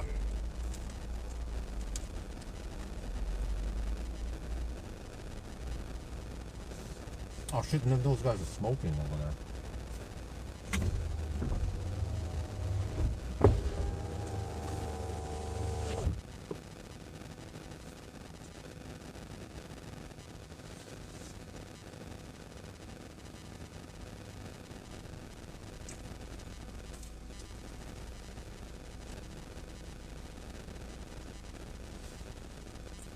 Okay, I think we're gonna leave soon.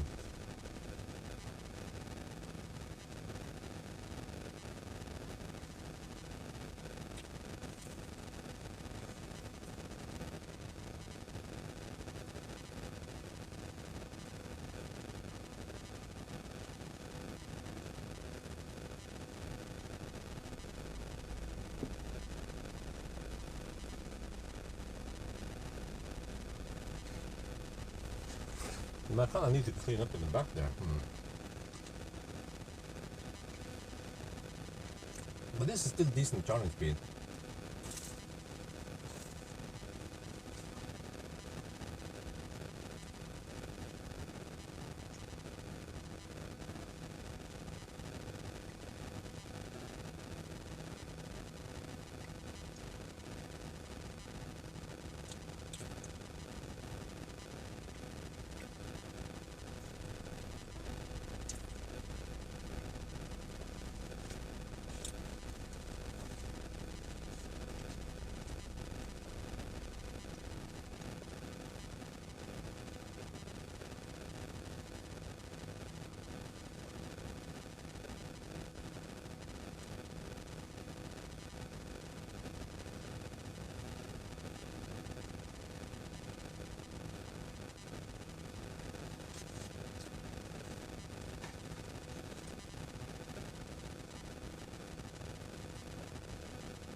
Well, let's get ready to leave.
Okay, the chat is coming again. So, wait. Don't tell me that the lights in the back are stuck there. Dude, that is super annoying. Fortunately, I can reach it here. Okay.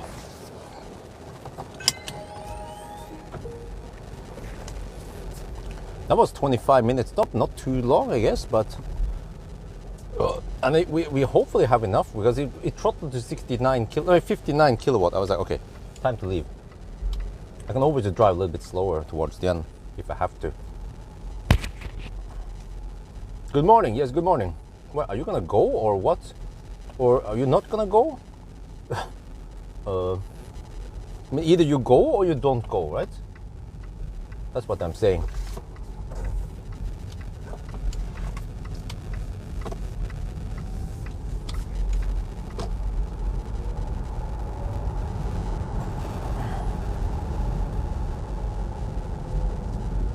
Oh, I haven't navigated to Helsingborg yet. I guess I'll find it soon. Just have to get back on the road. Oh, this thing pulls. Until we hit VMAX. 120 kilometers per hour on the speedo. Yes, let's go.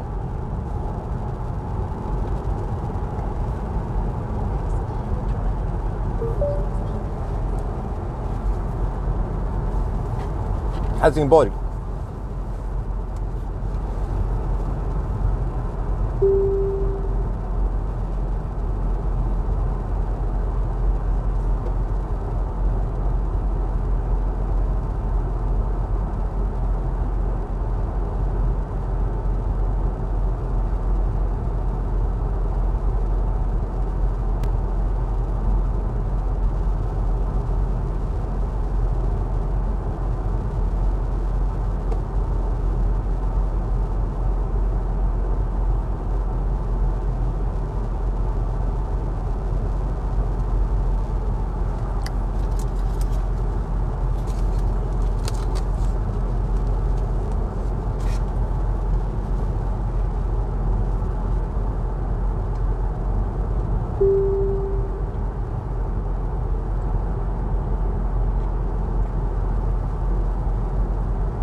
You can change it with a wheel.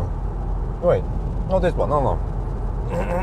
I don't think you can change it here. I forgot that was the idea.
We are now at the 120 zone after Varberg, and we are cruising at 120 on the speedo, which is 115. So, yes, how fast should we drive? Because the car's mechanics kind of limits it.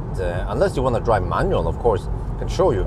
Then you can go faster. Pilot driving deactivated. Yeah, but if you want to use Xpilot or even cruise control, see, try to use cruise control. ACC cannot be activated, so you have to slow down, and then you can activate it. And then you wait actually for it locks in also. There. So, well. I guess in China they consider it unsafe to drive faster than 115 kilometers per hour. So, I guess I'll figure out what to do. Oh shit.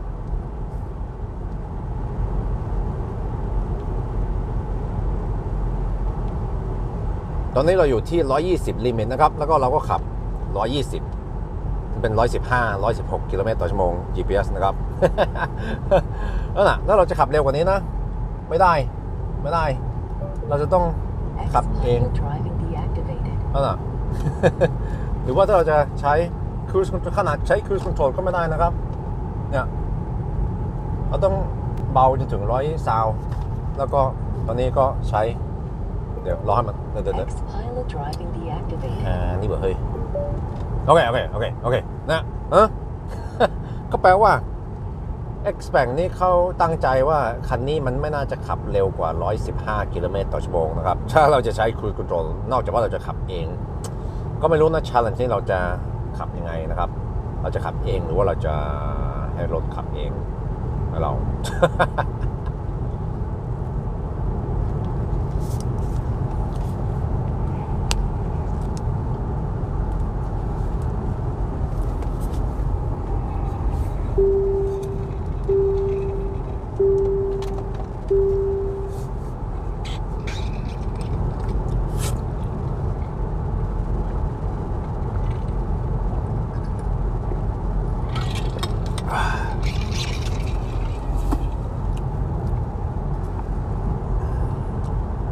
Okay, let's play some music. And then hammer it. Xpilot driving deactivated. Oh, Jesus.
I have no idea, man.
Autopilot good on Xpeng?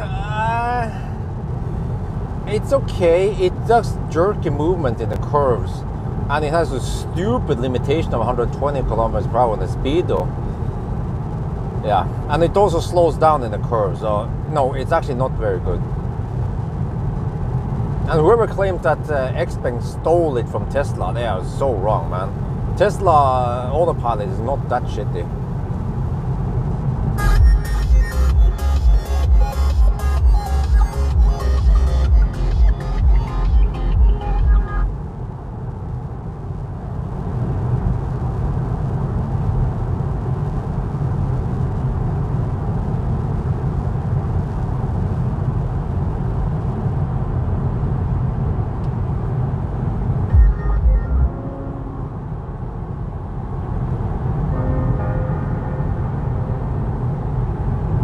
We have a headwind now. Yeah, wind still from the sound. Okay, so you have headwind. I have to pay attention to the consumption here, so it doesn't go too high. But we can always slow poke if we have to. No big deal for me. Czech Republic.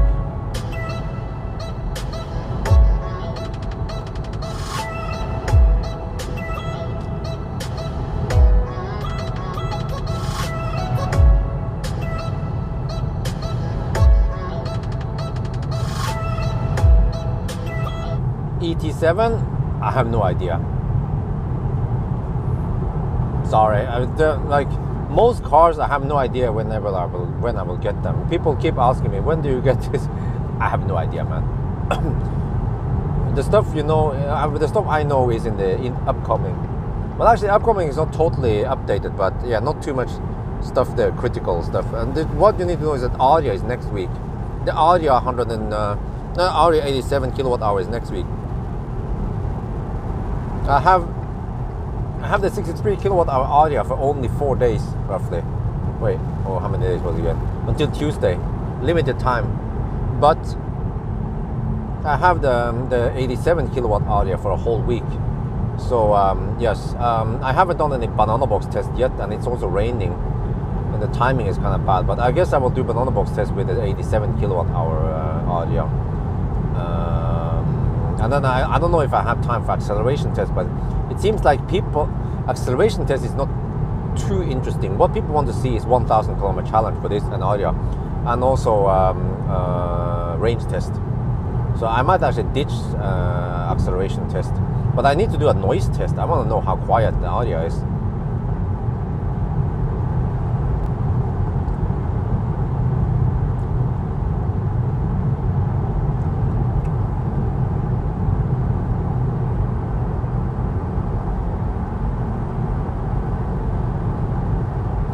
Well, just wait until I test it properly, this P7. But yeah, I was also very curious about the P7. I mean, I tried the Chinese version, and already back then I was like, the software was like meh. And this even confirms it. Why is it so damn cold now? What the heck?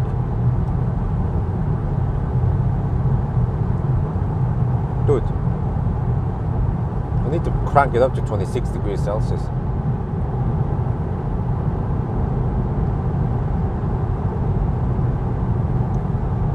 Now we get some heat in here. Okay, I have 252 kilometers of range, VLTP range, which is I don't know, but slightly in half, roughly, and you get 125 kilometers. And we are, let me see, 114 away. Okay, that's going to be close, but that's fine. No, actually, yeah, okay. iX M50, M60, I'm not sure about that one. It doesn't seem to be a very hot car for people. I mean, like, for example, it's kind of expensive, so not many people are actually into buying it. I mean, not too many people are into buying iX in the first place, and also not the M60. So, and I don't even think they have it in the press car stall. Okay, here is some Baustelle. How long is this one? I haven't deducted for any Baustelle yet, but maybe I should, or shouldn't. Oh, is this a long? I think this is just a short one. It's just a bridge. So the Swedes have been pretty good at fixing their roads. Wait, is this a long one? Seems like it.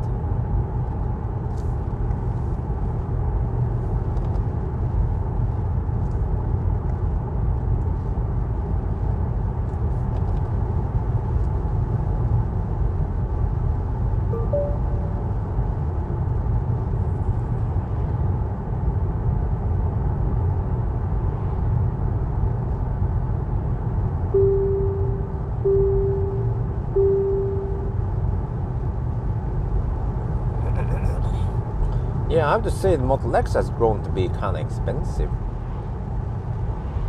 But I guess they don't care too much because Model X has become the flagship in Tesla. And I guess they're selling mostly 3 and Y. But I guess people who want high-end, they go for X and S. So they better be good. I guess we'll find out.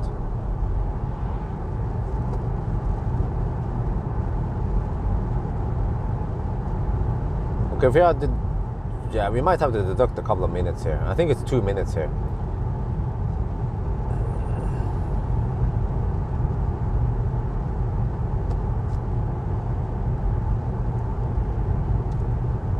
Two minutes in introduction.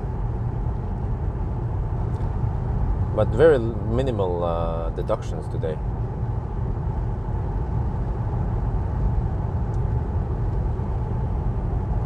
Which is good, because I don't want too many delays and shit.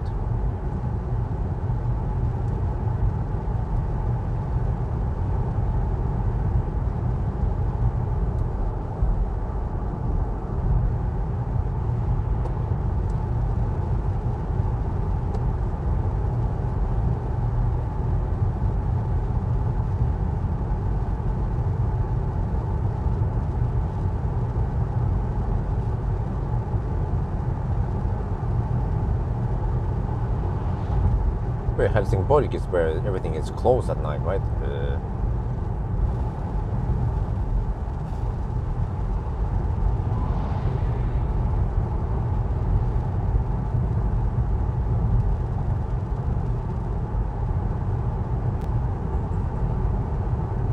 What do you think about the massive spread of Tesla Vision? Massive spread? What do you mean? Massive spread? Eh? But I don't like Tesla Vision, man. It sucks balls. The fact that you're forced to go auto high beam, you know, that is, yeah, the 40 and 50 they sell way more, so that's why I didn't bother with it. Because, you know, like I said before, I feel like this year is like a retest of everything. Like, I test a slight variant of whatever I tested before. Like even the what is it called again, Mach-E GT, I tested it, and to be honest, the views weren't that high. So I suspect that if I try the BMW, I won't get that many views really. What people are looking for is Aria and the Megane, you know, that kind of shit. And of course, if I can get into something exotic like Lucid or the Plaid also, and even the long range Palladium, you know, nobody gives a shit about BMW iX M60. It's just a thirsty, overpriced, crossover SUV-ish thing. Well, I really hope that they put radar in Model S. Otherwise, there's going to be a big facepalm, big fail.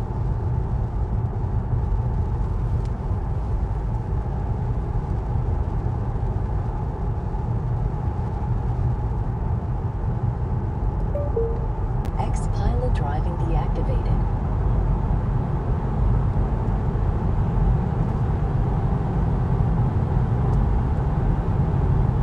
Okay, that's about 2 minute deduction.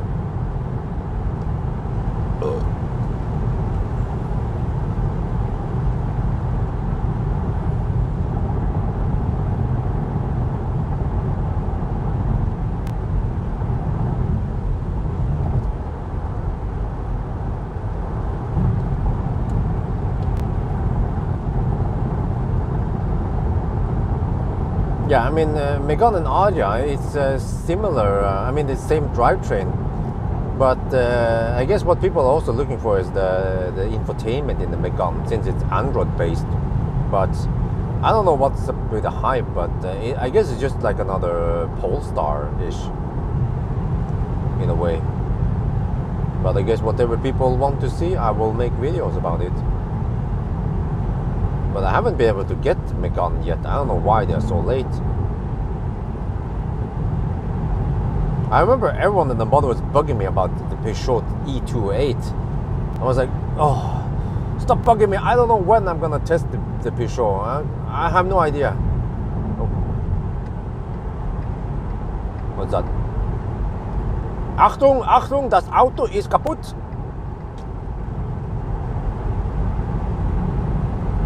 How fast does this car go? It's quite schnell. Well, actually, it's kind of, it loses its oomph at a certain point.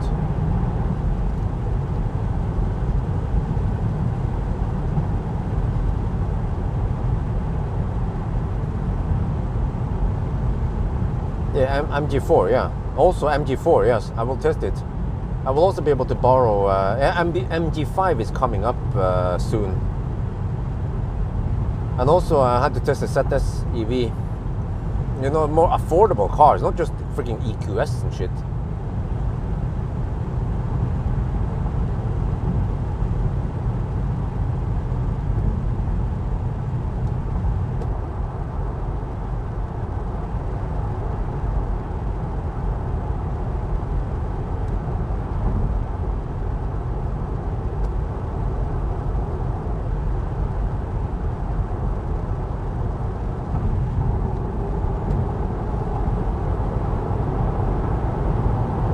A decent car.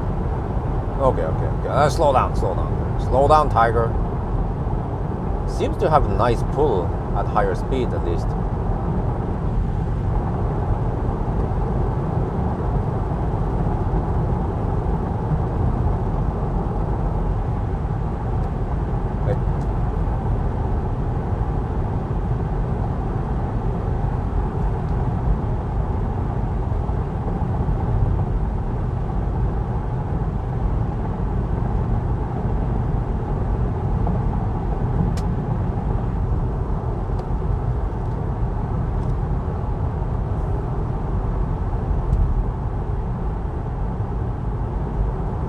Is this a bit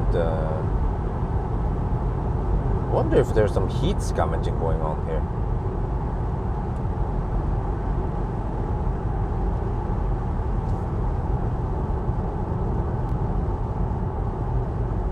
If I drive kind of slow, then it feels a bit cold in here. I remember where I was doing the Baustelle, I was like, huh, why is it so cold here? Okay, I'm going to test something. Then if I speed up now,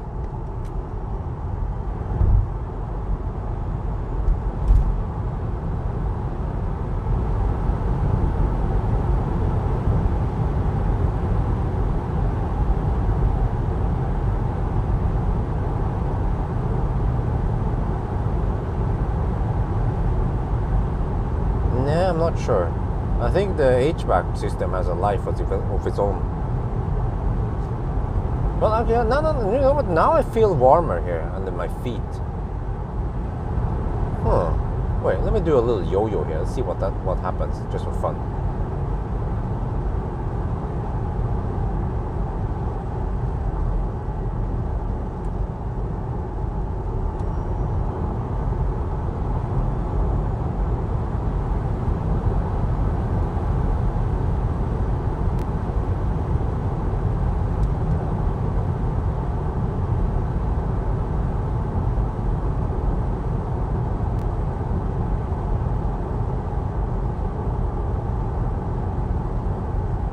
Interesting.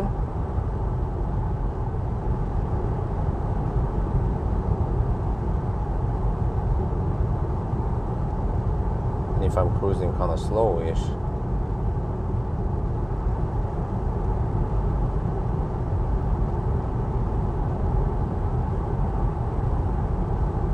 because I've seen this behavior before in a Tesla. Okay, whatever, let's speed up.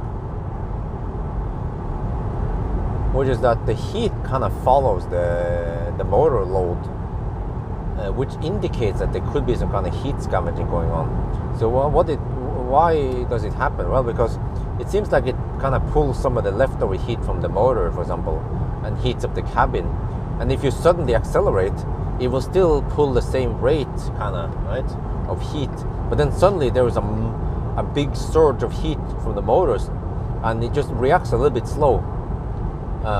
So you suddenly you can feel that it's getting warmer in the cabin temporarily until the HVAC adjusts. So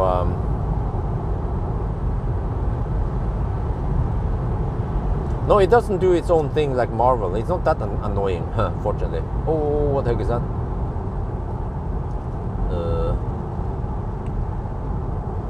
Could be animal, could be, no, I'm not sure.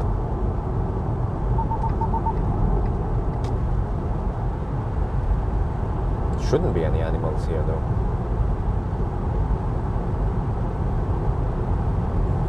I have to watch out, by the way. Yeah, just play the music and watch out.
Well, the audio system sounds okay. The bass was a bit overwhelming. I had to find. I had to use the natural setting, not on the DIN audio stage, but on the Xpeng sound stage, whatever it's called.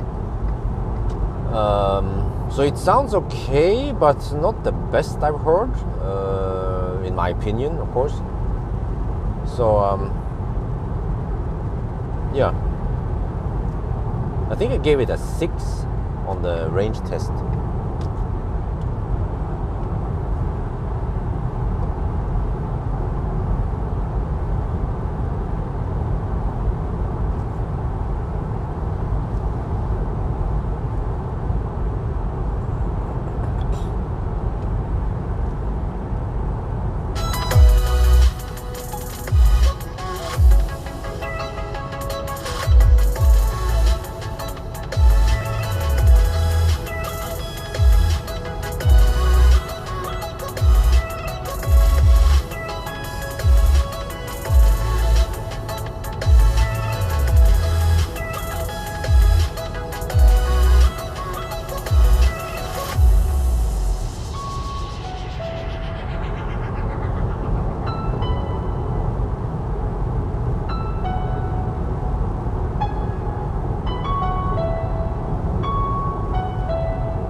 deactivated.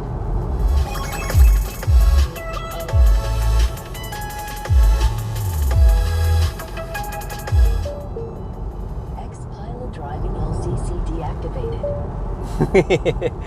Oh shit.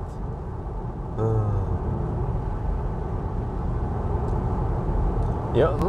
I wonder if the heat in the cabin is linked to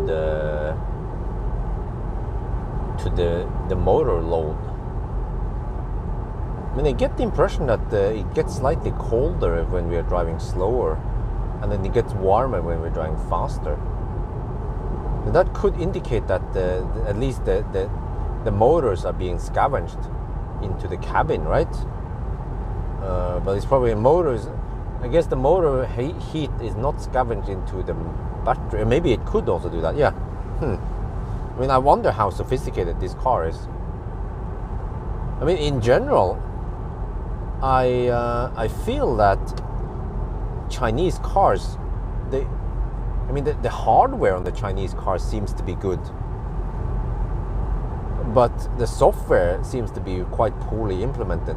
Weird choices, annoying things like slowing down in the curves, for example, and annoying me with dings and dongs. That kind of ruins the whole experience on something. Because I get the impression that this P7 could have been so much better. Well, I mean, it could have been less annoying, I guess. It could have felt like a German cars in many ways, or like a Tesla. But the poor software ruins the impression. Like, you will have this really handsome guy, right? Or the other way around. There's so many guys here. There's like this hot woman. I mean, she's like, oh damn, she's yeah. She takes her vitamins, to put it that way. But then her behavior is so shit, right? Something like that. It means good looking. She's good looking. Yeah. Smoking hot, but she has bad habits, and she treats you like shit, accusing you for stuff you haven't done, for example. Yeah, something like that. That's my conclusion. That's the way I see this Xpeng. Xpilot driving deactivated.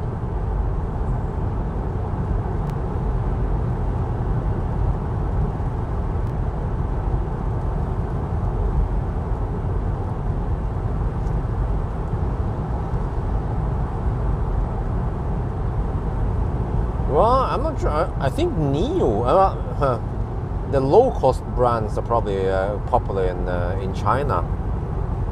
But I think Xpeng is not that big. Well, is it? I don't remember. But NIO is quite big in China. Over 200,000 cars. I wonder if BYD is also quite popular over there. But for example, Hongqi is not that common or that popular in China.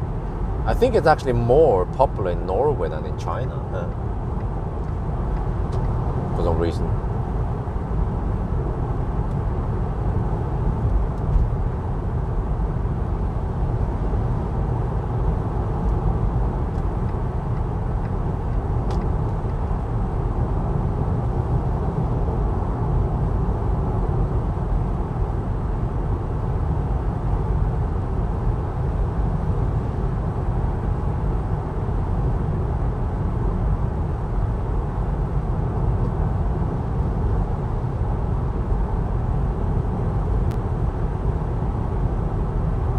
Wait, so we started at 8, which means that we should be at the turnaround point, well, actually slightly past turnaround point, at 5.5 hours. That is not too bad. But we had and you know what? And we had headwind also. Wow.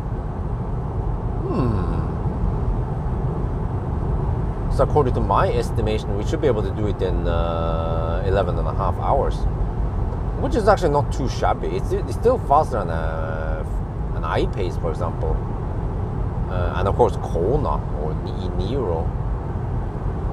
I guess mainly because this car is fairly efficient at high speed, and the charging speed is like so, but I guess the efficiency kind of saves the day here. Well, except for the drivetrain efficiency seems to be a bit poor. Yeah. Tesla is probably around 50 watt-hour per kilometer more efficient. Somewhere between 30 and 50 watt-hour per kilometer lower than this P7 performance.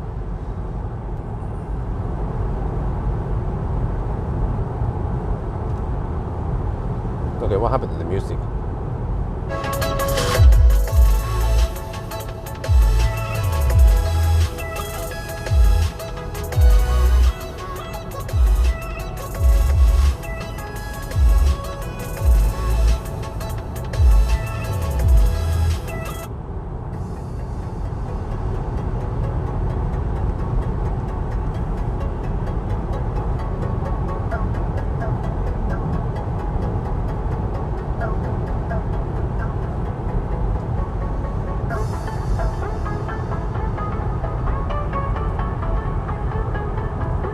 Size of the battery, I think it's around 80 kilowatt hour, 80.5 or something net gross capacity, and I measured around 72 kilowatt hour in net capacity supposedly.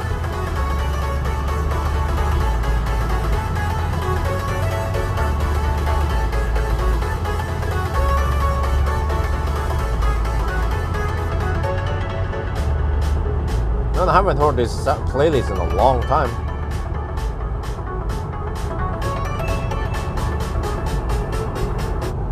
But the reason why I listened to this one is because USB stick doesn't work here. Wait. Oh, did it? Oh, wait. Did it? No, it didn't. It didn't. Oh, yeah, I never had a sound test. Yeah, I didn't actually have a sound test during range test because I couldn't play USB stick here. So I was like, fuck that shit. Yeah. I did it in audio. That's how it was. Yeah. Yeah, so that's why I'm playing, but it supports Spotify. So now, okay, why not? Let's play for Spotify then.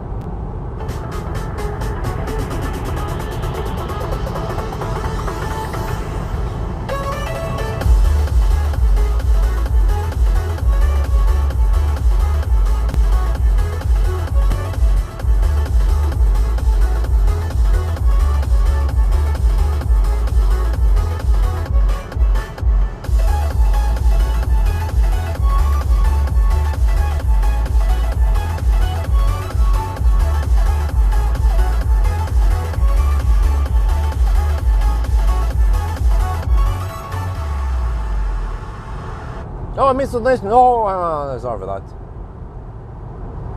Ice on. Wait. IC on donated $5. Thank you very much. Wait. I missed also a donation from Uwe Höppner.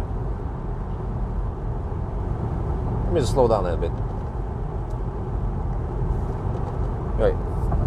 Uwe donated $25. I missed it. Maybe I was busy driving. Eating or something. There, Bjørn, I take my hat off of you for commitment this weekend with 2 1,000 kilometer challenges. Yes, thank you very much. I hope you will enjoy the entertainment. I'm doing this for the entertainment. Well, thank you so much. Highly appreciated.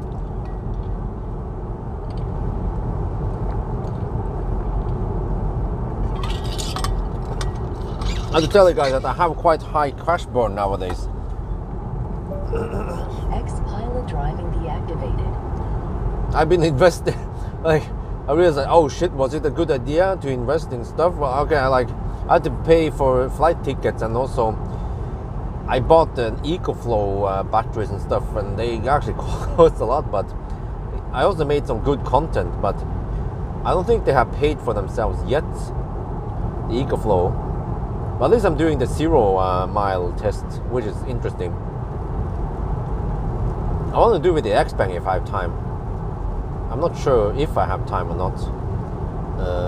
I guess I can try to keep the battery low, but it's going to rain and stuff, so I just need, actually I need around 3 to 4 hours for the thing, for the test for this car. Just have to keep it kind of low at the 20% something.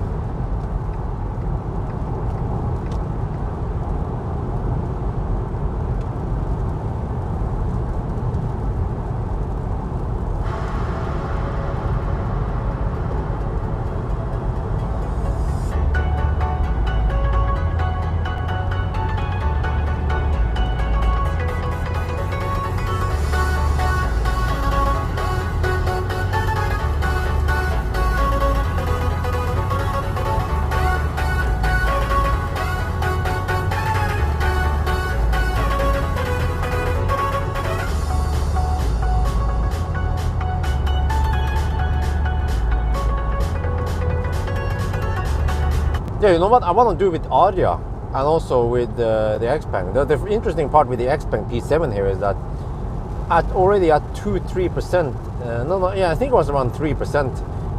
It does the limp mode, but it's roughly 20 kilowatt limp mode. But that's kind of scary. Already at 3%. So I was having trouble maintaining speed on the motorway, and the battery wasn't cold or anything. Oh, that was a badger. And then the interesting part with Aria is that I couldn't get more than around 58.5 kilowatt hours what I measured on Aria. And it's supposed to be 63 kilowatt hours, so I suspect that they are hiding something below 0%. So it would be interesting to try to drive Aria all the way to until it stops. But I don't know if I have time on the 63 kilowatt hour Aria, but at least the 87 kilowatt hour Aria should have more time. Because next week at least I have only Aria 87 kilowatt hour. I will return the P7 on Monday, and then on Tuesday I swap the 63 kilowatt hour Aria for the 87 one. And then I have it for I have it until next Tuesday for a whole week. So I guess that's good. So I have to do banana box test. I'm not sure about the interior view. I mean, I feel like I've kind of done it already several times with various prototypes or whatever.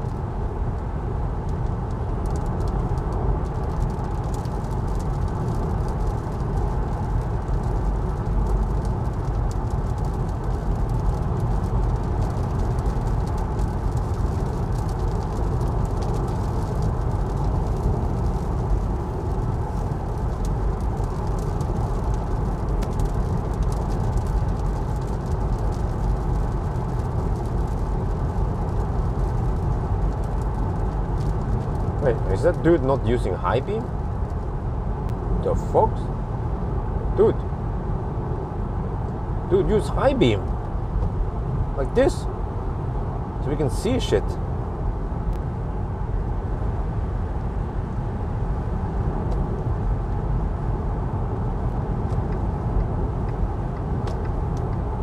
I'm wiping like a mofo. I just realized that the rain stopped.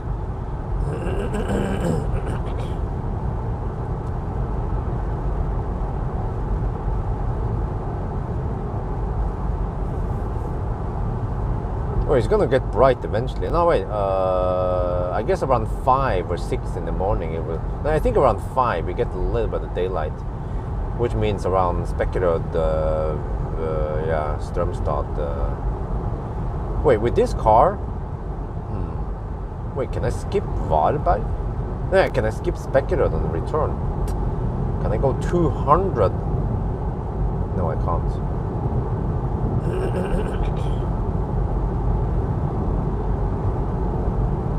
The prototype interior review is usually rushed. Oh yeah, that's kind of true. Unfinished, yeah.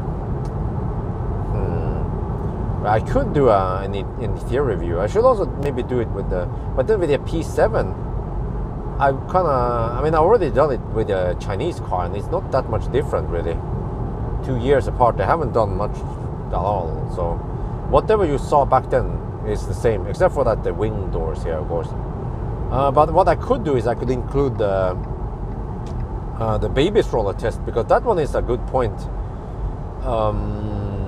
The space was not too impressive here for the baby stroller, and the Isofix point, I guess it kind of works, but it wasn't the best solution either. I feel like I feel like European cars, they have a good Isofix solution. American cars, nah. Asian cars, nah. Especially Chinese cars, nah. But Swedish cars, man, freaking awesome. Volvo Polestar, that is excellent.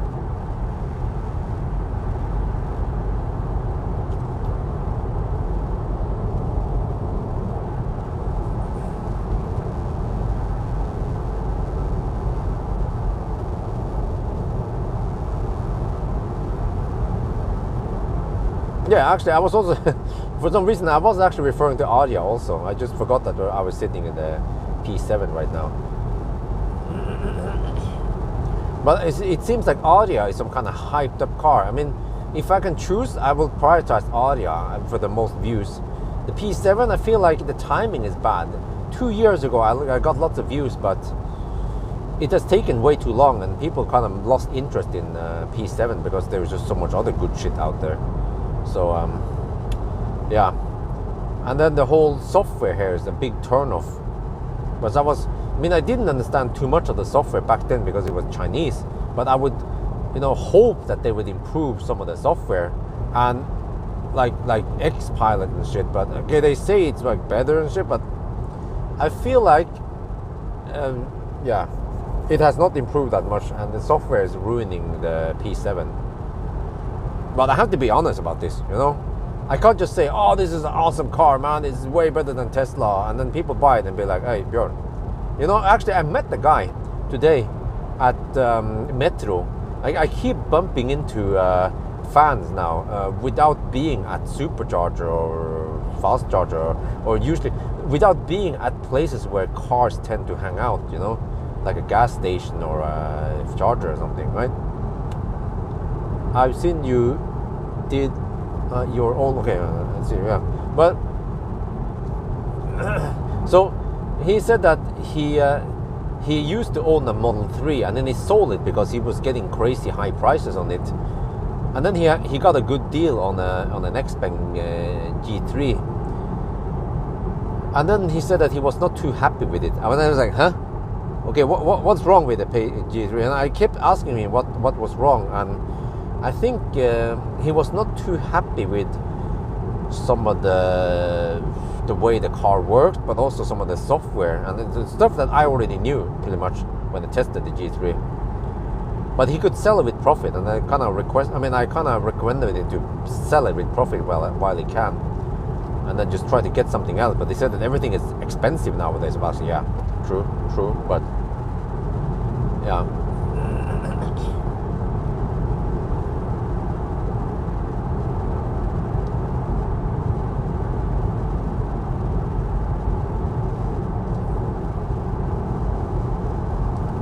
The car looked amazing back then. Yeah, I mean, the car still looks amazing. Don't get me wrong, but I have to say those wing doors here are kind of useless because the sensor keeps kicking in all the time. If I stand too close, it just stops. And if I'm a little bit eager, it starts opening. And okay, and then I'm eager to go in. Then it detected something on the way in. Like, huh? It opens and closes kind of slow.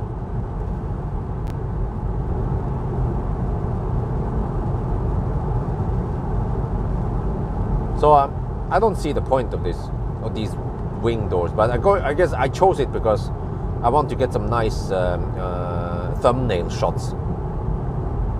But that's just to tease people to join the video, and then there won't be too much wing action. Wait, I thought it was a car coming. Okay, it's not. Yeah, I actually don't know. I mean, I think the P7 won't get that many views, but when I tested it 2 years ago, I was getting massive view counts on it on both channels. But I suspect that the hype has died, and that people care about other shit.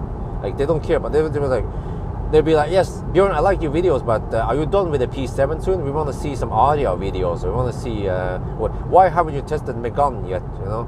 Like that.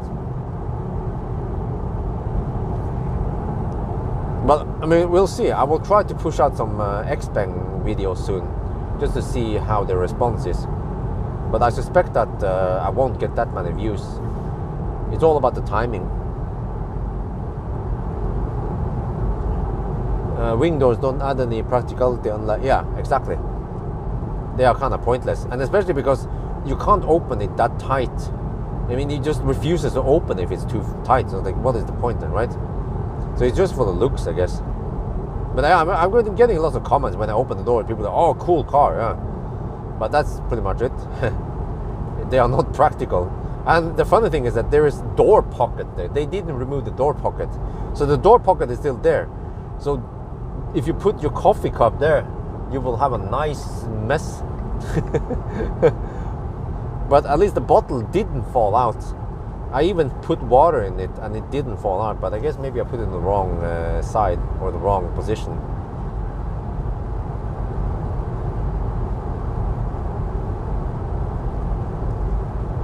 But, well, you know, yeah, back to the reasoning behind the doors. The reason behind the door is actually the same reason why I chose to test this car. Because this car is supposedly more expensive than the regular one. Like a lot more. I don't remember how much. You can check on the website, I guess. I think it's like something like 50k more or some shit. It's just ridiculous how expensive the Wing Edition is. But the reason for you guys to buy the Wing Edition is for the looks, for the thumbnail. I mean the clickbait. Yeah. And for people who buy them, they want to look cool. Yeah. Open the door, zoop, like that. I mean, wifey wasn't too. I mean, she kind of like, oh, cool, but she wasn't as impressed in here than she was with the EQS. Wifey loved the EQS, you know, but with this car she was like, yeah, she didn't say anything, you know. Pretty much that's how it is. She didn't say much when we test stuff. Probably heavier. Yeah. Wait. Yeah. You know, I checked the weight. Yeah. Wait. Yeah, I checked the weight. For some reason, the Wing Edition is 100. I think it was 120 kilos heavier than the Chinese version. I don't know if that has something to do with the Wing Edition or not. But if that's the case, then we should do an acceleration test, because then the acceleration should be far worse in the Wing Edition when you have freaking 100 kilograms more, over 100 kilos more. That would be easy 0.2, 0.3 seconds slower.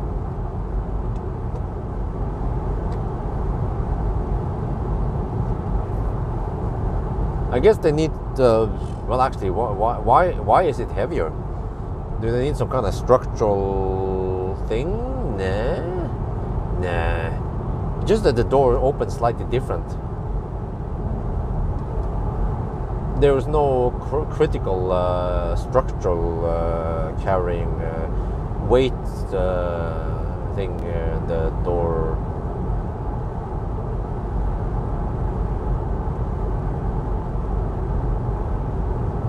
Wait, there could be. Because the door is hinged on 2 points, right? Which adds a little bit of rigidity maybe to the chassis or the body.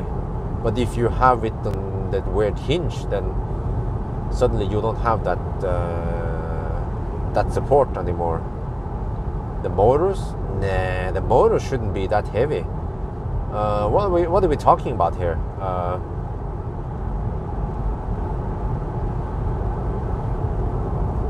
I mean, how much power is needed to lift that shit? 100 watts maybe. I mean, it's like a human force, right? 50 to 100 watts maybe, I'm guessing.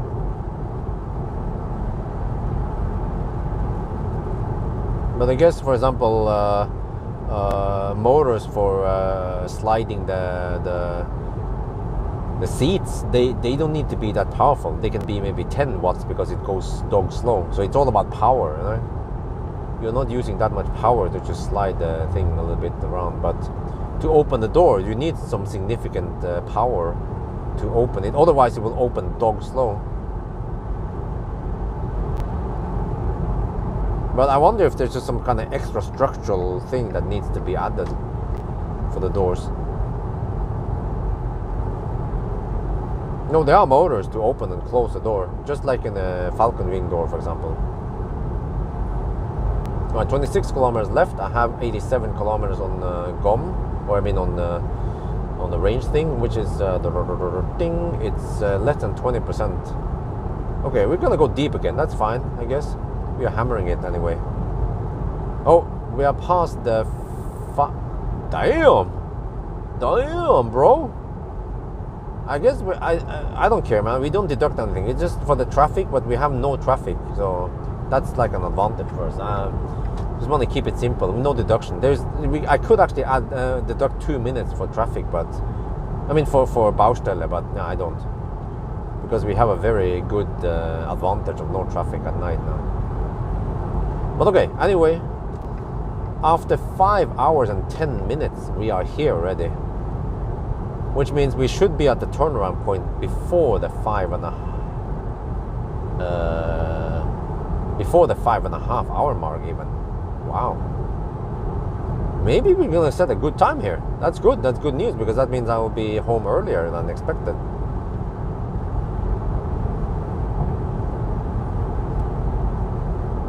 Been riding mostly on 7. I think my average charging speed has been around 75 kilowatt, which is not too shabby. It's actually better than the freaking Korean cars, because those cars are inefficient. That's one thing.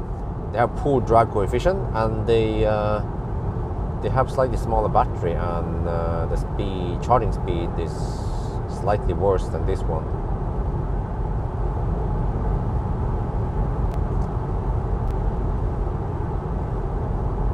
You know, it's 11 degrees Celsius. I guess it helps that it's not freaking freezing cold outside.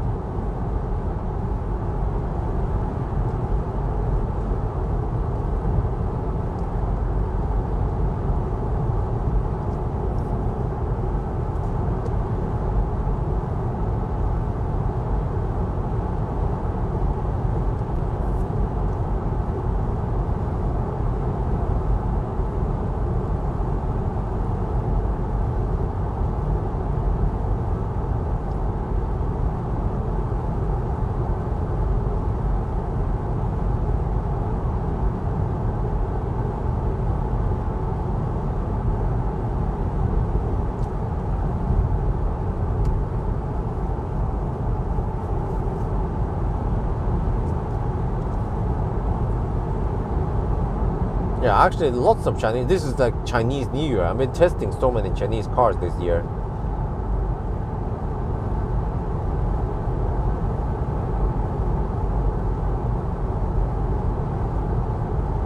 Well, eventually I'm going to be dead tired. But I have to choose my drinks wisely, because if I drink battery now, then the battery will usually keep me awake for 8 hours. If I drink battery now, it will keep me awake until 10-ish. Maybe I should go for battery. But can I access anything around here? Maybe I have to buy battery at Varberg. Wait.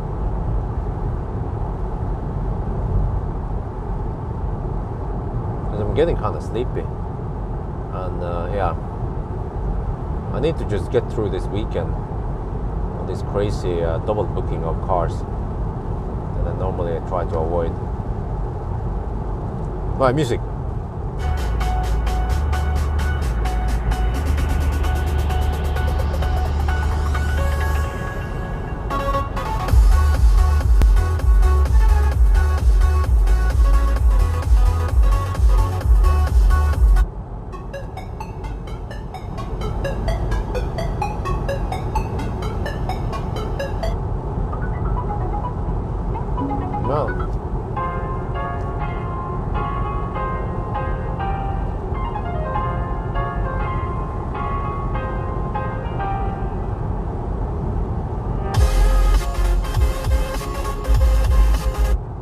There was a nice song I heard. What is it?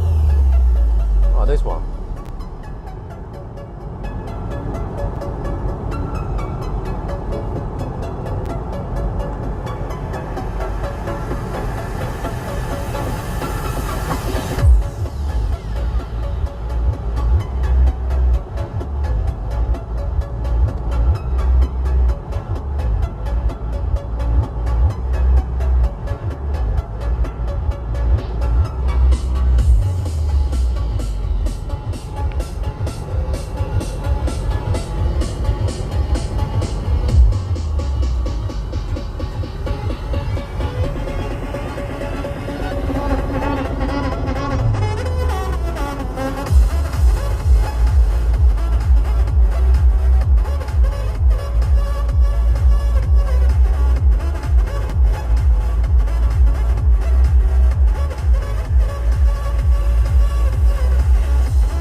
LKV Walter.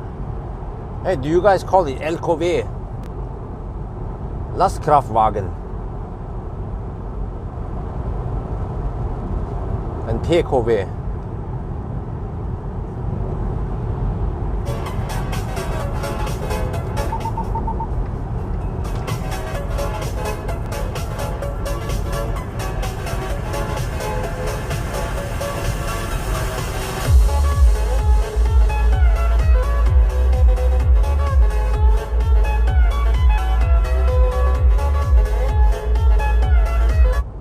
You know what? Maybe I'll buy battery at not Luca. But I have to go on the other side, I guess. But I have half an hour. And I think it's perfect timing for you to buy some battery. But I can't pee over there. That's a minus.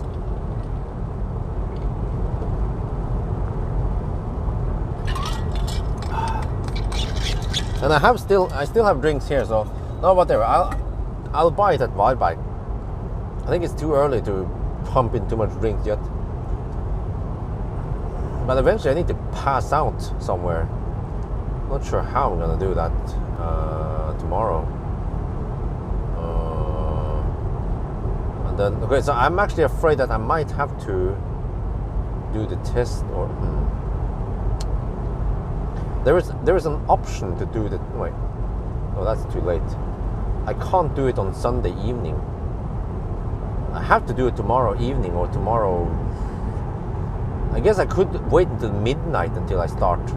That's going to be some odd time because no, I should do it in the evening. I'm going to get so many viewers. I have to sleep tomorrow somehow.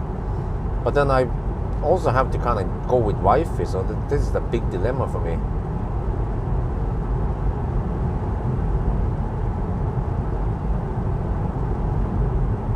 Because if we can start around 6, 7 or 8 tomorrow evening, that would be perfect. Just have to try to get some sleep once I'm home now. So great news is that we might be home earlier than expected. And we have almost no deductions, and this car seems to be faster than I predicted, which is always good. Consumption, I have no idea. It says 254. It's been 254 since freaking Oslo, man. I can check the charger screen. If you go to the charger screen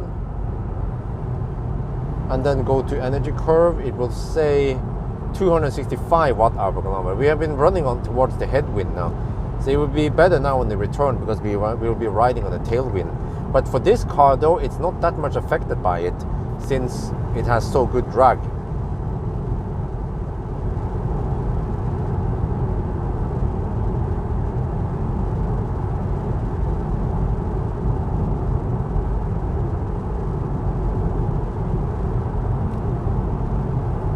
So good drag coefficient, I mean. K is pronounced car in German. It's Ford car. So it's LKV. LKV, car. Okay, car, like they say in Thai, yeah. LKV. LKV, is that it?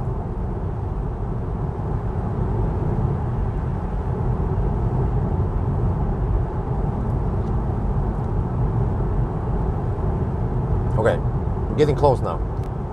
Less than 5 kilometers left. And wow, 4 hours and 20. So it's going to be 4:25 maybe, not even, or this is a good time. I mean, that's what 5 hours and 25 minutes maybe. Wow, that's impressive. And we still have 9% left.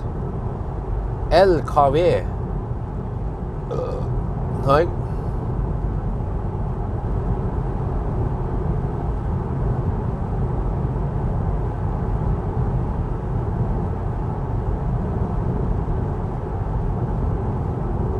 wait, can I get in front of that truck or is it too late? Okay, let's squeeze in front of the truck. Oh, shit.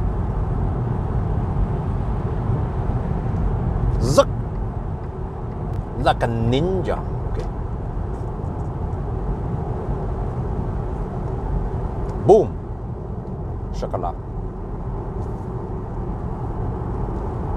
But yeah, I already, yeah, see, when I have about 8% now, and I feel the power limit. This car is slower than usual. But Aria, on the other hand, even at freaking 5%, I had full power available. So I suspect that Aria is hiding something below 0%. So that's why I need to drive Aria down to complete zero. That video will probably get lots of views. P7 here, probably not too much. If I have to prioritize, I will go for Aria to zero. Aria is gonna freaking be a gold mine to me. That would be in my Christmas present when it comes to money and views and subscribers also.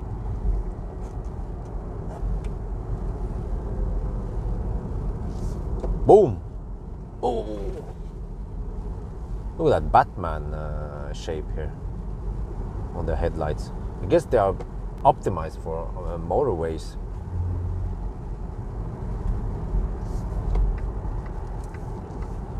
Okay, let me see.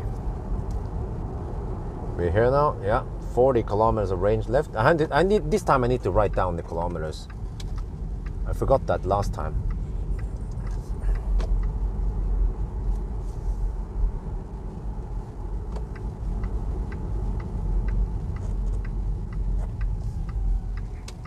Okay, let me see which thing. Charge port is on the right side with the wrong side, should be on the left side with the right side. I guess I can just back in on one of these instead. What this one? I hope this one is not kaput, right?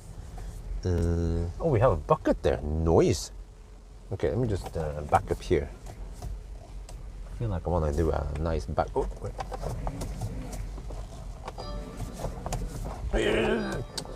Sometimes it doesn't change the reverse when I want to, because I'm being too impatient.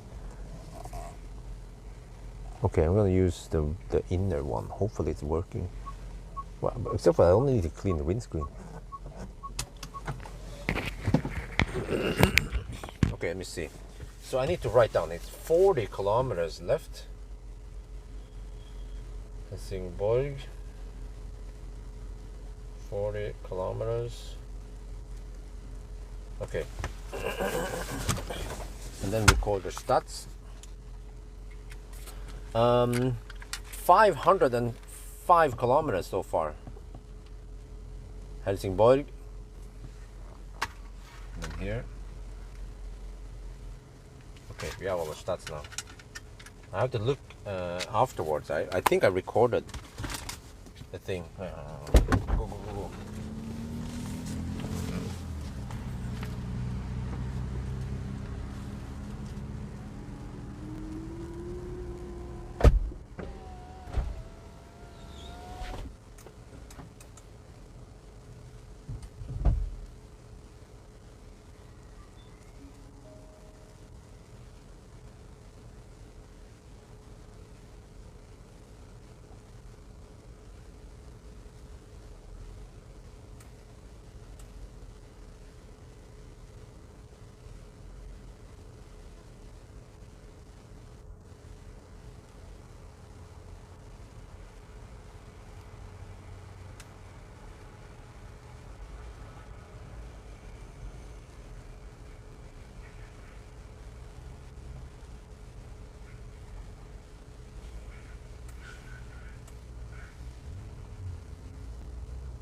Man, annoying people, so noisy.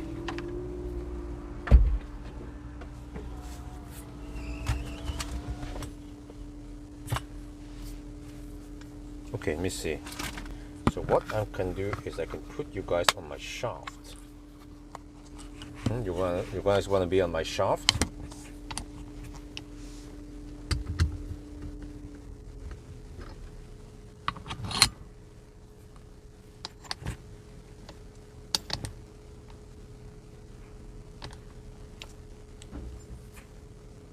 Well, the problem is that it's too damn small.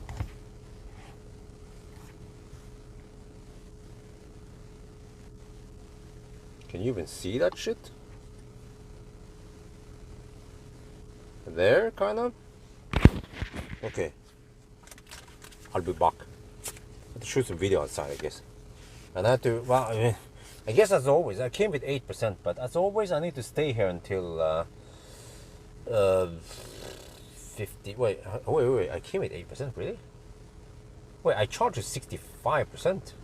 Okay, I guess if I go for around 60-ish, that would be safe, right? Because since I have tailwind this time. Okay, maybe I'll go for 65 again, or close. 62 or 63, whatever, until it throttles significantly. But we're getting 69 kilowatt. Oh, that's kind of slow. That is kind of slow.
I get a little bit impatient, and then the car is like, oh, there's a double obstacle. No, and then I'm gonna go in. Okay, now it works. But many times when I'm kind of like in a rush and I wanna just get in fast, right? Maybe it's raining outside. Maybe I need to get out of here, and I'll be like, oh, let's go inside. Oh, and now, of course, every time I want to demonstrate now, it works. But there's been times when I open up the door, and also especially in the garage, it refuses to open. And then what about on that side now?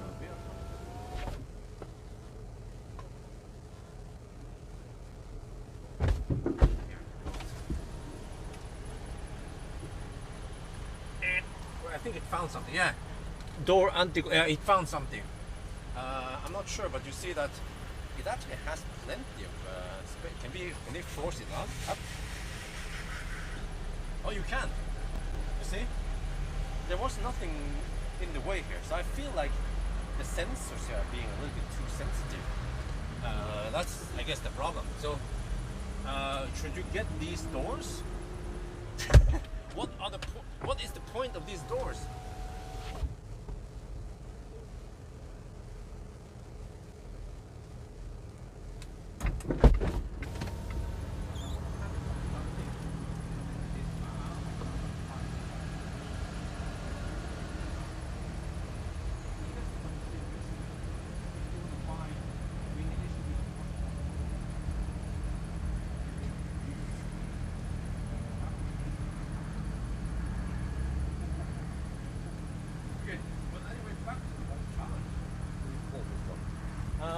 Wait. No.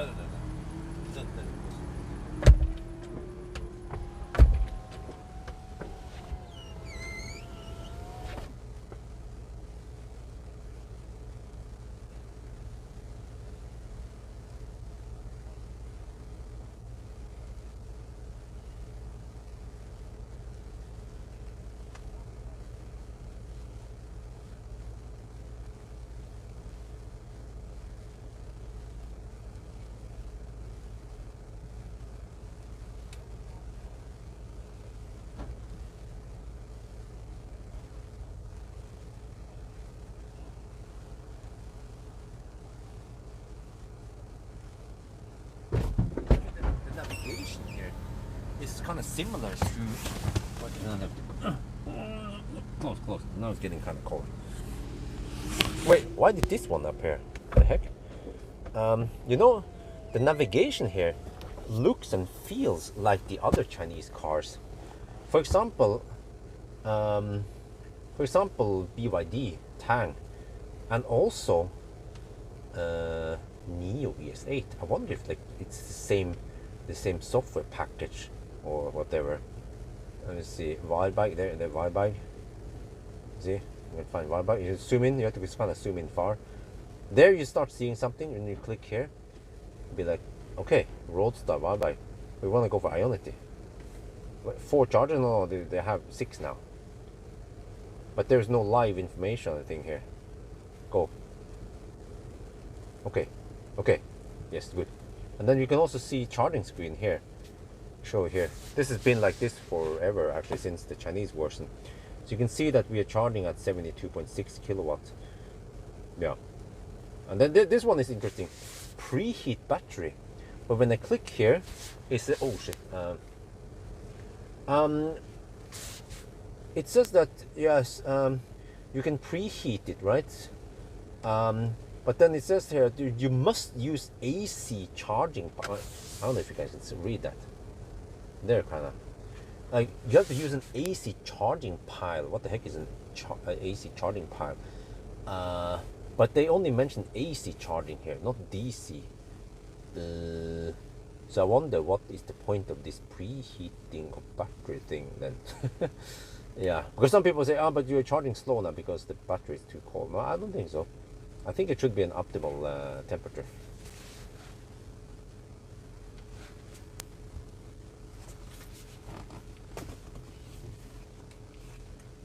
What the heck happened? The charging finished? The fuck? Let me start again.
มีข้อเสียนะครับคือบางทีนะเนี่ยถ้ามันเปิดแป๊บเดียวแล้วก็เนี่ยถ้าเราอยู่ใกล้ไปนะครับระหว่างมันเปิดแต่มันก็จะบอกว่ามันมีอะไรบล็อกทางบล็อกมันจะรีบเข้าไปแล้วก็โอเคจะเข้าไปแล้วก็โอเคพอดีว่าเราจะโชว์มันก็ไม่ทันนะครับแต่ว่าหลายครั้งนะเราอยู่ใกล้ไปมันจะไม่เปิดนะครับจะให้ดูนะถ้าแล้วคุณต้องยืนที่นี่นะครับคุณยืนที่นี่นะครับมันก็บอกว่ามันไม่ได้มันเนี่ยแต่ว่ามันก็ไม่ได้มีอะไรตกนะเนี่ย มันจะเป็นอย่างนี้นะครับมันจะค่อยมันจะระวังนะครับแล้วก็เนี่ยให้ดูฝั่งนี้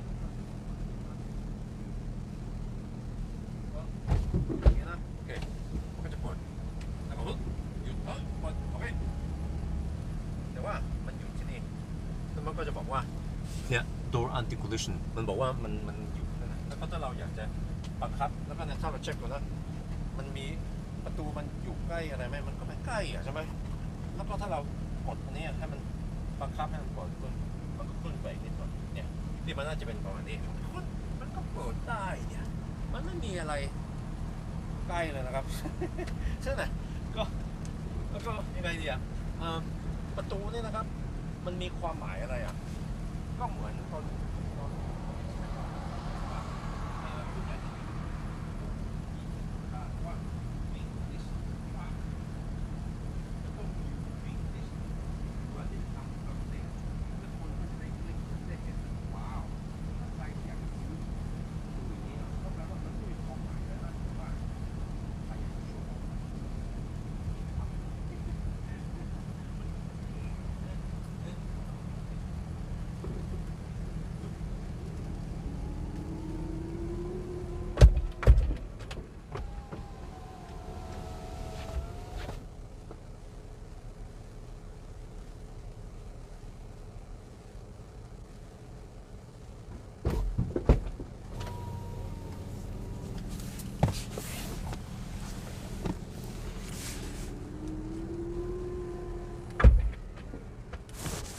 Okay,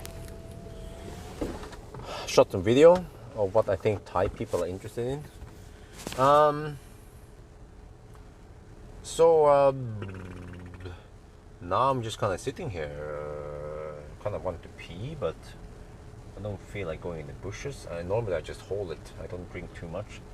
In this session, I'm just gonna explode, urine explode in Varberg in a couple of, in 1.5 hour. Wait, or. No, it's not the car. It's just that the camera here is kind of like this, and we have zoomed in. That's why. See, if I just if I just bump into the center armrest, it doesn't really bounce that much. It's just that you guys get the impression because the camera is on not solid ground, if you know what I mean.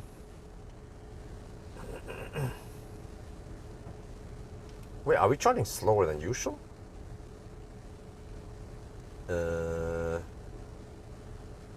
Wait, are we not supposed to get 79 kilowatt?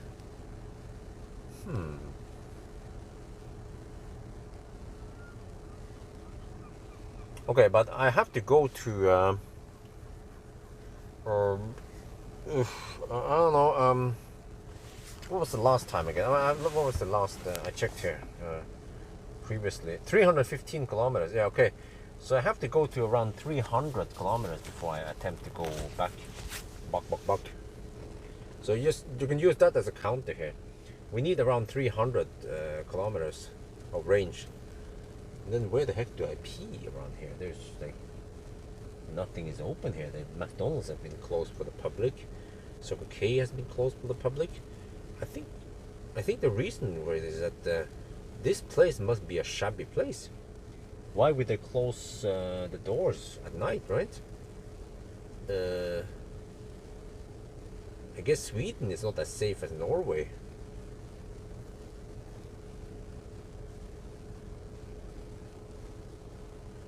No, EQS would also bounce like this, trust me. If I have the same, what do you call it? I have the same tripod thing here, suction cup just dangling around on the center console. It will also shake like this. It has nothing to do with the car, really. It's just the way when you have something on a not solid, something soft, like a center armrest, then of course it's gonna bounce. Charge port is on the right side with the wrong side. Should have been left side with the right side.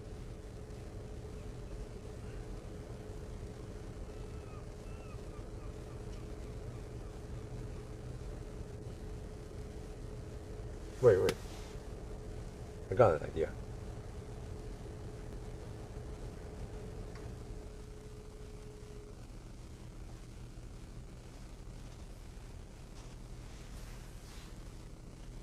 yes, now we're getting all the power into the battery, and we are not spending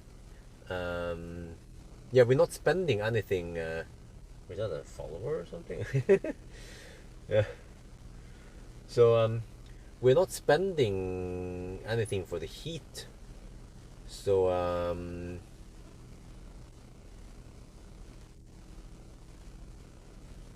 yes, that's right. My shaft is not rock hard, you know. My shaft is a little bit wobbly. Yeah, that's why. But as long as you have a hard and erected shaft, then there won't be too much shake.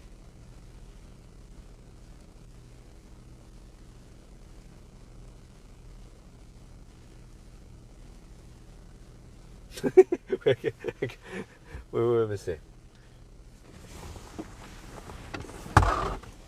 Okay, I'm gonna do something fun here.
Oh yeah, I figured it out. You see, I turn off HVAC, and now when we are charging, everything that comes from the Ionity charger, 75.7 kilowatt hour per hour, goes into the battery. So we are not spending extra power to heat up the cabin. But what do I do then? Well, check it out. The EcoFlow is powering this heater. Yeah. Huh? You see, it's pulling 700 watts. So it's nice and warm in the cabin. Huh? This is the way to do it. Because now we are charging as fast as possible. And we are then using the heater here to heat up the car. Huh? Huh? Like a boss. And then once we start driving, I can then charge the EcoFlow on 12 volt outlet. Yeah. Huh? Man, you guys get the best from me. Here. I broke it.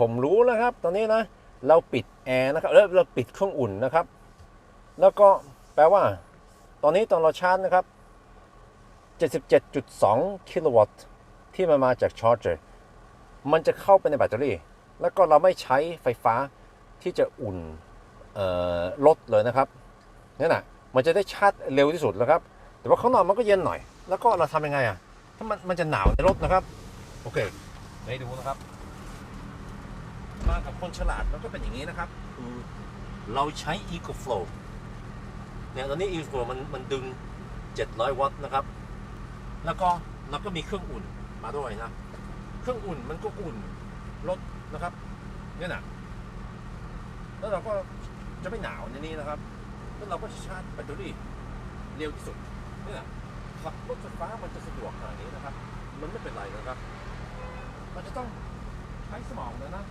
แล้วก็ไม่ใช่แค่นั้นนะครับเดี๋ยวตอนเราเริ่มขับนะครับผมก็จะชาร์จ EcoFlow จาก 12 โวลต์เนี่ยสุดยอดเลยนะครับผมเป็นคนนึกผมเป็นคนแรกนะที่นึกอย่างนี้นะครับมันจะทำให้ประหยัดไฟฟ้าแล้วก็ชาร์จเลย